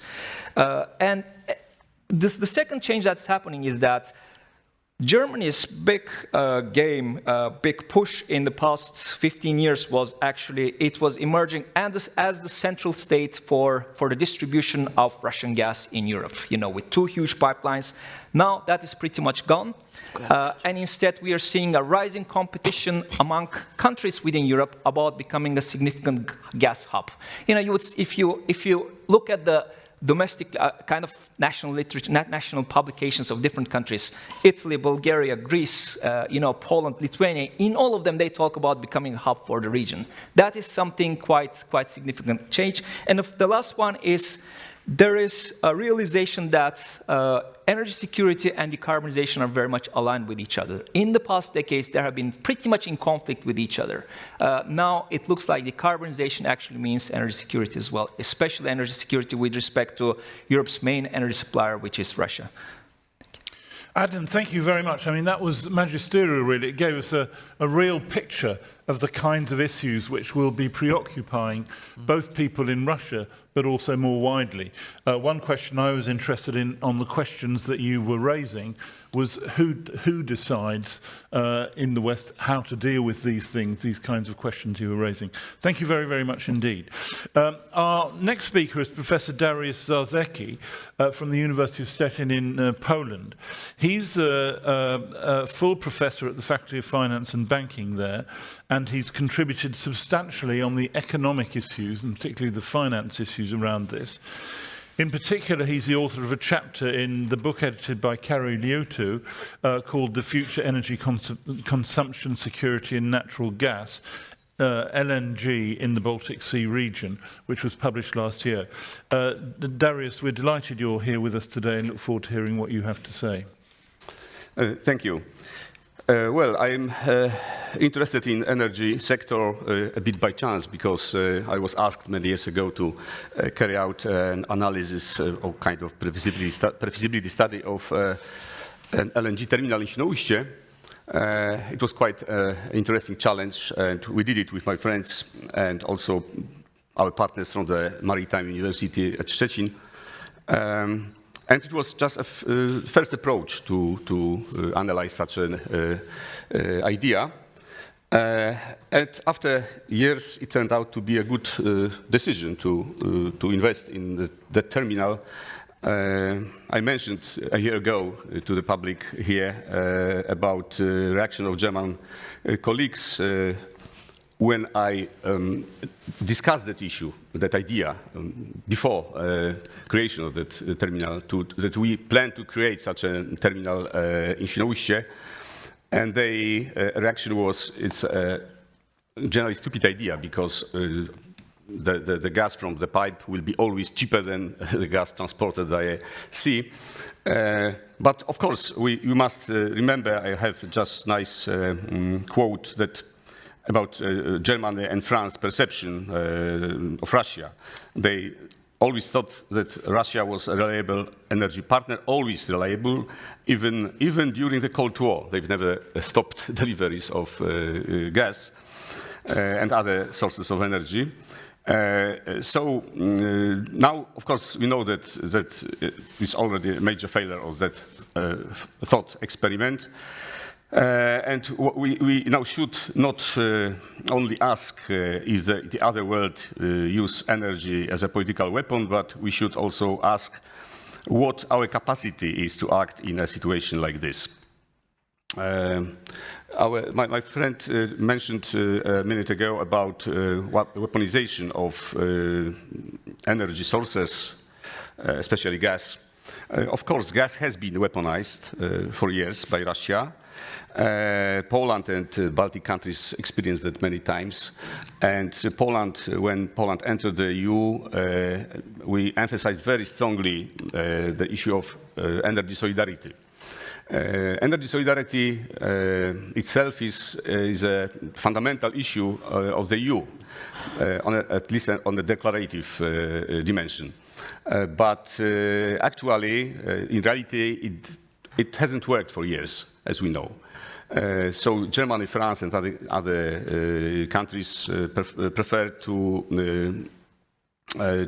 realize their own policy. Germany, first of all, focused on really very good, very low prices of gas delivered by Russia. And it was the source of their competitive advantage for ages. We admired German industry for years, the exports, the power of the economy, but it was, of course, sourced partially through cheap energy sources from Russia.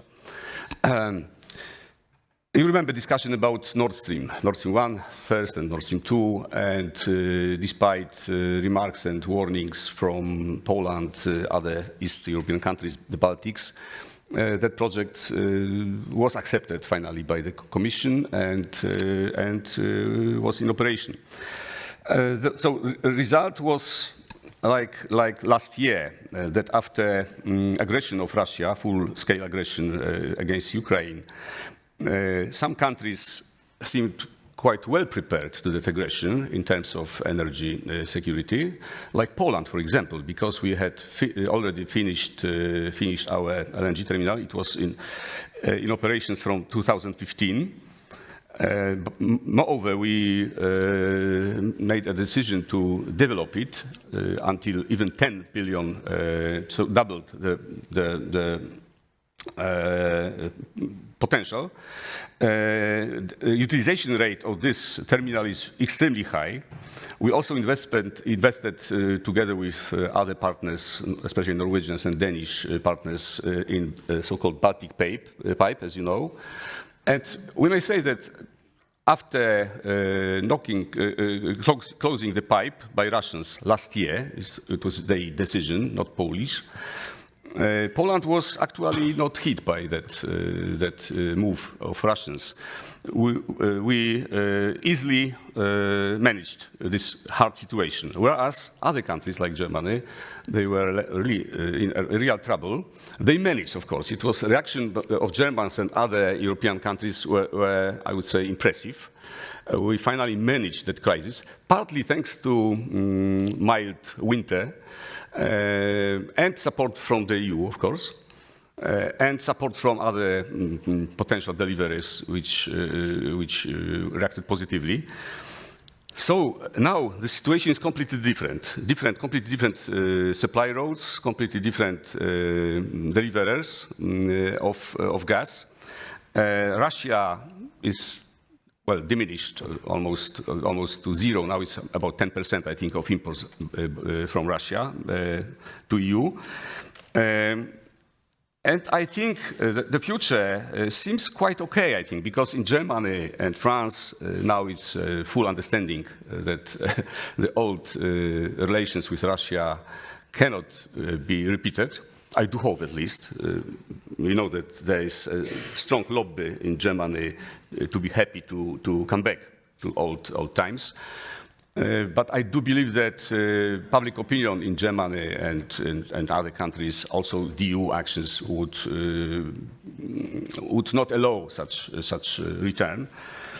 And what I would suggest to do, I think we should develop infrastructure under support of the EU.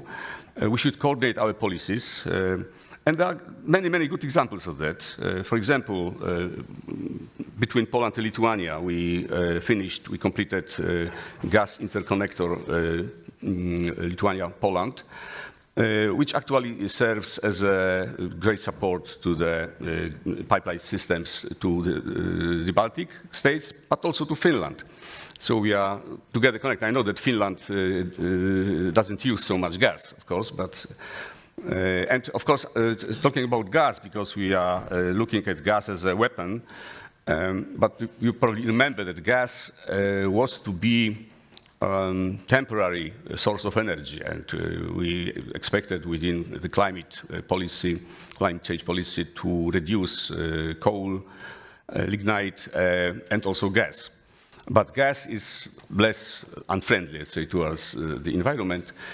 So I think under present circumstances, gas will be with us much longer than we expected originally. Of course, the question, my last question is, what is going to happen in the future?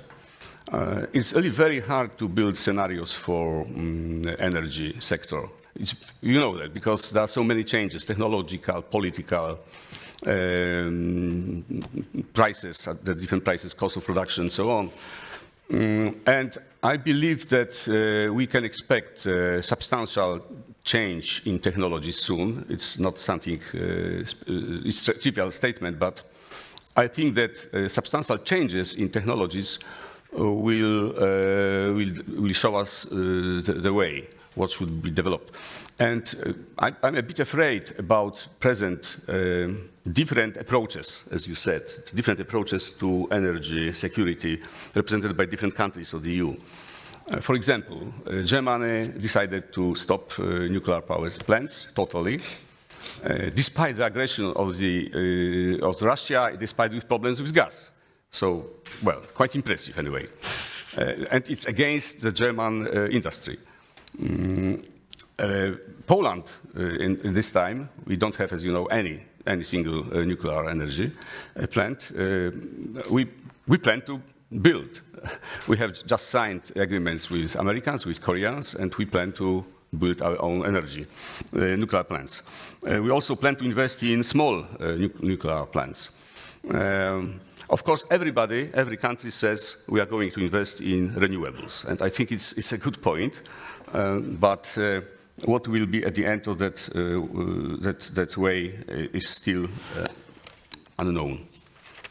So that's all for... Darius, thank you very, very much indeed. What you said sums up the kind of problems we've got. So we're now moving to the final presentation, where I'm really delighted, Kaya, to welcome you. I've known Kaya Tail since more than 20 years, when she was the Estonian ambassador to Britain, and I was in government at the time. She's had an extremely distinguished diplomatic career, both representing the country to the UK, to Germany, to the European Union, having been a diplomatic advisor to President Lennart Meri. And the role she now has is right on this particular button. She's the ambassador at large in Estonia for climate and energy policy, and she's told me before of the challenges that have to be met. So you've got the challenge of talking about the challenges that we have to overcome to solve all the interesting problems which the panels presented earlier on. Kaya, thank you very much for being with us today. Thank you, Charles, and happy to be here, happy to be the only lady on the panel, none in the previous panel. So is it mentality or is it mindset? But it needs... it depends how you identify. Yeah. Well, when we discussed the division of labor in this panel, I actually mentioned to you, Charles, that I would like to add the European Union perspective. And this, of course, has been conspicuously absent in this panel, apart from Darius. I mean, you mentioned many times the Commission and so on. But I will try to add this angle, and it will actually very well touch upon other points which the panelists have been making. So obviously, security does not pop up first in your mind when you talk about the European Union, although we all have recognized that economic stability and prosperity are an important pillar which supports also hard security. But still, it's not the very first candidate. But in the wartime now, the leap has been incredible, also in the European Union. I'm now referring to those common procurement procedures, for example, for ammunition, but also the European Union has become stronger in pure defense. But I would claim that this leap has been exactly as profound in energy policy. And I'm not talking now about weaning off from the Russian gas. This has been covered amply in this panel already. But I'm talking about exactly changing the mindset. And for somebody who is not well rehearsed in the European Union legislation, I need to be professionally. I really follow it. I can reveal you the secret that the common energy policy in the European Union is not in the treaties. It's not something which you would expect from the European Union. It's just something which has developed with the situation, with the needs of the day. And might I add, without any judgment, I don't know if it would have been possible with the UK in the European Union, because it goes against the instincts here. But now it's there, and when we talk about, let's say,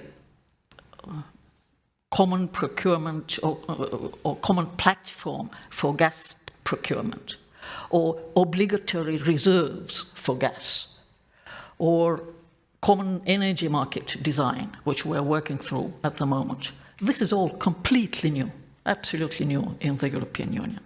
And this has actually made the European Union a stronger geopolitical player.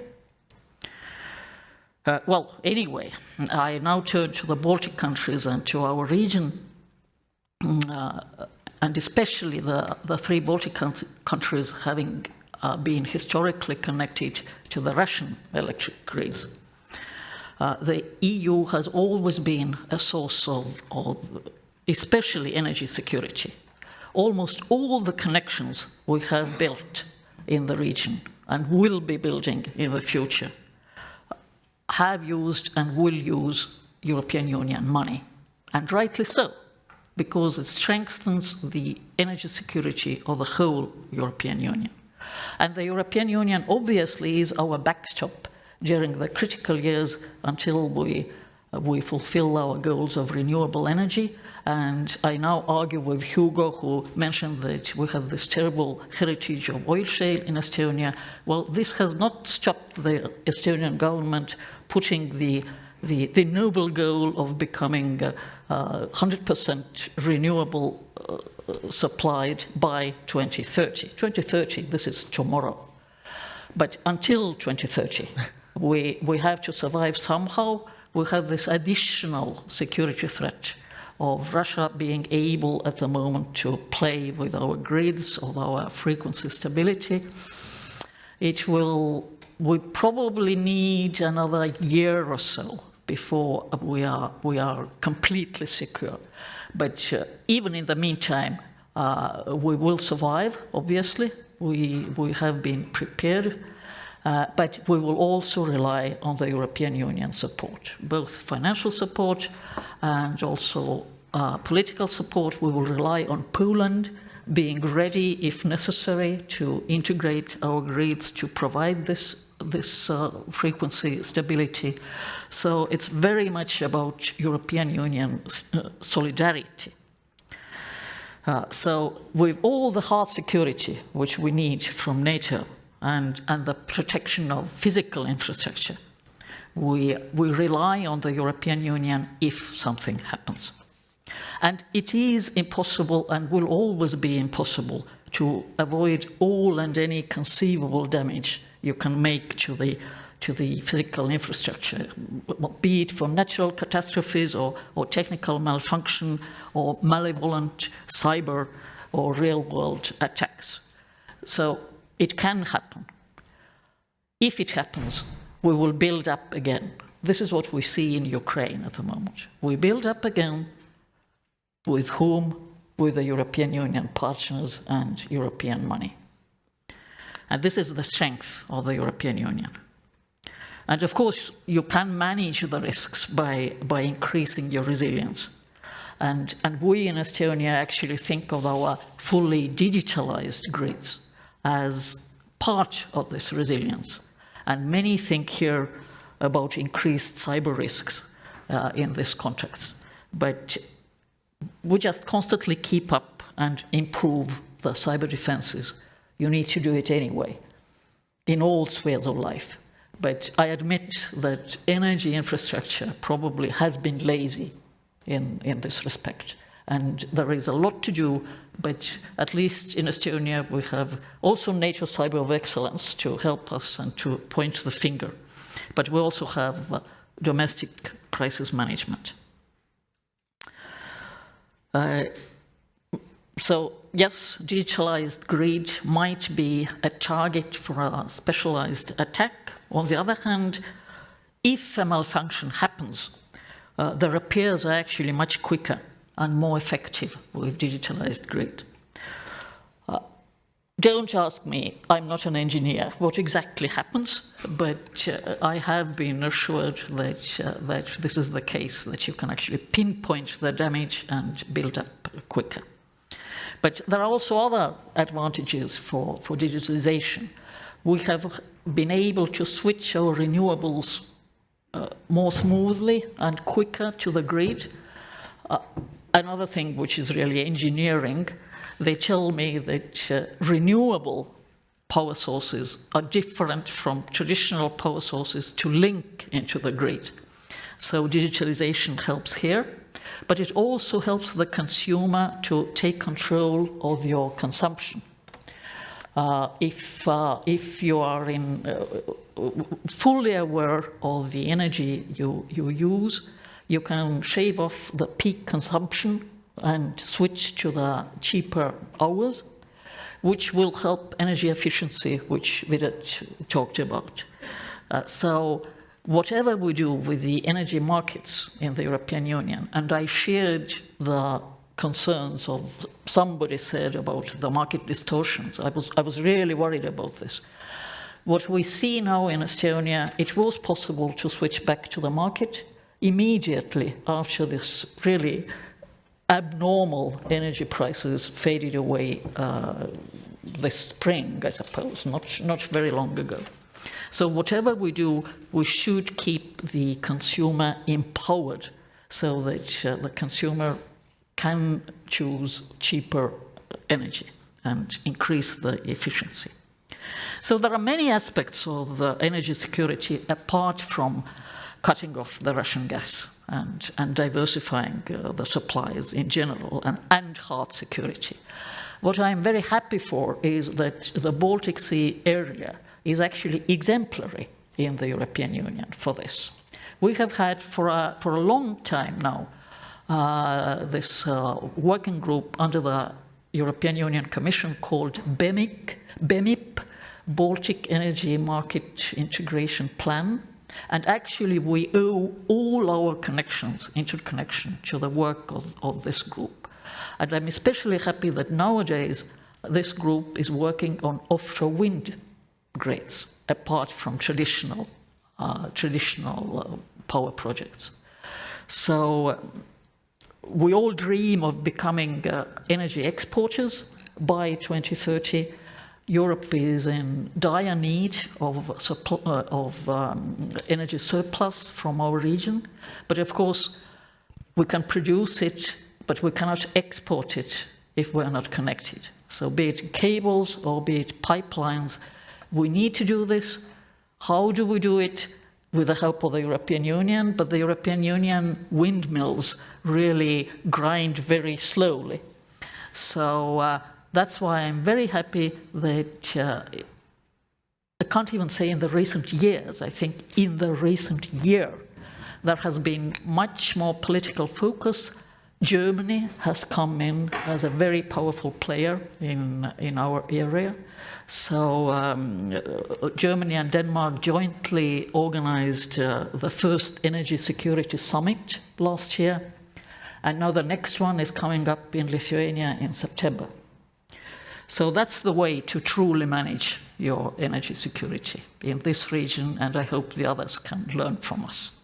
That's it, Charles. Thanks. Kari, that's tremendous. Again, a tremendous lot of information and really, I think, optimism about ways to deal with these things in the future, which I think is really important. Now, we've got about 15 minutes before the end, and as I said, I'm going to come straight to the floor. What I'm going to do is ask you to indicate if you'd like to ask a question, and then I'm going to take 3 questions and then ask the whole panel if they've got any comments, then another 3 and so on. So who'd like to ask questions?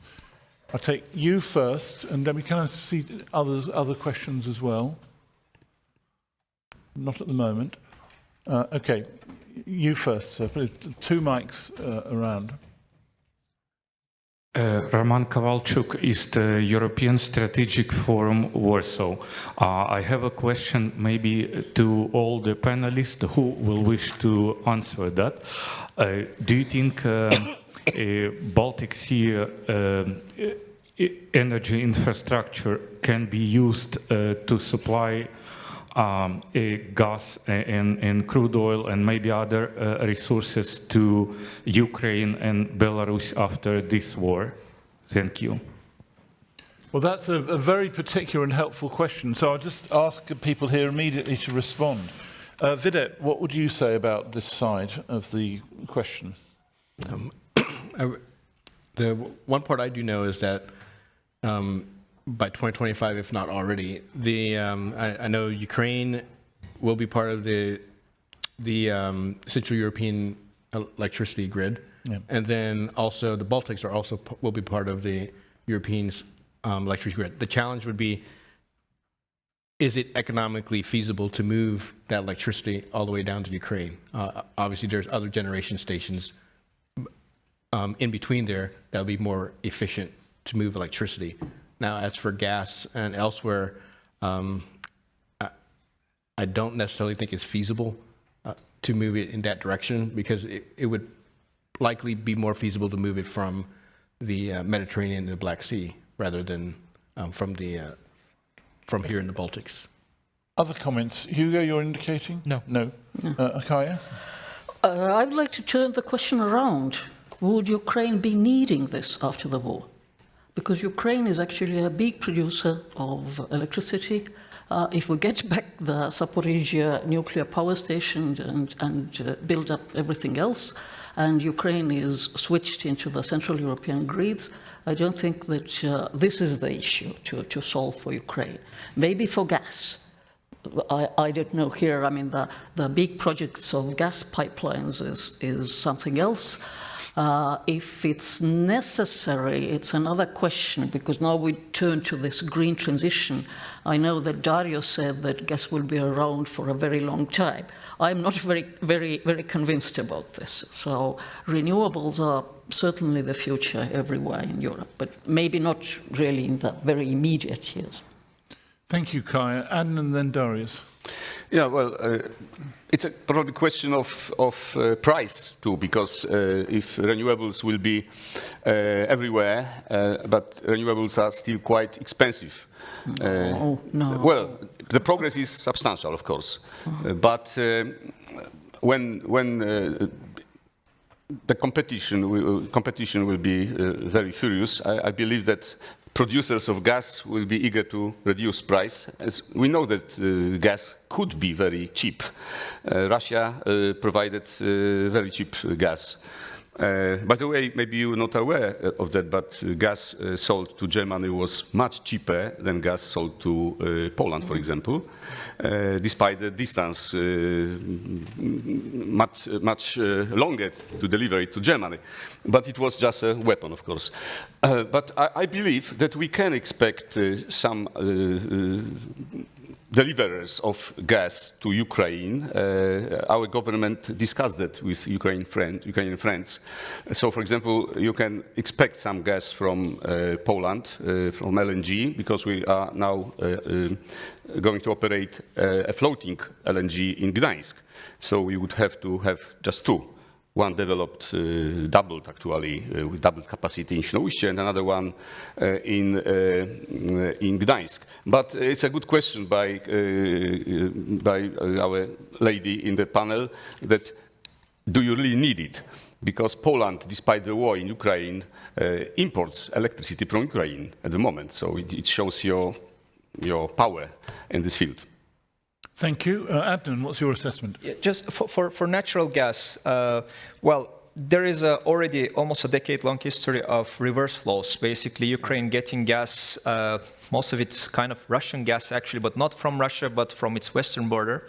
So there is some infrastructure for that. And the emerging reality right now is that in the eastern part of the Baltic Sea, probably this part of the Baltic Sea is headed towards a surplus LNG capacity. There are already interconnectors between, with Finland, with Poland, with the Baltic three republics, and so on. So it's if that is the reality there, if we are witnessing a rising surplus capacity there, and if the price is right, yes, some of it may end up in Ukraine as part of its energy balance. That's what we. Thank you. I'm going to come for more questions, but Chris or Hugo, do you have anything you want to add? No. Okay, further questions. Gentleman there, please.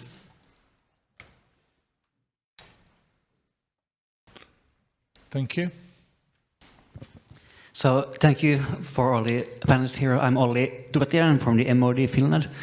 I have a question about the role of the gas, maybe also oil, but mostly gas from Azerbaijan and probably also in Central Asia if there ever will be a trans-Caspian pipeline connection. So there was some difference of views about how long the gas will stay on the European energy mix. But in this mix, what's the role now and in the future of the Azerbaijani and also Central Asian gas? Thank you. Thank you. Did I see one up right at the back? No. Okay, I can't see any other questions. I'm going to chuck in one for myself and then ask the panelists to give final comments. The one from me is, Adnan used the phrase business as usual at this, and I thought that was a very interesting phrase, and I wonder what the panel think of the idea of business as usual, if I can put it like that, following the Ukraine war. All the panelists in different ways have described a process of substantial change that is taking place right at the moment, as it were, independent of the war, but then you add the war, it's a process of massive change. So could I just ask the panelists to deal first with the question from our Finnish colleague, and then what you think of, what should we be thinking of as business as usual in this kind of area? Chris, I'm particularly interested with your accounts of the level of preparedness that there is not in relation to dealing with the various threats, how you see all that going. In fact, would you like to go first, Chris, on those questions? Okay.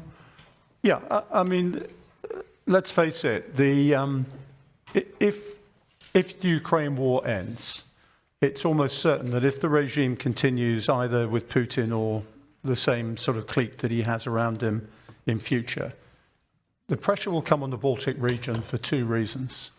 One is they won't forgive you for joining NATO, and they will seek to try and show that joining NATO was a mistake, just as quite a lot of Europeans are trying to convince Britain that Brexit was a mistake. Secondly, the fact is, if you are a Russian looking from on top of Moscow looking west, and I replicate the Time magazine cover of 1956, when President Khrushchev said, here is a map looking west, and the two arms that reach round and strangle Russia are the Baltic and the Mediterranean and the Black Sea. And he said, and that is why we must neutralize any threats from those directions. That is still Russian policy. So when the war in Ukraine is over, and I suspect it will be by the end of the year, expect the pressure to come on at the end here. And by that time, we need to have our infrastructure integrated, the distribution multiplied to give us redundancy, and make sure that in a grey zone type of warfare, that we are resilient and able to resist that. I'm now going to turn it round and say we need to plan for Russia coming out of the cold. Because what I do know about the future from my strategic forecasting is you get shocks and black swans. And there is a black swan that says that Russia right now is fragmenting. You see the rise of warlords, Prigozhin, Kadyrov, even Gazprom is raising its own private army right now. That is a complete repeat of history from 1921. So I would say to you, who is preparing for Russia facing west again? Well, that's a natural invitation, Adnan, to you to try and answer the unanswerable question which Chris has just raised. Adnan. Well, maybe if I could answer also the Azerbaijan and Turkmenistan question. Yes. When we talk about Azerbaijan and Central Asia is basically Turkmen gas. The big volumes of gas are there. The plans for bringing that gas to Europe go back all the way to the 90s. And it hasn't happened yet. And the main reason being, Russia has managed to prevent that process through various ways, either by signing big contracts with Turkey, with first establishing the Blue Stream and then Turk Stream and so on. Each one has been kind of something that has discouraged investment in that. But the main reason why it hasn't happened has been the status of the Caspian Sea. They reached a protocol on that about 5 years ago. That protocol appears as some kind of progress that allows some infrastructure development, but it has one caveat that gives the littoral states like Russia the reason to question the environmental aspect of the project, which can delay the project indefinitely. So that's the one. Regarding Azeri gas, yes, I mean, is already coming to Europe. There are like the two minor problems, or maybe not minor, significant problems are that the volumes are not big because of limited reserves. And the second thing is that it crosses through Turkey, and it's very hard to predict where Turkey's European relations will be in the future as well, given the result of the recent elections is that the country is headed even more towards authoritarianism. So I don't know at what point or whether that will become a problem in EU-Turkish gas relationship, but it could be, and could be, as a transit country, having a transit country in the middle with which you may have some problems as a buyer, or if the supplier has a problems in case of like Ukraine, it's not the ideal situation, which is limiting the progress on that. Business as usual. Yes. On the business as usual, I mean, I thought about business as usual. I use a term from Russia's perspective, because that's what Russia would like to see, returning to business as usual. But, I mean, in my opinion, it's very difficult to return to that because there will be some public pressure. But as I mentioned, there are like three areas where Russia has some cards, which is cheap gas, low-cost gas, many businesses that would like to return, and politicians that would like to support the Russian cause, as they have been doing in the past decades. So that is something that we should not discount as a possibility. Is it ethical to return to business as usual? I definitely think it's not. Things should change, but that's the reality. We don't know. It's hard to predict. Thank you. Hugo. Okay. Business as usual, and future planning in general. There is no business as usual again. Because we are going through a green transition that is accelerating and accelerating. But the scary thing, but that's also the exciting thing, I think, is we don't know what that will look like, and that's fine. Some technologies will do better than others, some technologies will succeed, some won't. Different countries will adopt different paths. We don't need to predict that. We just need to embrace the broad direction of increasing energy security, increasing resilience, and increasing investment in green technology. One other point, Joseph, if I have time. I agree with everything that's been said on this panel, particularly, Kari, your own comments on the European Union as an economic force for good and change. I do think that what we can't have are completely separate worlds in which NATO does the defending bit and the European Union does the economic bit. That means the EU should be thinking about the defending bit, but it also means that those countries with a real serious commitment and responsibility in these areas who are in NATO but not in the European Union need to be thinking about these questions as well. How can we help? How can we cooperate? How can we be part of those processes? Those two worlds can't just be in separate spheres. Thank you very much. Can I just come in there, Charles, very quickly? You can't give America an excuse to go back across the Atlantic. And the fact of life is, if you talk to Americans, they say, European Union can't fight, won't fight. That's how they see it.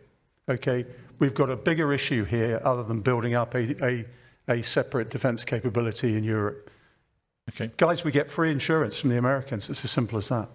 Okay, I'm going to go to the final couple of contributions. Darius, what's your assessment? Well, just a few words. Well, in Poland, we don't have any hope at the moment that Russia can be a predictable partner, and therefore, I would wish to, of course, and I'm waiting, like all of you, I guess, for democratic Russia. But we at the moment, we believe that we have to rely on our resources, our infrastructure, together with European partners.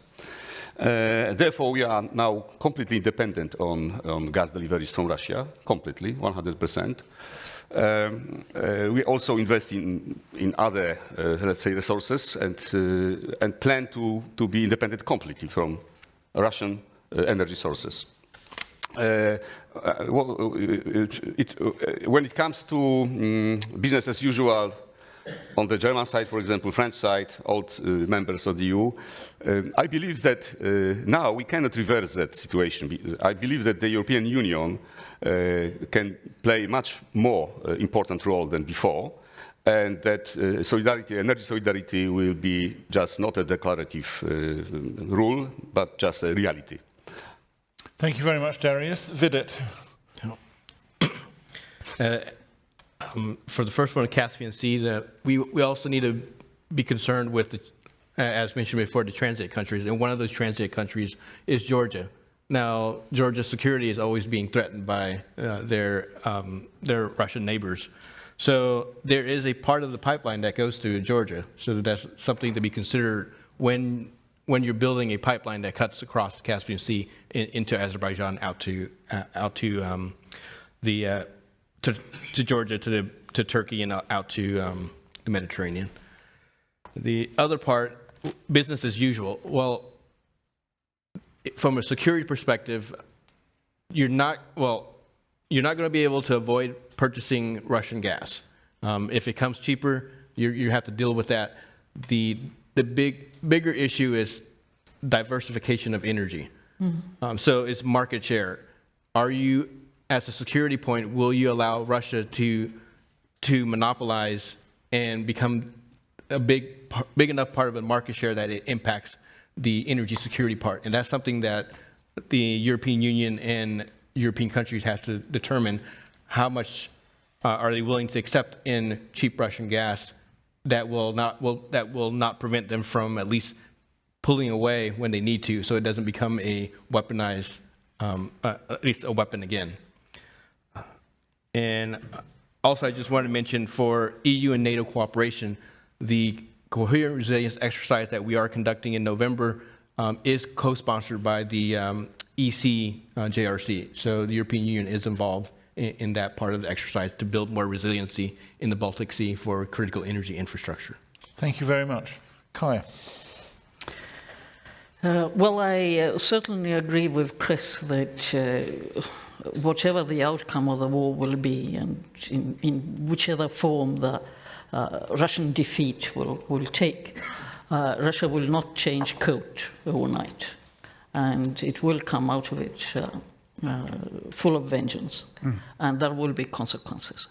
That's why I have big difficulties of thinking of business as usual as such in this background. I cannot imagine business as usual in Europe, where we actually have to think about a security architecture which is built against Russia, not together with Russia. And this sounds awful, but this is the reality at the moment. So I don't think of business as usual in this sense. On the other hand, I need to put on my other hat at the moment as a climate ambassador, and need to express my surprise that almost everybody here in the panel thinks that gas is inevitable, and it's only about the price of gas. Now, let me remind you, we have the target of climate neutrality by 2050. We have the target for 2030. We will have a target for 2040 in the European Union. And this is obligatory. You cannot really squeeze your way out from there. It is, yes, at the moment a bit expensive, but it will become cheaper every day. And in the end, there is no choice. Even Germany had no choice. So I'm not so very pessimistic about gas staying here on the market for a long time, and especially Russian gas. Okay, ladies and gentlemen, I want to wind up the panel by firstly saying on my part that I thought it was a tremendous discussion, a tremendous panel. I'm very grateful, and can we all thank the panel for giving their time today to create what I think has been a very good discussion. Well done, everybody. Well done.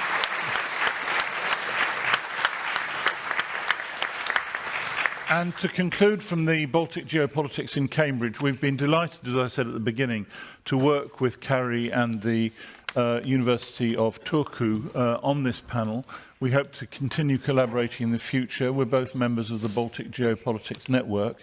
I shall leave a few of these pamphlets at the front at the end if anybody wants to have a look. But if you'd like to learn more about what we're trying to do, just Google Baltic Geopolitics Programme with 2 M's at the end. I'm not American, I'm sorry to say, Chris, in our language, and you'll find out more about us.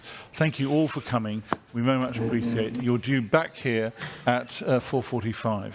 Thank you very much. Hello, good afternoon. Can you hear me? Yes, it seems like you can hear me. Excellent. So we're going to start the last panel. My name is Ruslanas Iržikevičius. I'm from Lithuania, from the Lithuania Tribune news portal, editor-in-chief. So great to be back to hospitable Turku. As I heard, it is the real royal capital of Finland. Somebody told me that from before, so I'm so happy to be back. And thanks to the organizers, dear Professor Kari, for inviting me again, and thank you for putting me on the last panel on very enlightening topic. We're going to be talking about combating cross-border crime. Very serious topic, but we will try to make it as informal as possible. So, welcome to the hall. Welcome to those who are watching us online, and those people who are watching us online, if you haven't changed from your pajamas, don't do that anymore, because the evening is already closing up. So, thank you so much for, once again, there's a great panel in the front of us. Unfortunately, one person who was supposed to be here is not with us, so we're going to be having more time to discuss it. So the construction of the panel is going to be very, very similar to my previous, to our previous colleagues, and I heard from my previous colleagues that there are a lot of historians amongst them. So I'm a historian by education myself also. So, but now we're going to be digging into cross-border crime and how we combat it. Because cross-border crime has involved a lot during the last, I don't know, 20 years, and we experiencing not only hardcore cross-border crime, but we experiencing also a lot of cyber threats. And of course, we will be trying to talk about the impact of the war, of the Russian aggression against Ukraine. So we're going to be touching on that. I will not be introducing our great panel, because actually we have people from different walks of life. We have politicians. We have politicians from Lithuania, Estonia, and Finland. We have representatives of European Union. Those people also, some people also worked in Ukraine. So they really great experience going to be coming from here to yourself. So we're going to be speaking for about 10 minutes each. And then I would like to ask your active participation, because that would be great if you can just ask the questions and we will answer them as much as in depth as possible. So we have 1 hour and 20 minutes. We have to finish on time, and we will start. So we will do from alphabetical order, and it has nothing to do with I'm from Lithuania. So, but Mr. Arnoldas Abramavičius is from Lithuania. He's a vice minister of Interior, and I will start with one of the great examples of cyber threats that we faced almost 2 years ago. And this was with illegal migrants trying to disturb and trying to, well, destabilize Lithuania and the wider regions. And we were quite shocked. I remember myself that it was a shocking experience. We didn't really have any faint idea what actually we should do, because it was a big issue of those hundreds and hundreds of illegal migrants starting out of the blue, entering Lithuania's borders. So I would like to ask Vice Minister to share this experience, how we did it, what happened, and well, where we are now, Matt. Thank you. Thank you, Ruslanas. So, ladies and gentlemen, we were introduced to the situation we faced as Lithuania, as a member state, almost 2 years ago, when commercial air flight was forced to land in Belarus, and finally Belarusian dictator declared that we will flow European Union with drugs and migrants, and so far it was happened very unexpected, and frankly we were not prepared for such situation as a country.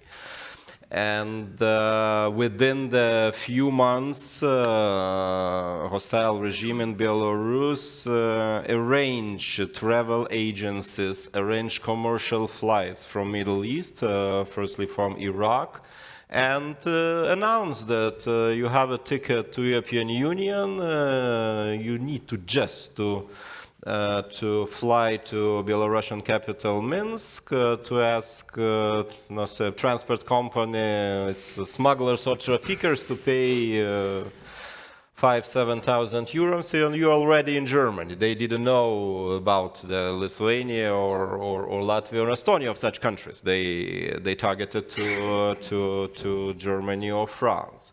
So what we need to react, of course. The people crossing the border is open. Green border is open. People crossing in hundreds every day. Now and finally was taken a decision to close the border, to not allow to enter. Of course, it was discussed, this decision, but finally national measures was implemented, and support of the society was definitely as strong as possible, because we need to save our country. We need to save European Union. So that's our response. Response in such that mobilization of all human resources. We need to include. We have included efforts of all institutional organization like Migration Department, Police Department, Border Guards. We alarmed. What we have did alarmed European Union. Institution and agencies, Frontex, we asked for Frontex, for then EASO, and now Agency for Asylum, for Europol, to come to examine the situation, that it's not just migration process, natural way, and the people fleeing from the war theater. As later we open our arms and say hello to the refugees from Ukraine. So all possible European institutions and European Commission were on board. We have alarmed European Home Affairs Council. We asked for the special council meeting, and finally we convinced that nothing ordinary in such situation. That situation is kind of hybrid aggression. Later it was definition turned towards migration instrumentalization, maybe more soft, but by the definition is a hybrid act. Is a hybrid act to arrange, to orchestrate flow of migrants from the Middle East, from the geographical point remote at 4,000 or 5,000 kilometers from the destination. And targeting, directed them directly to the European Union. So it happened, and European Union institutions and agencies understood us. That is an instrumentalized action. And we even now as well, there's my colleagues here from Estonia and Finland, and we have support from our colleagues from our other European Union countries that it could happen and could be repeated whenever in time and in geographical aspects and wherever. Lately was recalled that a similar act of instrumentalization once it happened on the Finnish and Norwegian border, but nobody mentioned that time, so how? But now it's finally a real situation. We closed the border, and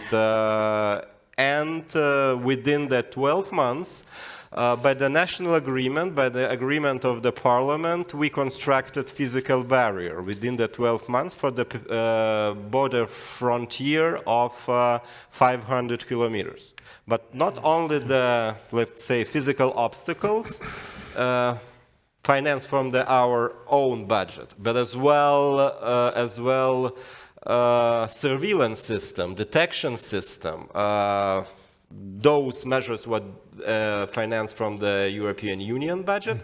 And finally, lessons we learned that we need to construct a kind of physical barriers to monitor border 24/7 with the big attention, let's say, it helps to protect our border. Because, what I want to say, 2 years ago was just the first stage of aggression, hybrid aggression with the regular migrants. 6, 7, 8 months later, it was the second stage, started conventional war in Ukraine with participation of the same Belarusian regime. So it's clearly linked both to two actions, heat up with irregular migration and lately conventional war and Belarusian participation. So inadequate regimes, hostile regimes near us, they never follow the rules of international law. They never follow the human rights and so far. So we need to be prepared of every possible situation. We need to deter our hostile regimes. And we need to be ready for any kind of situation. So that's the lessons we learn, that mobilization of society, installations of physical measures or advanced sophisticated measures helps us. And last but not least, of course, we prevented secondary movement. We restricted movement of those 4,000 migrants and insisted on them, convinced them, let's say so, convinced them to return back home to Iraq. As you know, Iraq, there's no agreement with European Union on forced returns. It's another problem for European. We are now talking about, now it's already on the way, Migration Asylum Pact with the different legislative regulations. But we need to focus on return, as there is no return system would not work properly. So we convinced those peoples, about 30% of them voluntarily return back to Iraq with a small payment, 1,000 euro payment, because those persons in general were cheated. They were victims in general, because for them was promised, you come to the agency in Baghdad, you can buy a travel package, you are tourists, all included, you will be transported to the European Union border, and once you cross the border, it's Berlin, it's Germany, and you will be admitted. And finally, they did realize that reality is not such bright for them, and about 1,000 decided to return back home. That's another maybe successful story, that we're really convinced that return mechanism could be activated. It's not just hands up, we can nothing to do, but as well ensure returned. And of course, lessons we learn now on board to all the member states, on board on the European Commission, as well as the European agencies. act of the way of acting is possible as we did, and currently we are prepared for all other situations. So that the lessons we learn, and maybe my colleagues would additionally now present their own activities, but we were that kind of pilot project, really. Thank you. Thank you so much, and we go to Mr. Antti Hartikainen, who is a former head of mission of the EU advisory mission in Ukraine, and he was there leading that mission until May of this year. So he is very, very fresh in his impressions and knowledge. And I would like to ask about Ukrainian perspective, since as your capacity in your former occupation, can you eliminate the impact of cross-crime on Ukraine and the importance of international cooperation in mitigating these challenges? Okay, thank you very much, Rusanas. Good afternoon for all of you. I'm just back, like it was mentioned, from my 4-year mission in Ukraine that I had. I have to say that sometimes kind of hard times, but survived.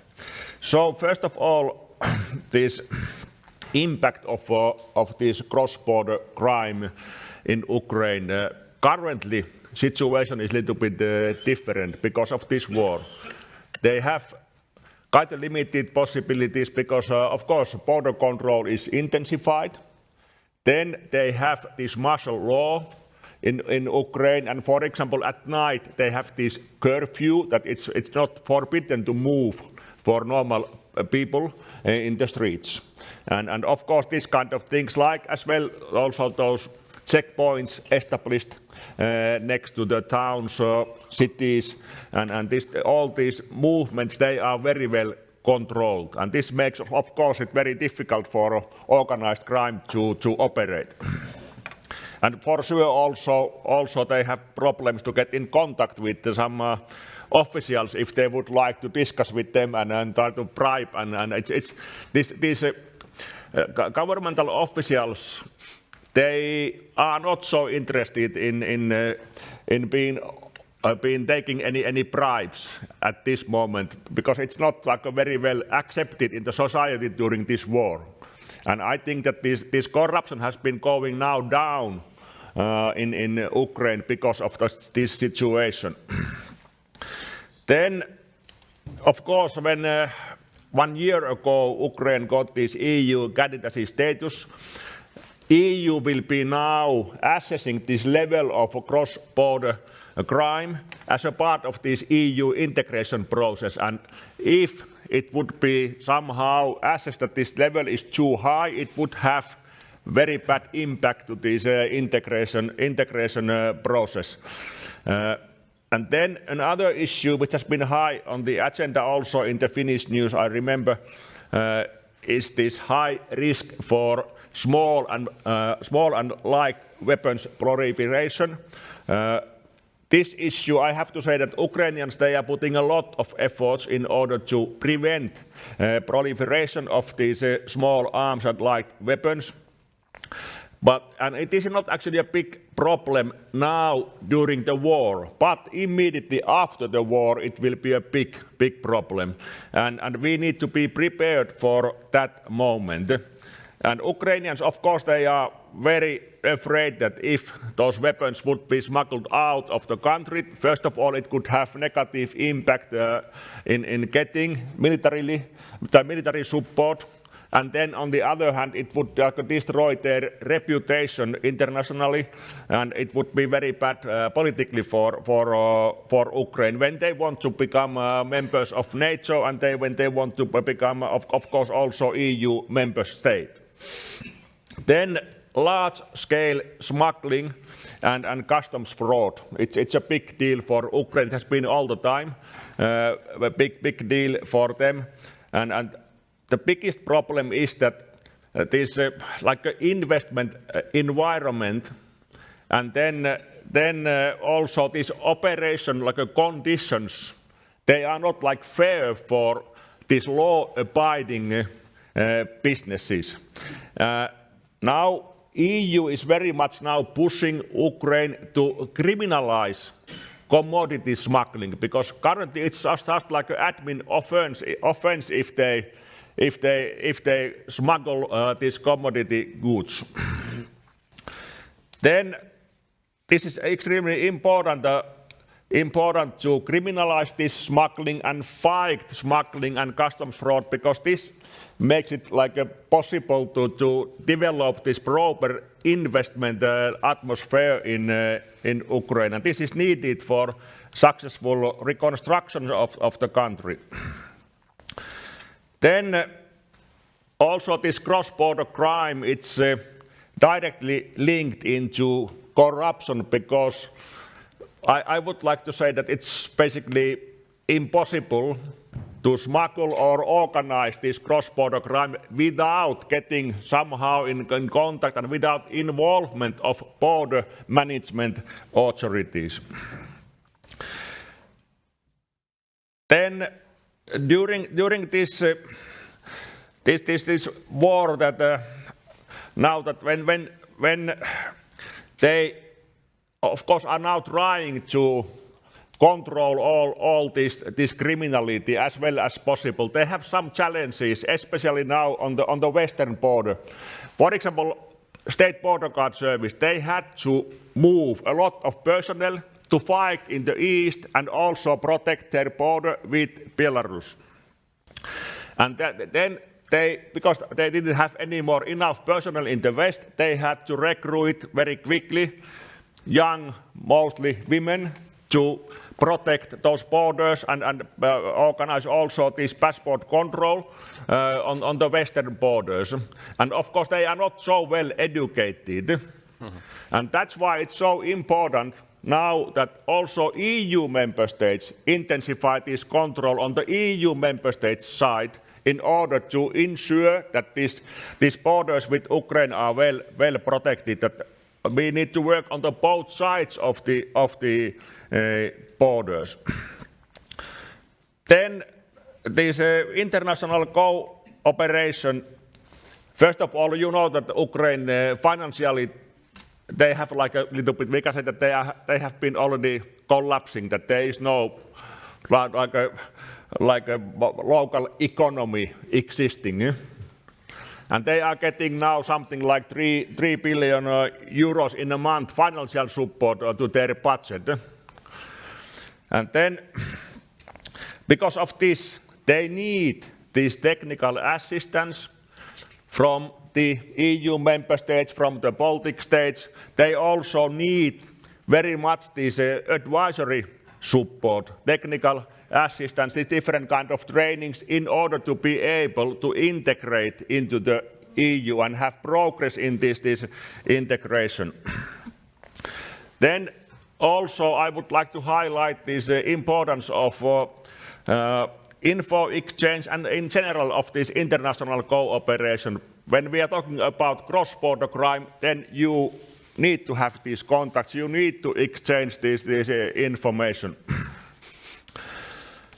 Then what is very positive that the EU is extremely active in supporting Ukraine. EU Justice and Home Affairs agencies, Europol, Frontex, they are actively supporting Ukraine. We have this EU advisory mission there. We have a lot of EU projects. Also EU Counter-Terrorism coordinator, who is actually now here with us, is also actively supporting them and organizing this dialogue with the Ukrainian authorities. EU Intelligence Center, they are supporting them. EU Commission, DG Home and DG Justice, they are active in supporting. Interpol is also supporting them, and of course UN agencies, they are many, they are very active in the country. Then these lessons learned very quickly, that of course we need to try to assess that what is the impact of that security situation in Ukraine to the Baltic Sea region. And I would like to encourage to have as much as possible also these bilateral contacts with the Ukrainians. And this would be not beneficial only for Ukraine, but also for us, for our countries. Often we think that we are only giving to Ukrainians, but now it's completely different, because when we are talking about hybrid, Ukraine for sure understands as much as we understand of hybrid. If we are talking about trafficking of human beings, they can for sure provide for us very valuable information. Also in cybercrimes, they are good and they could support us. And then when we are talking about military actions, they have the best experience now that how Russians, how they are fighting, and they can advise us and how to develop our systems.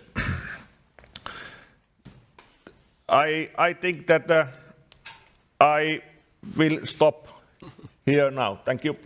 Thank you so much. And so since we're talking about the cybercrime, and as we know, cybercrime has no real borders, and so I would like to ask Juhani Intika, President and CEO of With Secure company, and who has a wealth of working in cybersecurity.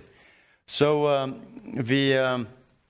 from your experience, do we have? Are we supposed to be afraid of the war, which is having implications since there's no borders to the Baltic region and Finland?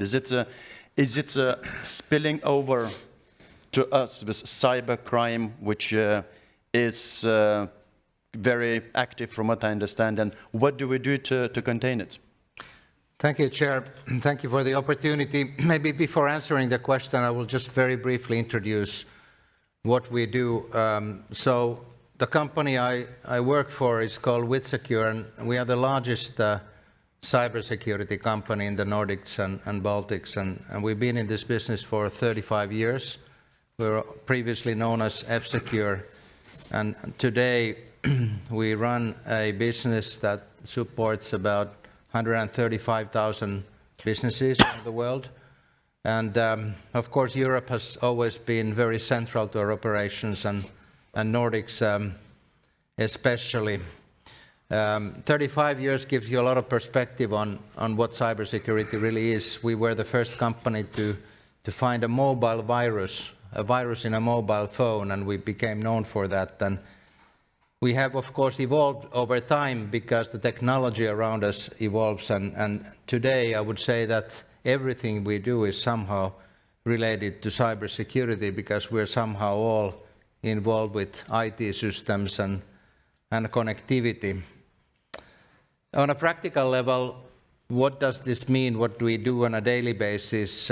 We basically do two things. We build defensive software, and we have offensive capabilities in terms of people. We're one of the few companies that actually can claim that our software is built by attackers. So we have what is popularly called white hat hackers in our payroll, people that are paid to hack into a building, or even better, a system. And sometimes it just starts with having the ability to pick a lock and get inside a data room. So you can imagine the war stories we've accumulated over the years.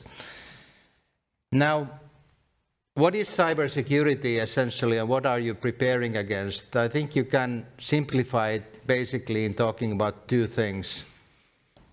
You're trying to cause disruption to operations, and you're trying to acquire information, data in practice. And everything we do and the attackers do is basically revolving around these two goals.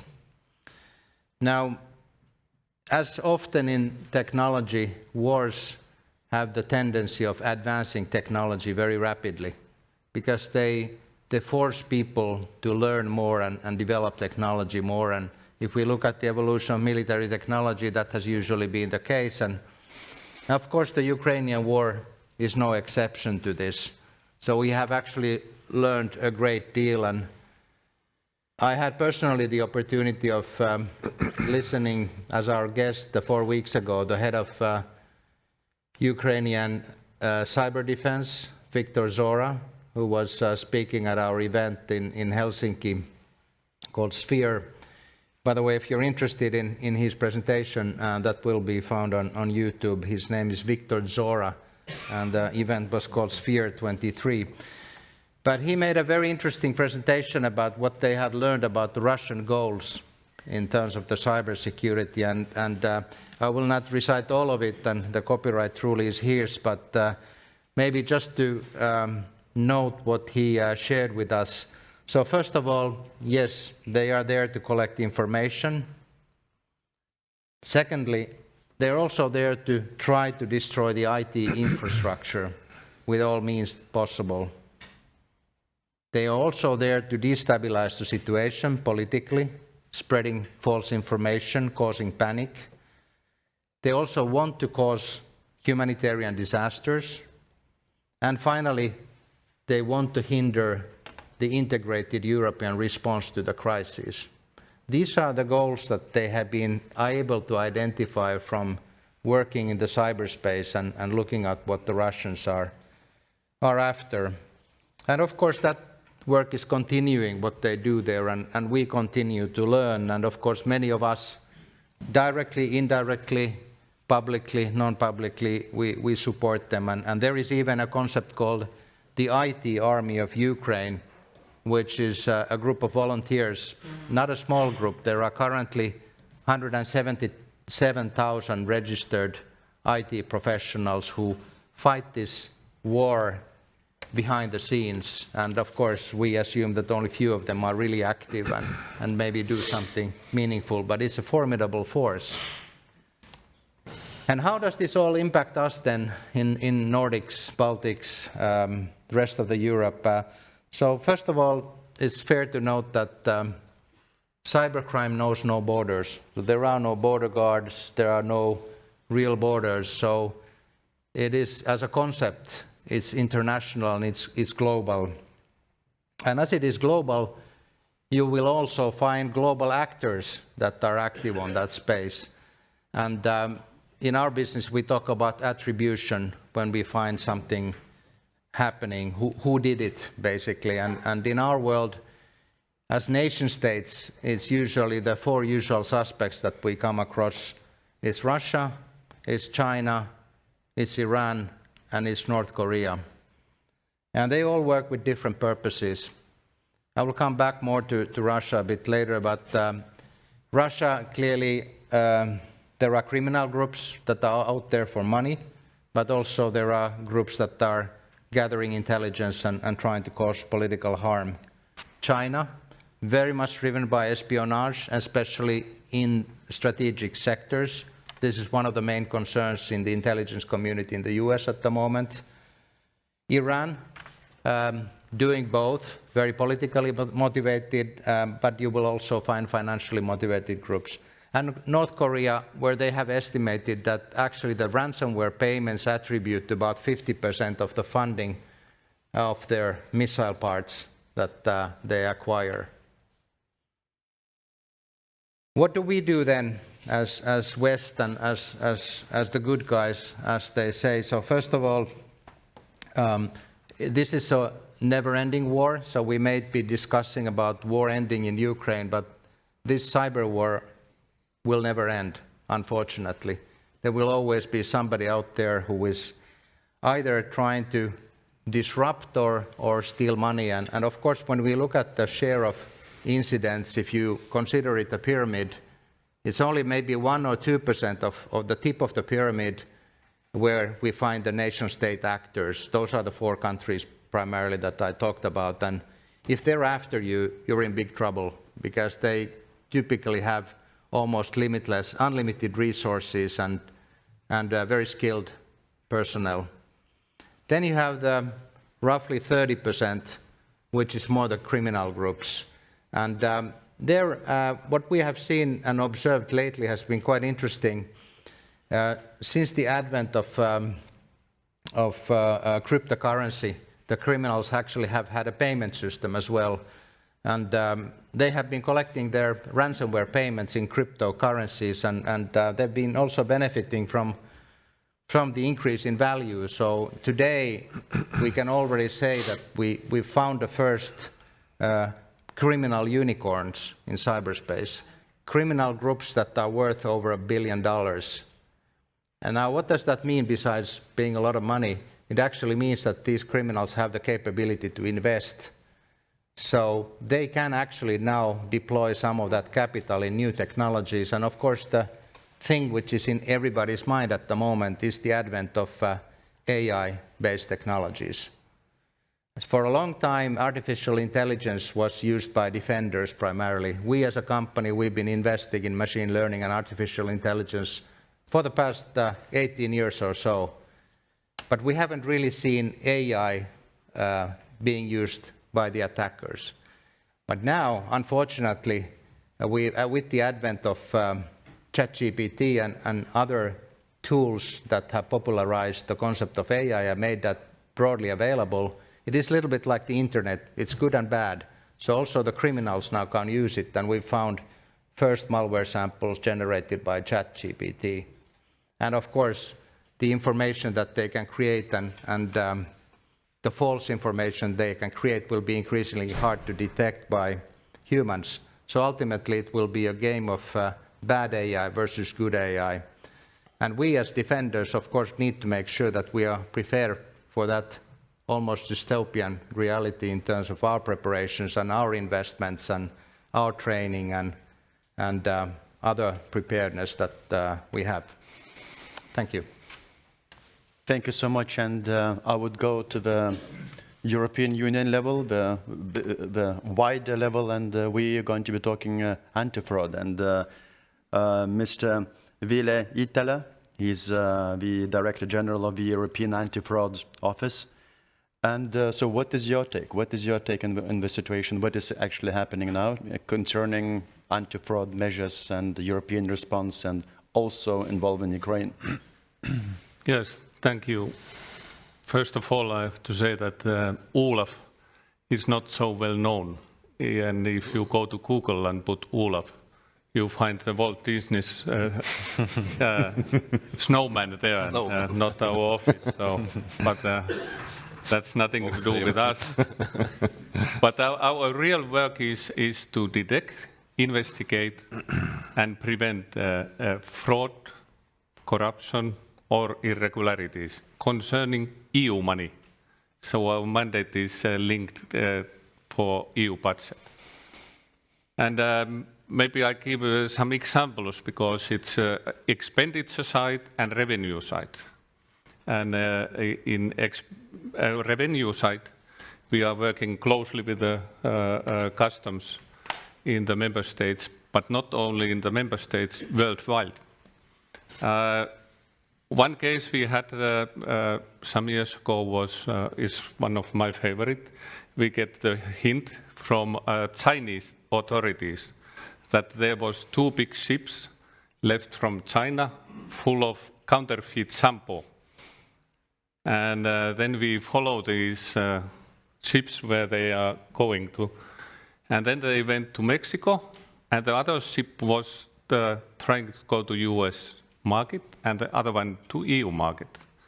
But then we contact the customs in Mexico and border control too, and they seize all this counterfeit shampoo. And I saw the bottles of this. It's exactly the looks same what we have here in supermarket. The normal customers cannot make a difference. But of course, they try to sell it much lower price, and then people will buy it. I have to say, if they could go to the market, it's not only cheap shampoo, it was also very effective, because when you wash your hair for once, it's done, because you don't need to wash again your hair. So nowadays, it's not only the question of the money, it's question of people's health too. And with these joint investigation teams, what we have with the member states and other customs all over the world, we have seized a lot of alcohol, last Christmas one whole shipment for the toys which were really dangerous for the kids, and all of kind of things. And just recently, 2 months ago, counterfeit honey. And then we realized that nearly half of the honey is sold in EU is counterfeit. So nowadays in this job, I really look what I buy and where I buy things, because it's really a common challenge how to do these things. But your question about cross-border fraud. I have been now in ULA 5 years, and what I have experienced, what are the trends for the fraudsters? First of all, they are really international, really doing cross-border fraud. They are very quick, like this, that they can react. They are really sophisticated. As you know very well, they use IT much better than we can in our offices ever do. And explaining what I mean, they are very quick. When it was COVID time, and it came the announcement that we can have the vaccines. In the same week, the organized crime sent false offers to nearly all governments in EU. And they were very well done, and they offered the vaccines with a certain price, but immediately, because the political pressure was huge. Everyone wanted to have vaccine immediately. And then we detected these criminals, and when we found where these are coming, it was Canada, Asia, and Africa. And they sent it to governments, even to Finnish government. So this really shows that the crimes, fraud, everything is really international, and it's quite a big challenge for all of us. And then the question is that how to tackle this? It's 3 things: cooperation, cooperation, and cooperation. We really need to trust each other in law enforcement side. And inside the EU, we work closely with, of course, with the national authorities, but we work closely with Europol, Eurojust, with the European Prosecutor Office. But that's not enough, because then we need these international partners too, like Interpol and the police in the USA, everything. But we always talk that the real single market here is for the fraudsters and criminals. We have many even legal obstacles how we work together. Sometimes we have a goodwill that let's cooperate, but then it's all kind of regulation which hinder us to work together. And then what is one answer is the digitalization. We really need to have a good digital, in Europe we call it pan-European IT systems, that we can follow where the money goes. And quickly I want to go to Ukraine too, because that's now our priority, and I have, before I came here to have this discussion in office, what is important is to coordinate, because now it's many bodies from European Union, and they go to Ukraine and explain what we want to do and what is our condition and this and that. And it's too many. They have more to do than every day take visitors who offer something and demand something. And it's not only the authorities in European Union, it's again all over the world. And I met Tuesday people from World Bank. They will donate a lot of money, but they want to audit and they want to give again the conditions how they can use the money and talk about them. So we try to coordinate worldwide, and I have been in Washington 1 month ago and discussed with the UN, World Bank, IMF, USA, all the actors who will go there. Without this coordination, it will be the mess. But we have to start now to coordinate and make the plan how to work there. And the other one where we are now focusing a lot, but we are in very early stage, is the evasion of the sanctions. We have seen that we have nice, good sanctions, but they are not really working very well. So it's a huge work. Thanks. Thank you so much. And now I'll go to my left side and to our northern neighbor, Estonia. And what is at the moment the most pressurizing issue for Estonia in cross-border crime? Obviously, the border with Russia is kind of closed. But do you feel that the impacts of that onto your work, or it doesn't feel at all? How does it work in Estonia now? Thank you, Ruslanas. I will describe different elements on how to fight against organized crime. First of all, I would like to recognize and say there is excellent cooperation between all the agencies who is working very hard on against organized crime in Baltic region. It means we can a little bit better sleep on nights, as we know they really do the great job. To come organized criminal groups or that landscape, as it changed, basically organized criminal groups has remained same as been always. There is three elements. I think what they follow: people greediness, easy money, and our weakness. What is changed, of course, is changed the landscape where they're working, and all the new digitalization and digital society, all the applications on IT possibilities, what we have, has changed that landscape dramatically. And near future, I would like to say 70% crimes will be, organized crimes will be, might be already by now, is committed by using technological tools one or other way.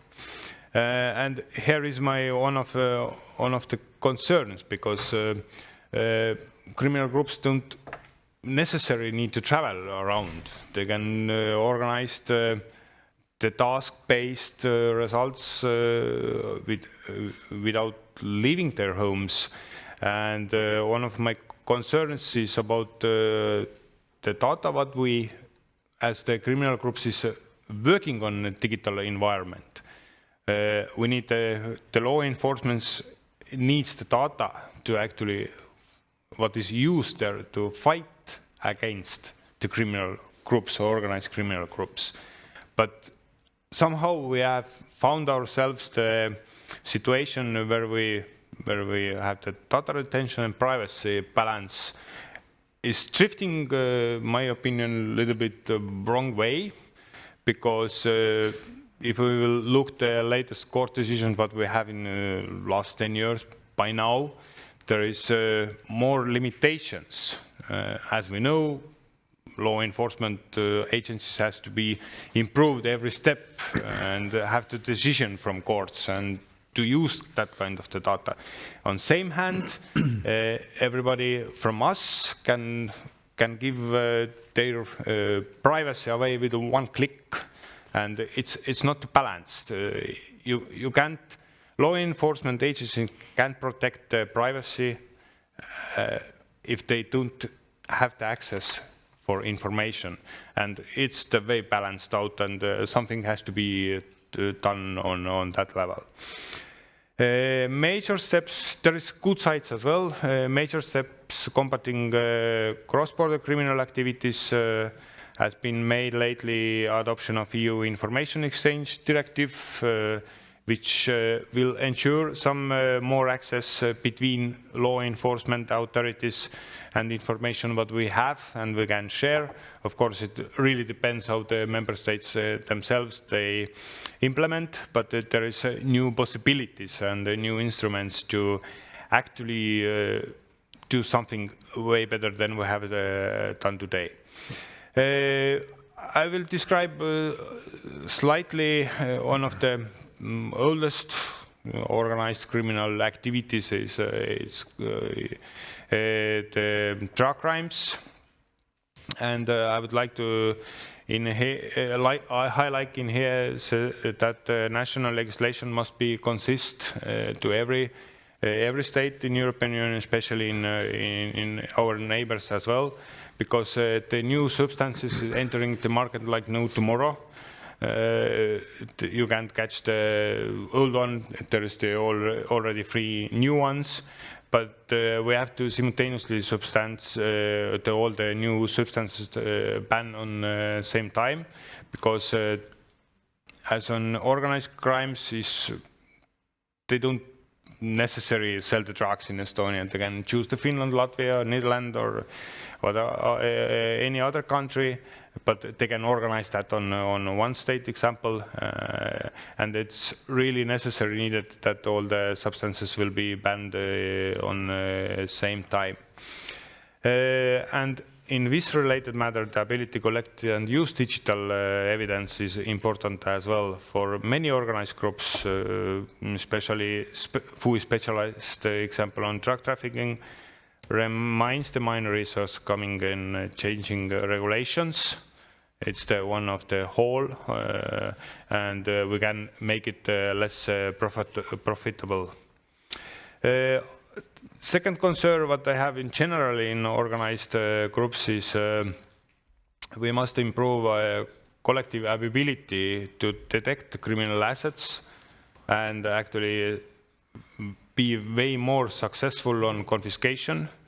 It really might be need a different law background for that, and to on our level cooperations to actually follow the money, how to say, because what I can say right now, there is no member state or state who is actually very successful on that. So basically only 2 to 4% all the benefit what the criminal groups is able to earn, states are able to confiscate. It has to be changed because the organized criminal groups is only follow the main aim is to actually earn the easy money.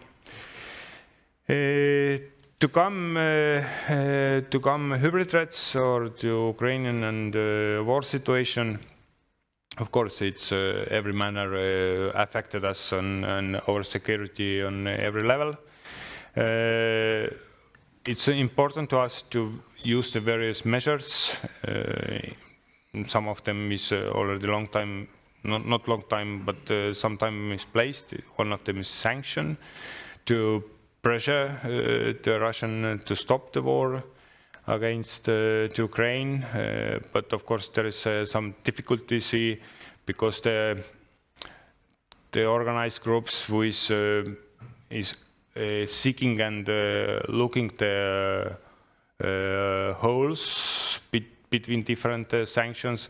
I can make some examples as we know by current sanctions you can sell the cars which is cost more than 50,000 euros into the Russia. Basically the brand new cars which cost like 100,000 more and more is divided into the parts, and one part of that car is less than 50,000 and they will be moved in on different ways, and the end result, the brand new Mercedes still driving on Russian streets. So that's the organized groups is always seeking and looking the loops on different legal aspects. Of course, there was mentioned already what will happen after the war. Weapons and explosive smugglings is one of the real threats. After the Balkan Wars, it was seen as well, and there is a lot of weapons available, and we can quite be sure that organized groups will not just leave them, and will wait a way to smuggle into the European territory as well. To continue on hybrid, the availability of Russian media channels is one of the concerns. And many of us travel around. If you will go into the middle of west side of the Europe, you can in hotel room turn your TV on. The Russian channels and propaganda is ongoing. Of course, in this part of the Europe we have a ban and close them all the town. But it's one of the elements where you live on parallel worlds, and it's one of the key elements of radicalizations as well. And it's the dealing with that matter is one of the key as well. Based on the war, there is a lot of refugees has been on the move. In Estonia, we have more than 60, nearly 70,000 people.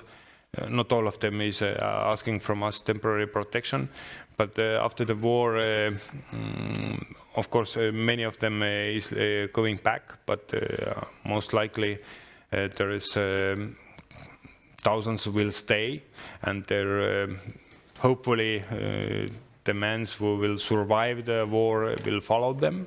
It will be cause us different aspects of problems, the war post-traumas, and if the families has lived without one of the half the family a long time, there might be new families, and it will be definitely cause some new problems. Arnoldas mentioned about the sanctions what we was forced to immediately add into the effect. One of the sanctions was to limit non-necessary travel from Russian side. It was actually quite successful. There is only small groups who is actually allowed. Before the COVID and compare Estonian side, the cross-boarding is down by 70% what we had before the COVID. And it definitely affect. One element what is mentioned in news as well, if the Russia is calling the new men into the war line, and there is some member states has start negotiations like should we let them to come into inside Europe.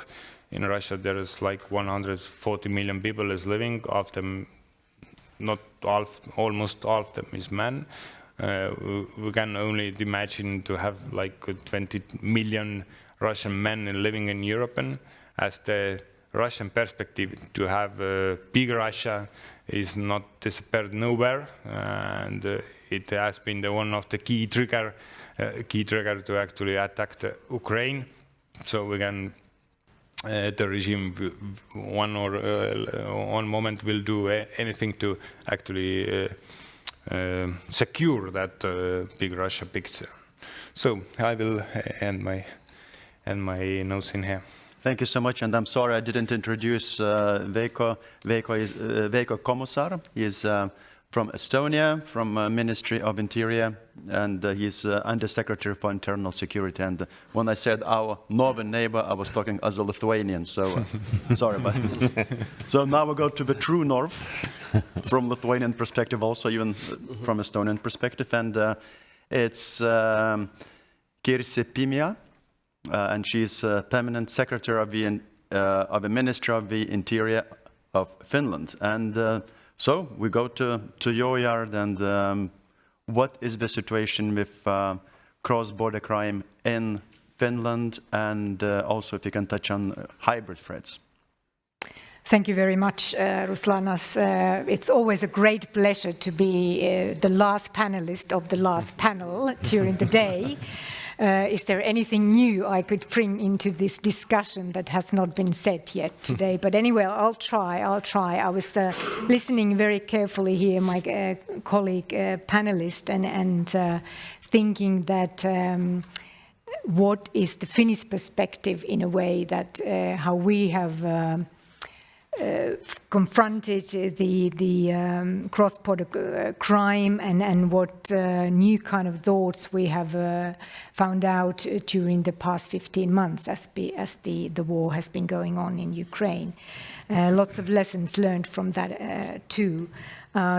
A thing that I would like to, I know that it was touched already in the first panel today, but what I want to bring up is the word cooperation, collaboration. And I think one particular Finnish way is the very strong cooperation between authorities. We, of course, hear all the time from the politicians and from the citizens that why can't the authorities cooperate and share the information, and why aren't they doing them? But actually we are doing, in the international perspective, we are doing it a lot. And in much more actually than in many of the other countries. So I think there's, of course, we need to be better and work closer with each other also in this country, but I think we have a good basis to that anyway. So the cooperation, I think, of course, when we're talking the cross-border crime, we need to talk about the international cooperation as well. And it is the bilateral cooperation between the countries, but it is, of course, the international organizations, Interpol, Europol, Frontex, other regional organizations that we have. Who can, in a way, facilitate the countries to do more cooperation, share information between each other, and so on. But as mentioned here by the other panelists already, that of course the criminals are very clever in their networks and cooperation as well. So they are actually exploiting the difference between our countries, between, for example, differences of the legal systems, differences of the business structures, law enforcement capabilities, etc. The list is endless nearly. And as said, that now they're forced even the AI in their use, and might find other ways to exploit in the international sphere. But anyway, so I want to, of course, we as an EU country, we need to see that the cooperation between the EU countries and the EU legislative frame gives us something, gives us tools to do cooperation, to share information. And one of the central issues that I want to share with you today is the shared situational picture. And it means, of course, that the different countries, different authorities have a same picture, what's happening, what's coming.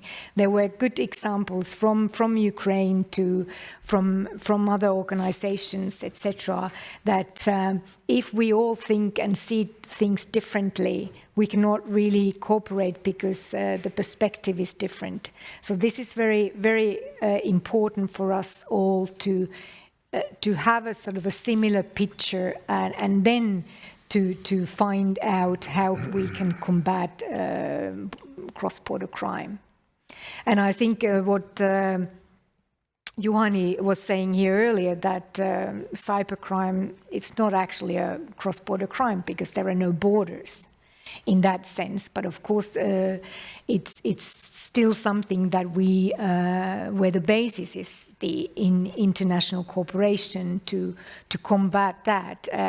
The national authorities, the national actors, whether it's the businesses, whoever, need to be prepared to all kind of attacks in the cyber world, but we still need to share the information from the lessons learned. We all have cases. We have as Veikko even mentioned here, we have these experiences how different countries, whether it's Russia, China, Iran, etc., how they act and what the ways they do, the tactic they are using, etc., so that the other countries could prevent something that maybe somebody couldn't. So of course this is very important in that sense to learn from other countries and to learn from the experience that the others are saying. I'm not going into different type of, we are mentioned here already the different type of crimes that are there, whether it's the drugs, which is of course something that where we can see all the time that if we don't work, for example, the police doesn't work between their colleagues and between the countries, they just don't get the big networks that are selling the drugs and are planning it around the world. But it's something also that I want to point out is the, as I mentioned, the business structures, because of course the criminals are using them. Somebody said here that they are, you mentioned the car, but you put things into the pieces and you actually work through the legal structures in particular countries, and you use them to finally do something somewhere, which can be another country again. So there are many aspects that we need to take into account, but I think in good cooperation we can sort of get to the goals and that we all, of course, want to, and we can prevent. I do believe that we can still prevent, even in the future, even if the criminals are using the AI, that we can still prevent the cross-border crime. But it does need more and more cooperation, more and more training. Somebody mentioned here that the training, the education of our authorities, of all the actors, and all of us, I think, if we think of the cyber crimes, that we should not be negligent and sort of avoid taking all our own machinery and what we're using, the IT. So all these can be used by the criminals. So I think it's something that we need to be vigilant, but it does include everybody, actually.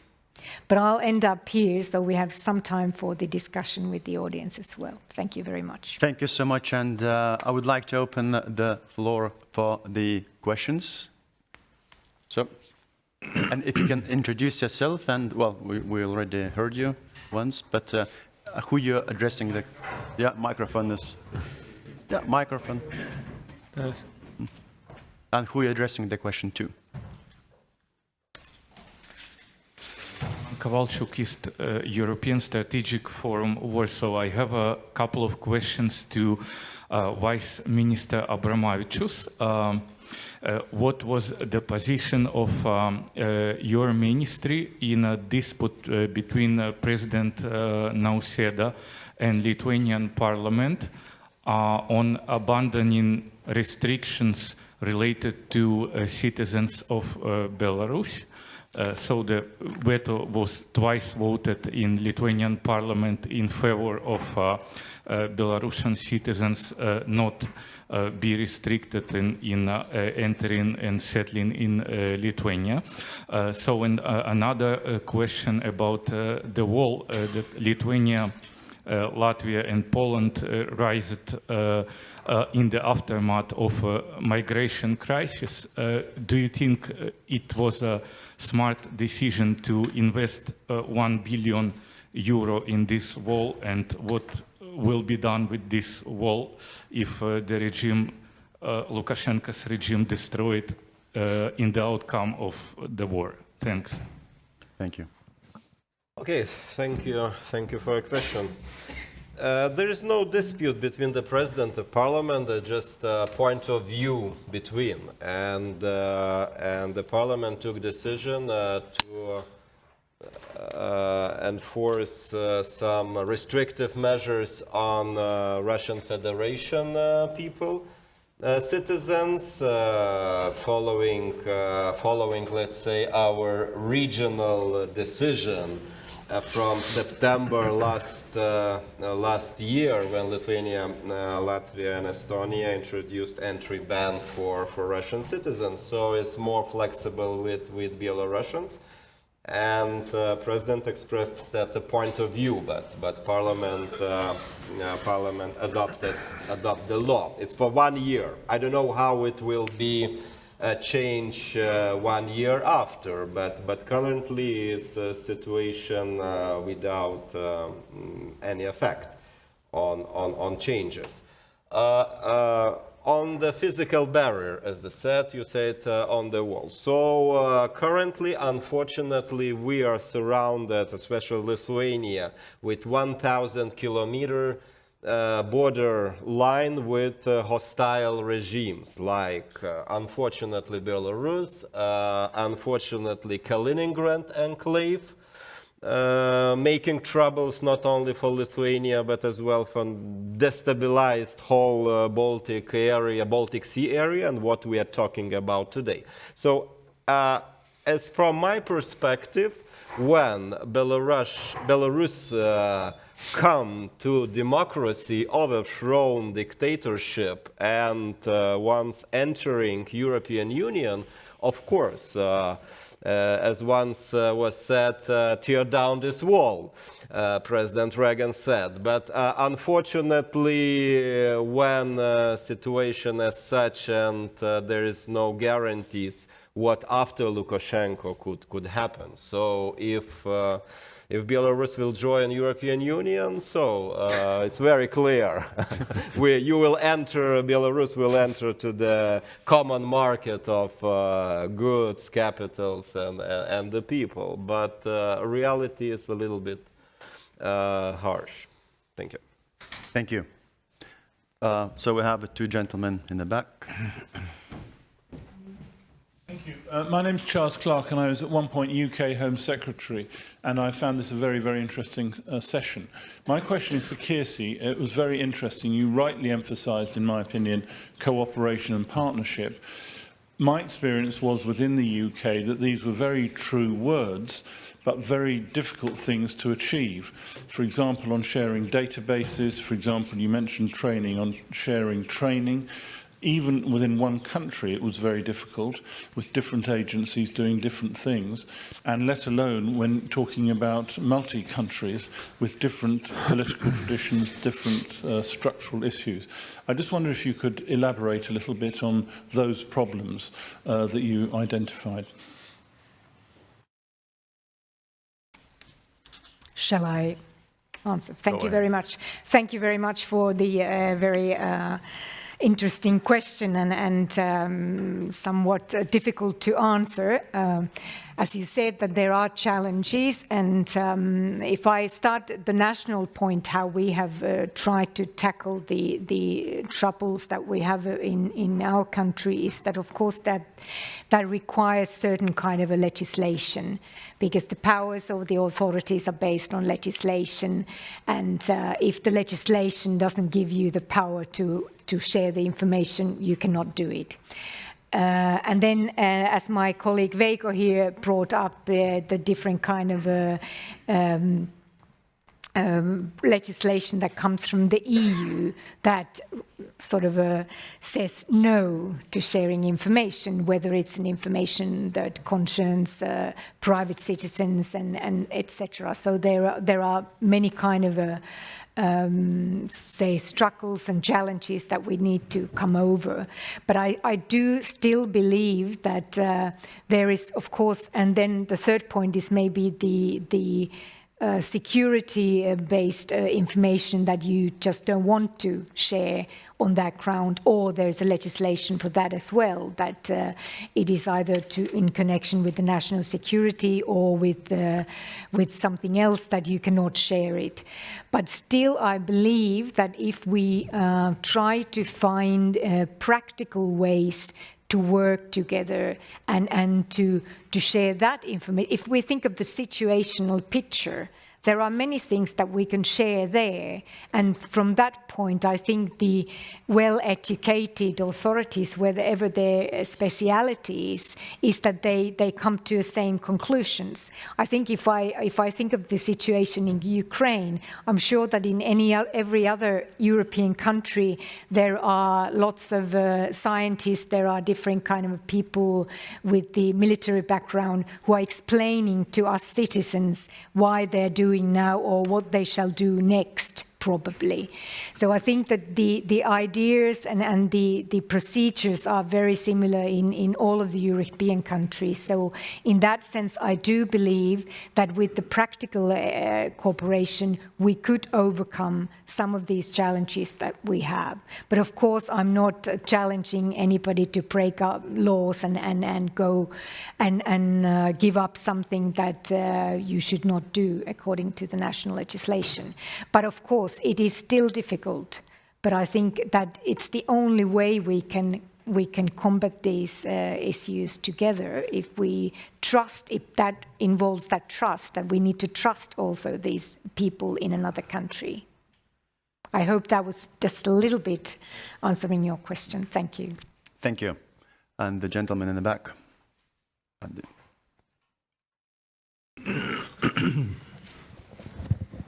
Thank you very much. My name is Tomasz Studzieniecki. I represent Gdynia Maritime University and Intergovernmental Coordination EU Coast Action.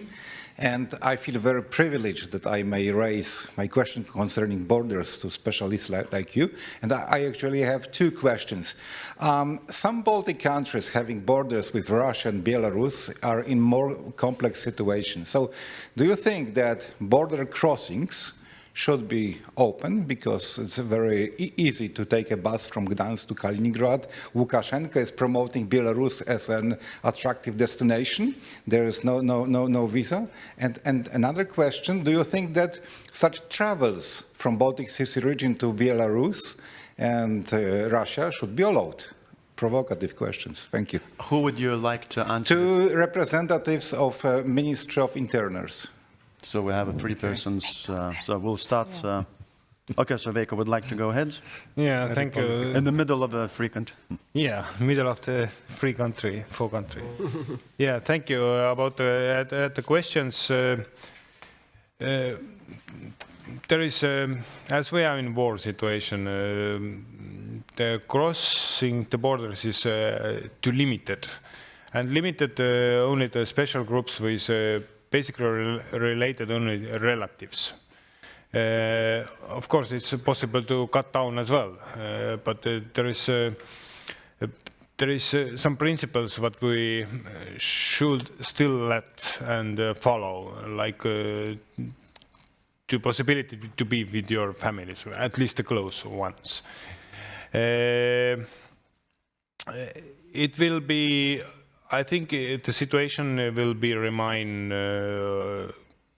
and it will not change near future perspective.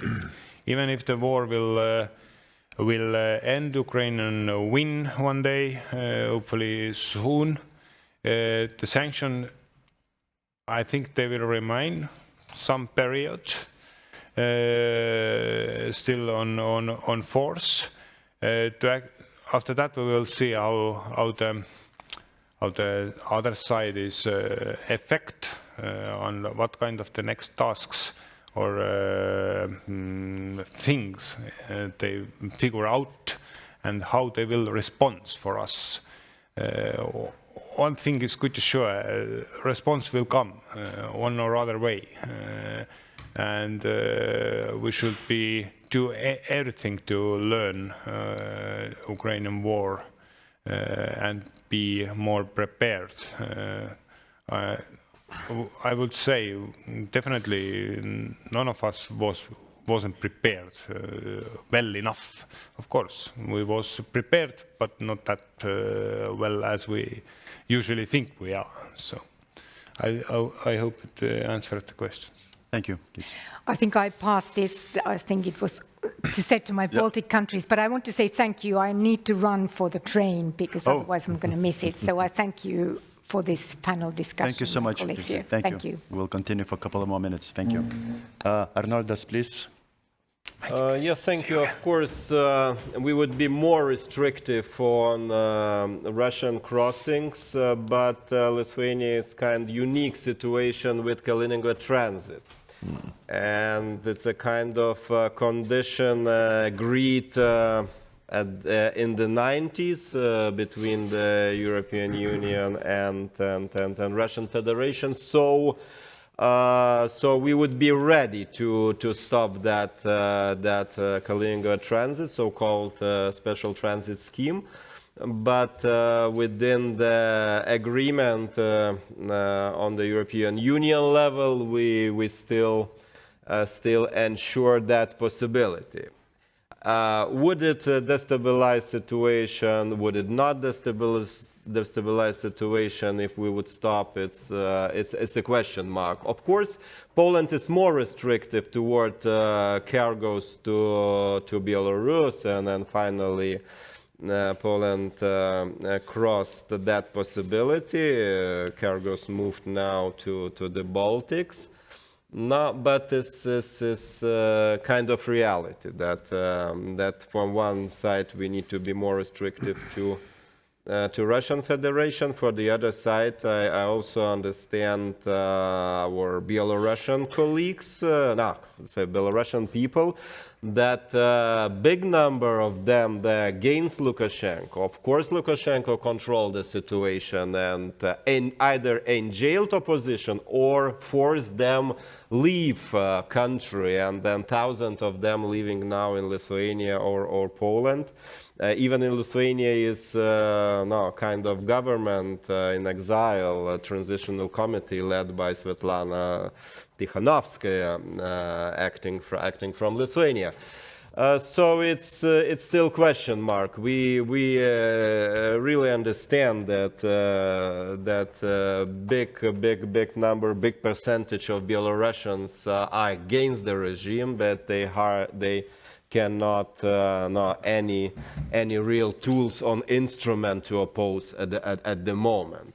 So far, we are definitely more flexible towards Belarusians, and we do hope that one day they will throw dictatorship and join towards democracy. Because one last sentence maybe, I hardly imagine it's a possible neutrality in such area or kind of neutral countries like once Ukraine chosen.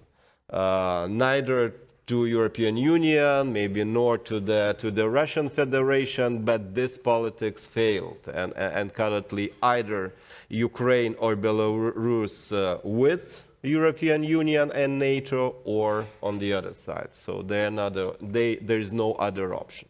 Thank you. Thank you. And still the question, yeah.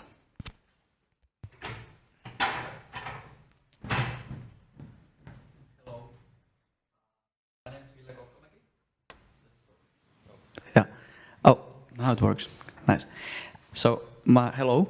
My name is Ville Kokkomäki. I'm a recent graduate at the Åbo Academy University in peace mediation and conflict research. So there were 3 points that I crossed my mind. Veikko mentioned a need for better laws for the state to confiscate. Am I right? Yes. And Juhani mentioned that cryptocurrencies, I assume mostly Bitcoin, that North Korea is using, and North Korea is a threat, and Bitcoin and other relevant and same kind of cryptocurrencies are a threat as well for the safety and security. That correct? Around so and so. And Arnoldas mentioned that border control should have more. Has or should have more cameras and surveillance and monitoring. Already has. Already. Yes, already. Yes. So my question is, if I understood correctly, that could there be a deterioration of human rights because of these kind of implementations, or wanting to make these implementations? Thank you. Thank you. And since this is we are quite sort of desperate for the time, so if you can just go from the left to the right and very sort of as possible as brief, if it's okay. And so that will be the end of. If you want to say something else, yeah. Thank you. Very briefly, if we constructed border protection line and physical barrier with already installed surveillance camera detection systems, there is no violation of human rights. According to the law, is a possibility to ask for the asylum at the border checkpoints. They're existing and operating, as well as the diplomatic representative operating on the Belarusian side. Another positive aspects related what my colleague said, that not only the barrier for migrants, but as well barrier for smugglers, for counterfeits, for smuggling of alcohol, cigarettes, fuel, and it shows increased number of the revenues, of the tax revenues. Only maybe it's somewhere hidden and undercover the drugs. There's more complicated schemes as we see, and physical barrier hardly had impact on drugs, but definitely on the smuggling items, we benefited from the revenues to the national budget. Thank you. Thank you. Antti? Okay, to this question, just very briefly, that when we in the EU member states and also when in Ukraine, when they are developing their legislation, they always take it into account that they follow human rights and, let's say, also like a fundamental rights. This is one of the key factors, and EU is very carefully always focusing this issue. It's very high on the agenda. For example, our mission, we very often we had to report specifically in this topic to the EU member states. Thank you. Yeah, first short commercial. We are the cybersecurity partner of Crisis Management International, so we actually protect, from a cybersecurity standpoint, peace mediation processes. I think if you think European perspective, GDPR as a privacy project has been a great success, I think that Europe can be proud of. I think that it is always a balance. I think yes, we want to protect privacy, human rights, so we don't want at any cost to go after the threat actors and bad guys. I think it is a balance that we need to strike, and we need to respect that. We had a recent case where us as a company, we went all the way up to the Supreme Court against the National Bureau of Investigation in Finland because they wanted information from us without the court order. And there was a kind of a ruling that they needed a court order. So we had nothing against giving it and helping and supporting authorities, but it needs to happen in a proper manner. Thank you. So. For human rights respect, we always respect human rights, and we have now implemented new regulation for Olaf, and there was implemented a controller, and everyone who is under our investigation can complain to controller who look in this human right aspect that we apply human rights. Thank you. Veiko. Yeah, very shortly, very briefly, of course, human rights and fundamental rights has to be respected. And if you will work out some new legal elements, they have to be considered. And usually, on law enforcement perspective, you have to need several approval to actually have to access such kind of the information. So it's granted and supervised on a very different level. Started at prosecute. Supervisor is authority itself, prosecutor office, court, and so on. And it's way better secured than like I mentioned on the start, where everybody else with one click give all the rights away to private companies to do whatever they like to do with you. Because supermarket knows exactly when you buy wine on this week and when you will drink that. We should ask ourselves. Thank you. On that happy note about wine, I would like to say that thank you so much. It's a little bit, it's indecent to finish on time when it's a panel is very, very interesting. So, but we have to finish. so many more questions, but thank you so much, first of all, to the panelists. Big applause.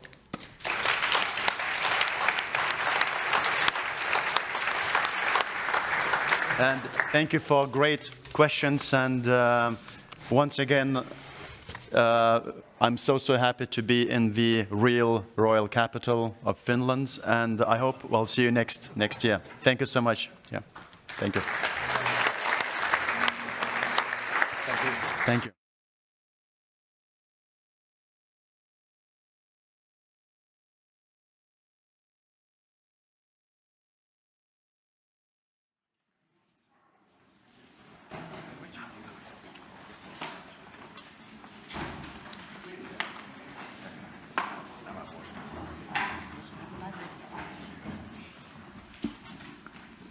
Okay, dear guests, dear friends, just a small note from the organizing team at this point. As you know, City of Turku is organizing a reception for us at 7 o'clock. It's in a restaurant nearby. So those of you who have registered for the reception, you are invited to follow my wonderful team members. It's about a 10-minute walk from here. But still, to conclude the program, we have 2 more speeches ahead. First, we have Mr. Grzegorz Poznański from the Council of the Baltic Sea States Secretariat, and then followed by Mr. Ilkka Salmi from the Council of the European Union. So, Grzegorz, I please invite you here. The stage is yours now. Thank you.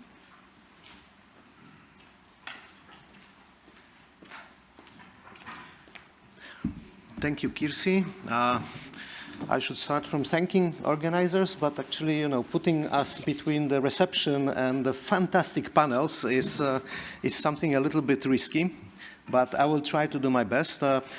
Kari, I can say simply collaboration and trust, which is the motto of the CBSS, and is it enough? No, probably not. Probably not, but I will come back to these words at the end, if you allow me. No, thank you very much. I call Turku the capital, the Finnish capital of the Baltic collaboration with our fantastic friends in the city of Turku, in Centrum, Balticum, at the Turku University. So thank you very much for your invitation. I was asked to say a few words about the civil society security. More I will talk with the civil security or civil protection. That's what we do in the CBSS. But let me start from a few very general observations. For many, Russia's full aggression on Ukraine last year came as a shock. But was it so unpredictable? Was it really so shocking? Just on Monday, when I was in Tartu, in Estonia, I made a comment that in the West we tend to think with Clausewitz, which is that the war is the extension of the politics. When we talk about Russia, I think that very often it's quite otherwise, that the politics is the extension of war, or rather the constant preparation of war.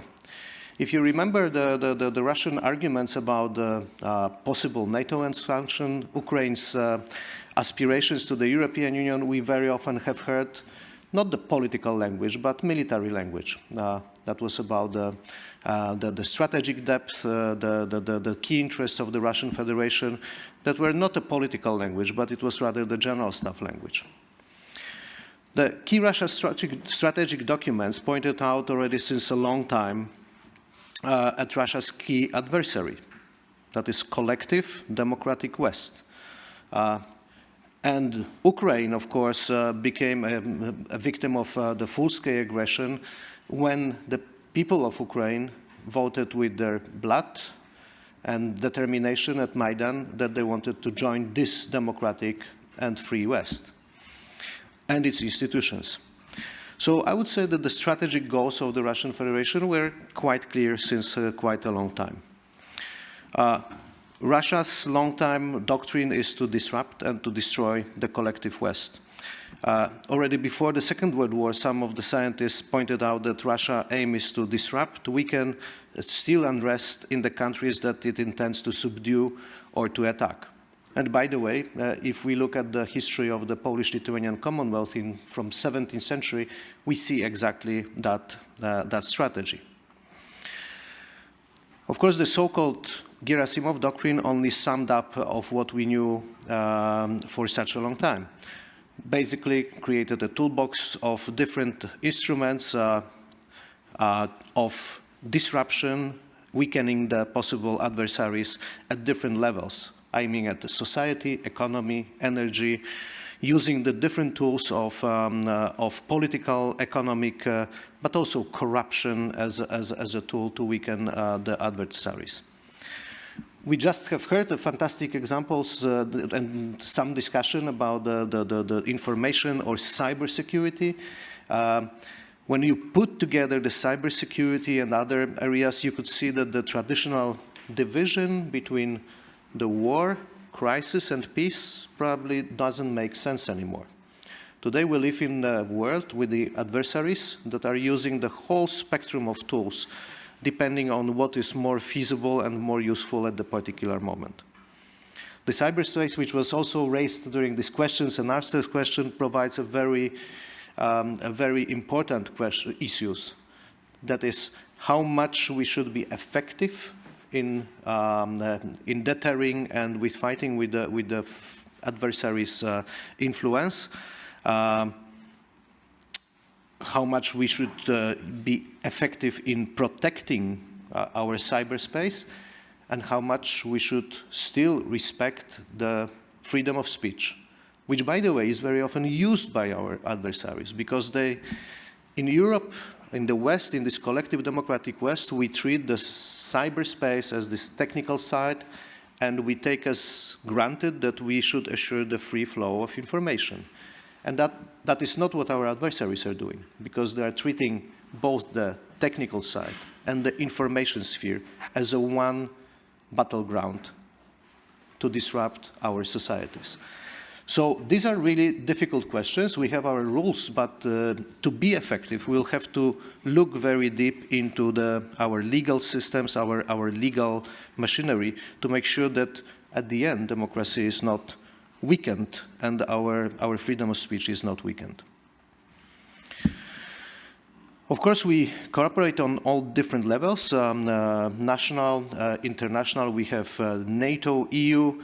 I would like to draw your attention, as we are at the Baltic Sea Region Forum, to the regional formats, that we have many of them here, and many of them are very pertinent to be mentioned when we discuss especially the civil security in this region.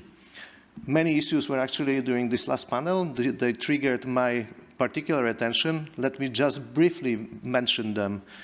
When we talk about the organized crime, we have poorly, if functioning at the moment, the Baltic Sea Task Force on Organized Crime. We have a tool to have the proper discussion about the organized crime. The issues of, for example, the confiscation was raised by, I think, our Estonian colleague.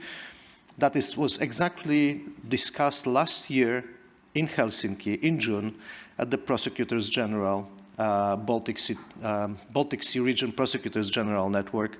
That were exactly the topics of organized crime and forced prosecution. The confiscation were discussed here. We have Baltic Sea Region Border Control Cooperation that is more than relevant when we would like to discuss, for example, the weaponization of migrations that we just have heard from our, for example, Lithuanian colleagues. So we have the whole variety of different organizations or networks that is only the political will that is needed to utilize them fully to have a good dialogue. Usually, which is critically important, when we have member states around the table, we also have the European Union. This is the case of my organization, Council of the Baltic Sea States, that we have 10 member states. 8 of them are members of the European Union. Norway and Iceland are very closely collaborating, not only in the Nordic formats, but also in the Baltic collaboration. And they are, I would say, very special partners of the European Union, very closely linked with the European Union.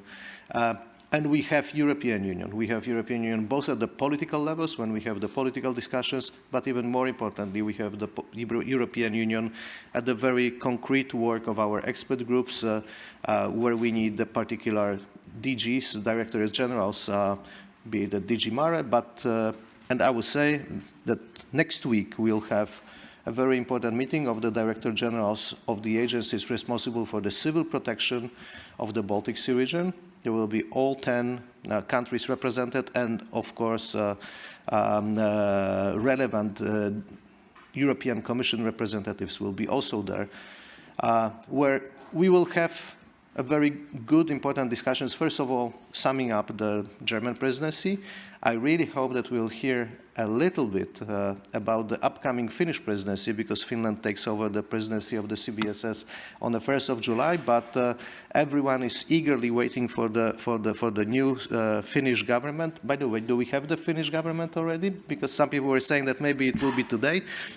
We are waiting for that in the CBSS very much, because that will really open our Finnish colleagues the possibility to present its priorities for the presidency.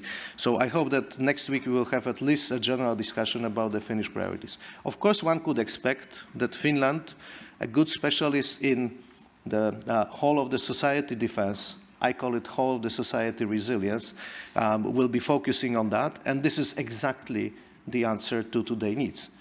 I made this very long introduction to say that we have to look at the security, including civil security, in this broad form, but we need the whole levels of the government and society, including non-governmental, including volunteers. By the way, next week we will have also the meeting of the newly established network of the volunteer organizations. By the way, using also Finnish examples, but also Polish examples. There are different voluntary networks participating in working on the civil resilience and on the resilience and civil protection in the Baltic Sea region.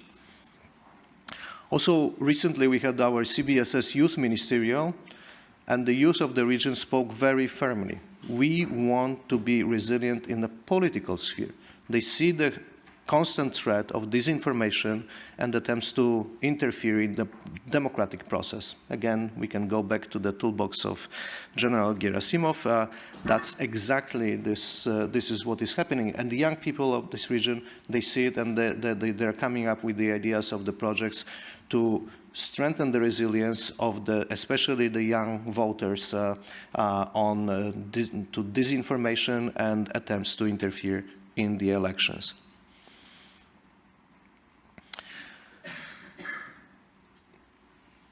As I said, the organizations like ours, but as I said, we are not the only one. There are also other networks. We have very well functioning, by the way, very closely collaborating EU strategy for the Baltic Sea region. That, by the way, Centrum Balticum is running the, I could say, de facto or quasi-secretariat, but Centrum Balticum is also very much involved. That's why we cooperate very closely and very often. But organizations like ours provide the possibility not only for the governments to meet, but also for the other stakeholders and partners, be it non-governmental organizations, other international organizations, but also academia. And this is the modus operandi of my organization, to have academia present, and that's why I'm again happy that I'm here in Turku, because we have academia present at different levels of our organization. Recently we've run the reflection process of our organization, the political reflection. We asked the external experts to give us the input and to put it in the broad politological perspective. But even more importantly, we have a very strong input of the academia in our expert groups, which is producing a lot of important tools and products that the Baltic Sea region can be really proud of. When we talk about the human trafficking, we have the task force on human trafficking. We have also European Union that is working on and adopting its the new human trafficking strategy, borrowing heavily on the experience of the region, on the elements that were worked out in this region.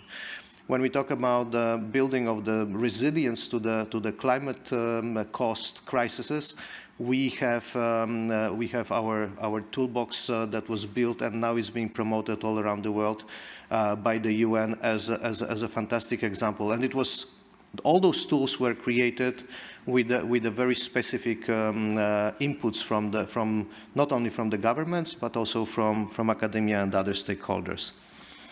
And this is also how we should approach the civil security, because only through the involvement of everyone will be able to be effective.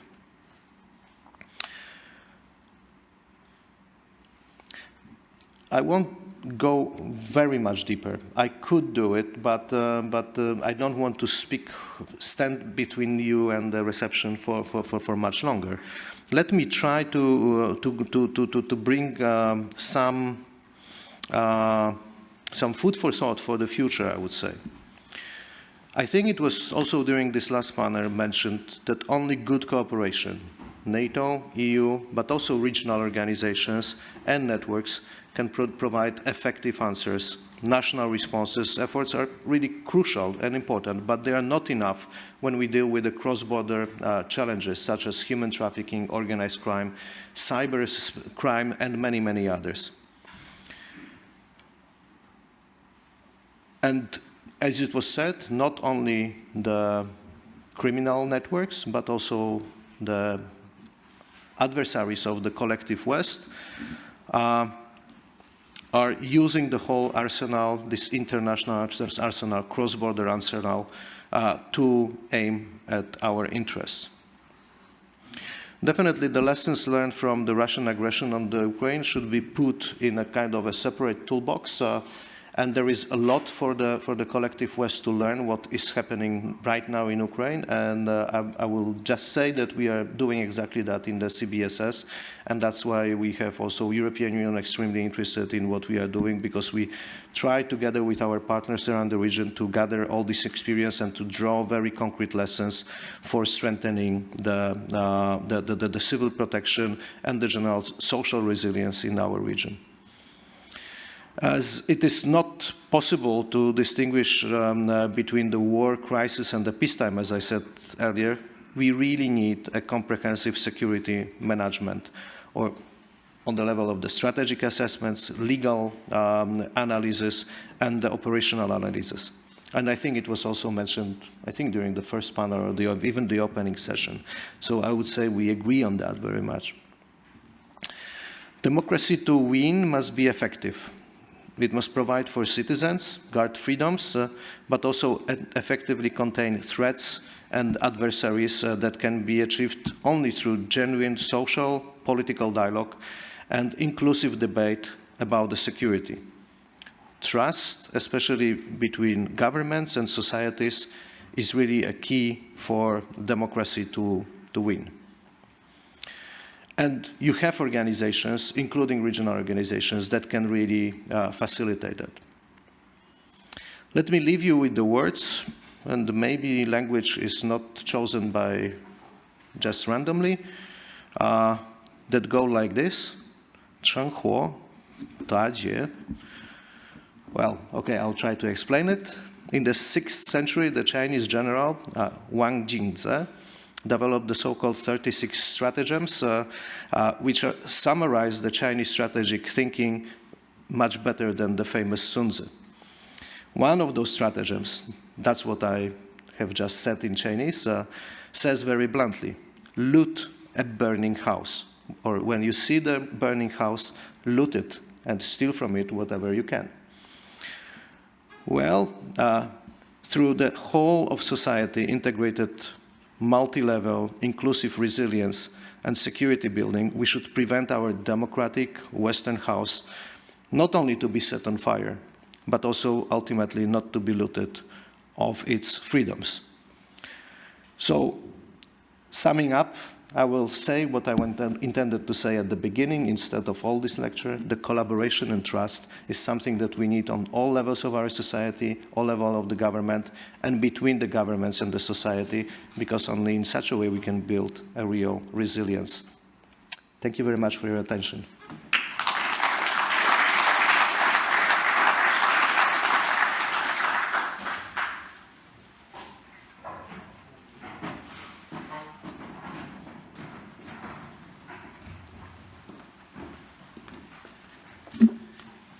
Well, distinguished members of the forum and ladies and gentlemen, it's indeed my very ungrateful duty to have the closing speech. But allow me, I have spent most of my career, more than a quarter of a century, in security and intelligence. So let me just reveal you one piece of tradecraft from my years especially in the counter-espionage. A story of an intelligence chief of one great nation, which shall remain unnamed, was giving a brief to a National Assembly of 2,000 people. And he thought that he gave an excellent introduction into the state of play and the threat picture, the threat landscape in that specific country. And after his presentation, he actually said that, well, there are 3 spies in this room. There are 2 here in the front row, and then 1 over there in the back. And then his advisors came to the general and asked, sir, we know that you're a very experienced colleague, but how could you pick those 3 people out of 2,000 who are the spies? Because when these people were interviewed, indeed, it turned out that they were spies. He said that, well, they were the only 3 ones who were still awake at the end of my presentation. But indeed, I mean, ladies and gentlemen, we really have a range of, I would say, very esteemed experts talking today about the dangers we are facing in the Baltic Sea region, and I would say also more globally, be it military and hybrid threats, risks to our infrastructure and energy sector, and the fight against cross-border crime. And with the permission of Professor Liuhto, allow me to add one additional threat, which is namely terrorism. I do also truly believe that we have to put this all into the perspective. As a Finn, I truly believe that we have actually been, and I'm acutely aware that we have been quite fortunate, especially if we compare the Baltic Sea region to many other parts of the world, at least until now. And things have changed, and it has been mentioned time and again today that the security landscape changed very rapidly and swiftly, and that's definitely what we have also seen here over the last 18 months.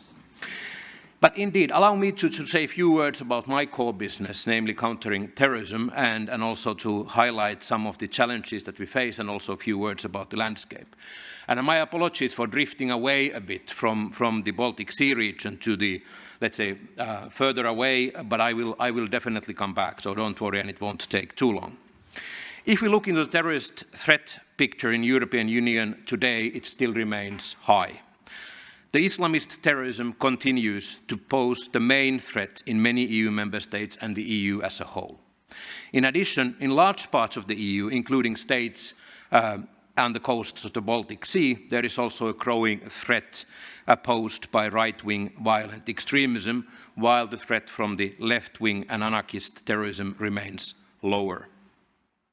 I'm also increasingly worried about potential future terrorism driven not by ideologies, but by vague conspiracy theories and narratives directed against democratically elected governments and the so-called elites. The risk of sophisticated attacks that are centrally organized by terrorist groups is now lower than it was in the period between 2014 and 2018.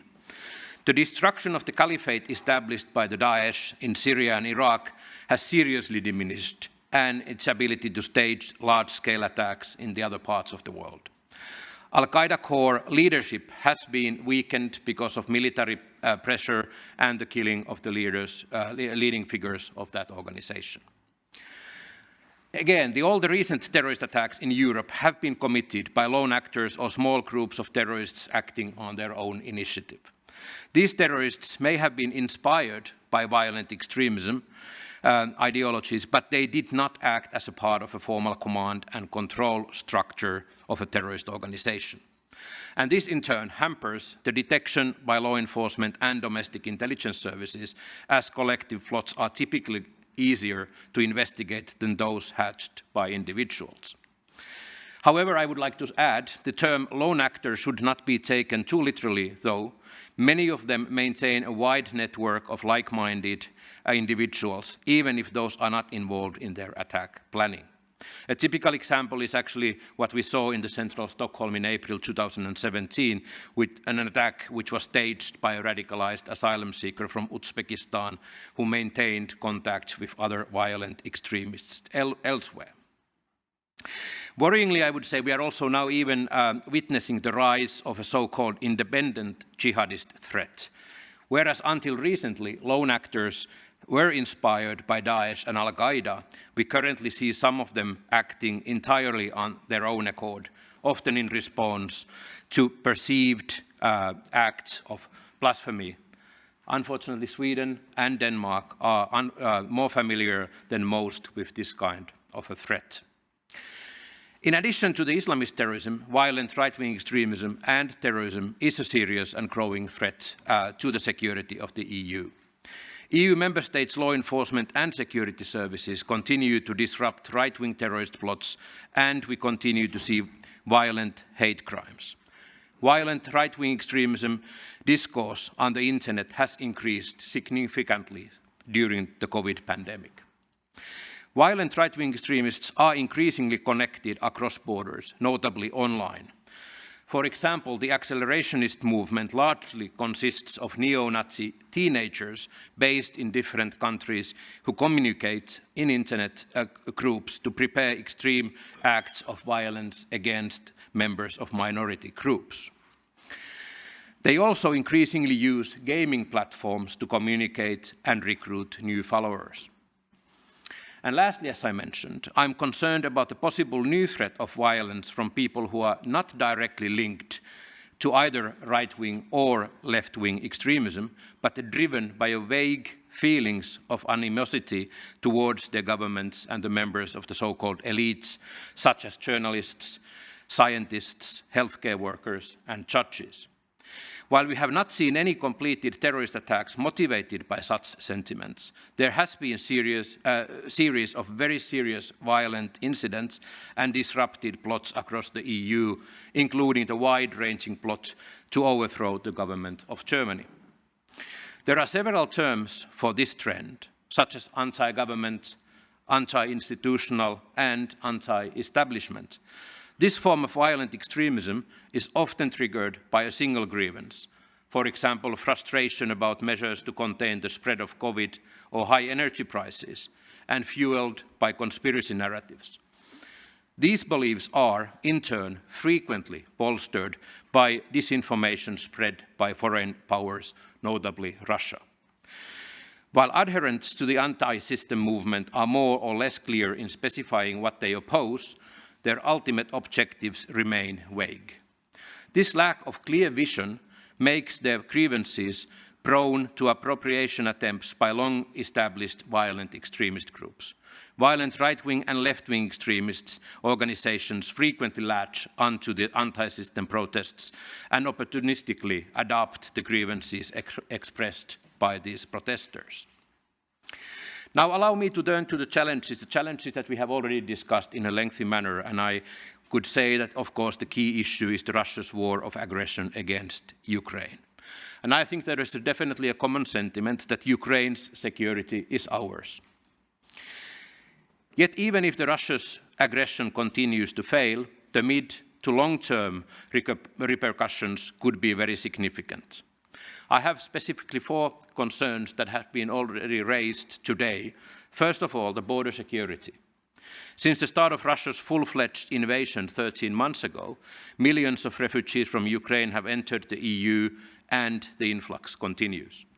Systematic border checks remain highly important in order to find terrorists and the organized crime members and prevent trafficking in arms and human beings by criminal organizations.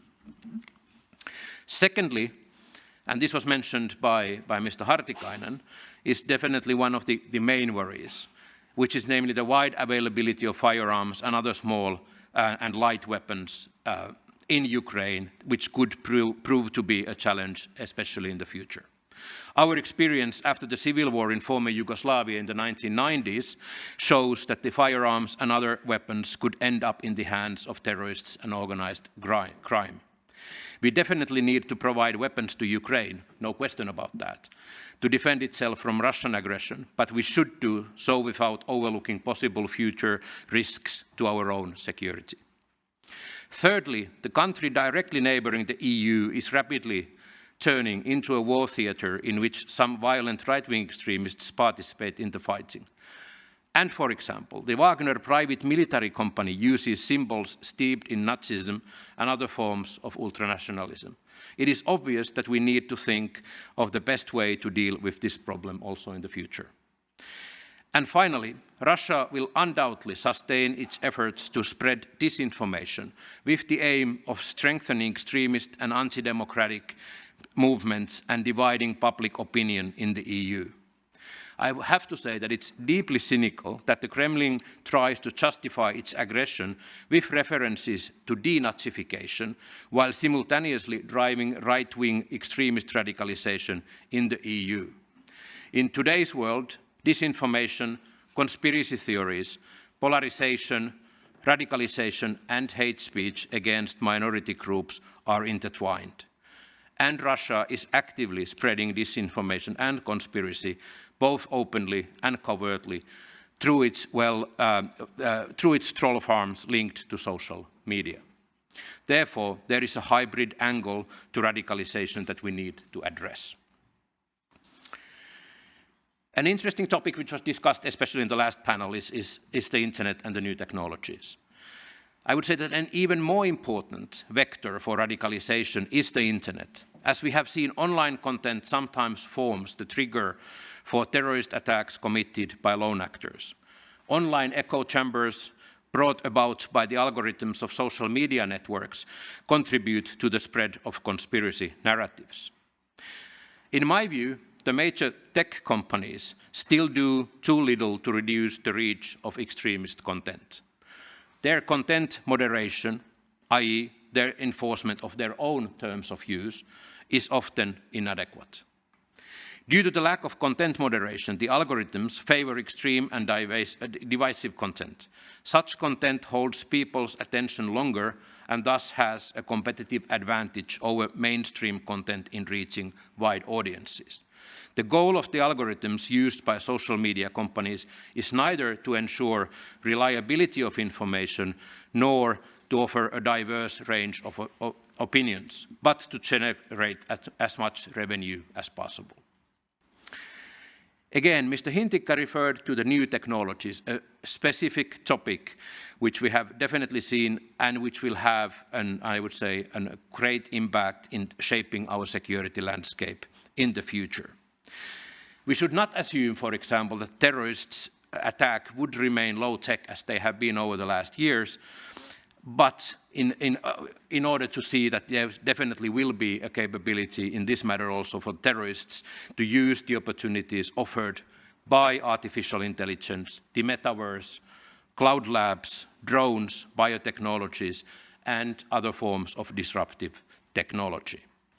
Governments should be proactive in developing policies and legislation to optimize the benefits of these technologies for our citizens, reduce the risks of malicious use by state actors, terrorists, and other criminals, and to facilitate the use of new technologies by law enforcement and justice. Another issue which was raised during the last panel was also the challenges that our law enforcement and security community faces today. And the concrete examples are the data protection, data retention, and the end-to-end encryption. The replacement of traditional telecommunications with online communication, which is often end-to-end encrypted, is making lawful, and I want to underline the word lawful, interception highly challenging for the law enforcement and intelligence services. There is a real risk the law enforcement and intelligence services could go dark, as we say, unless we strike a right balance between privacy and security.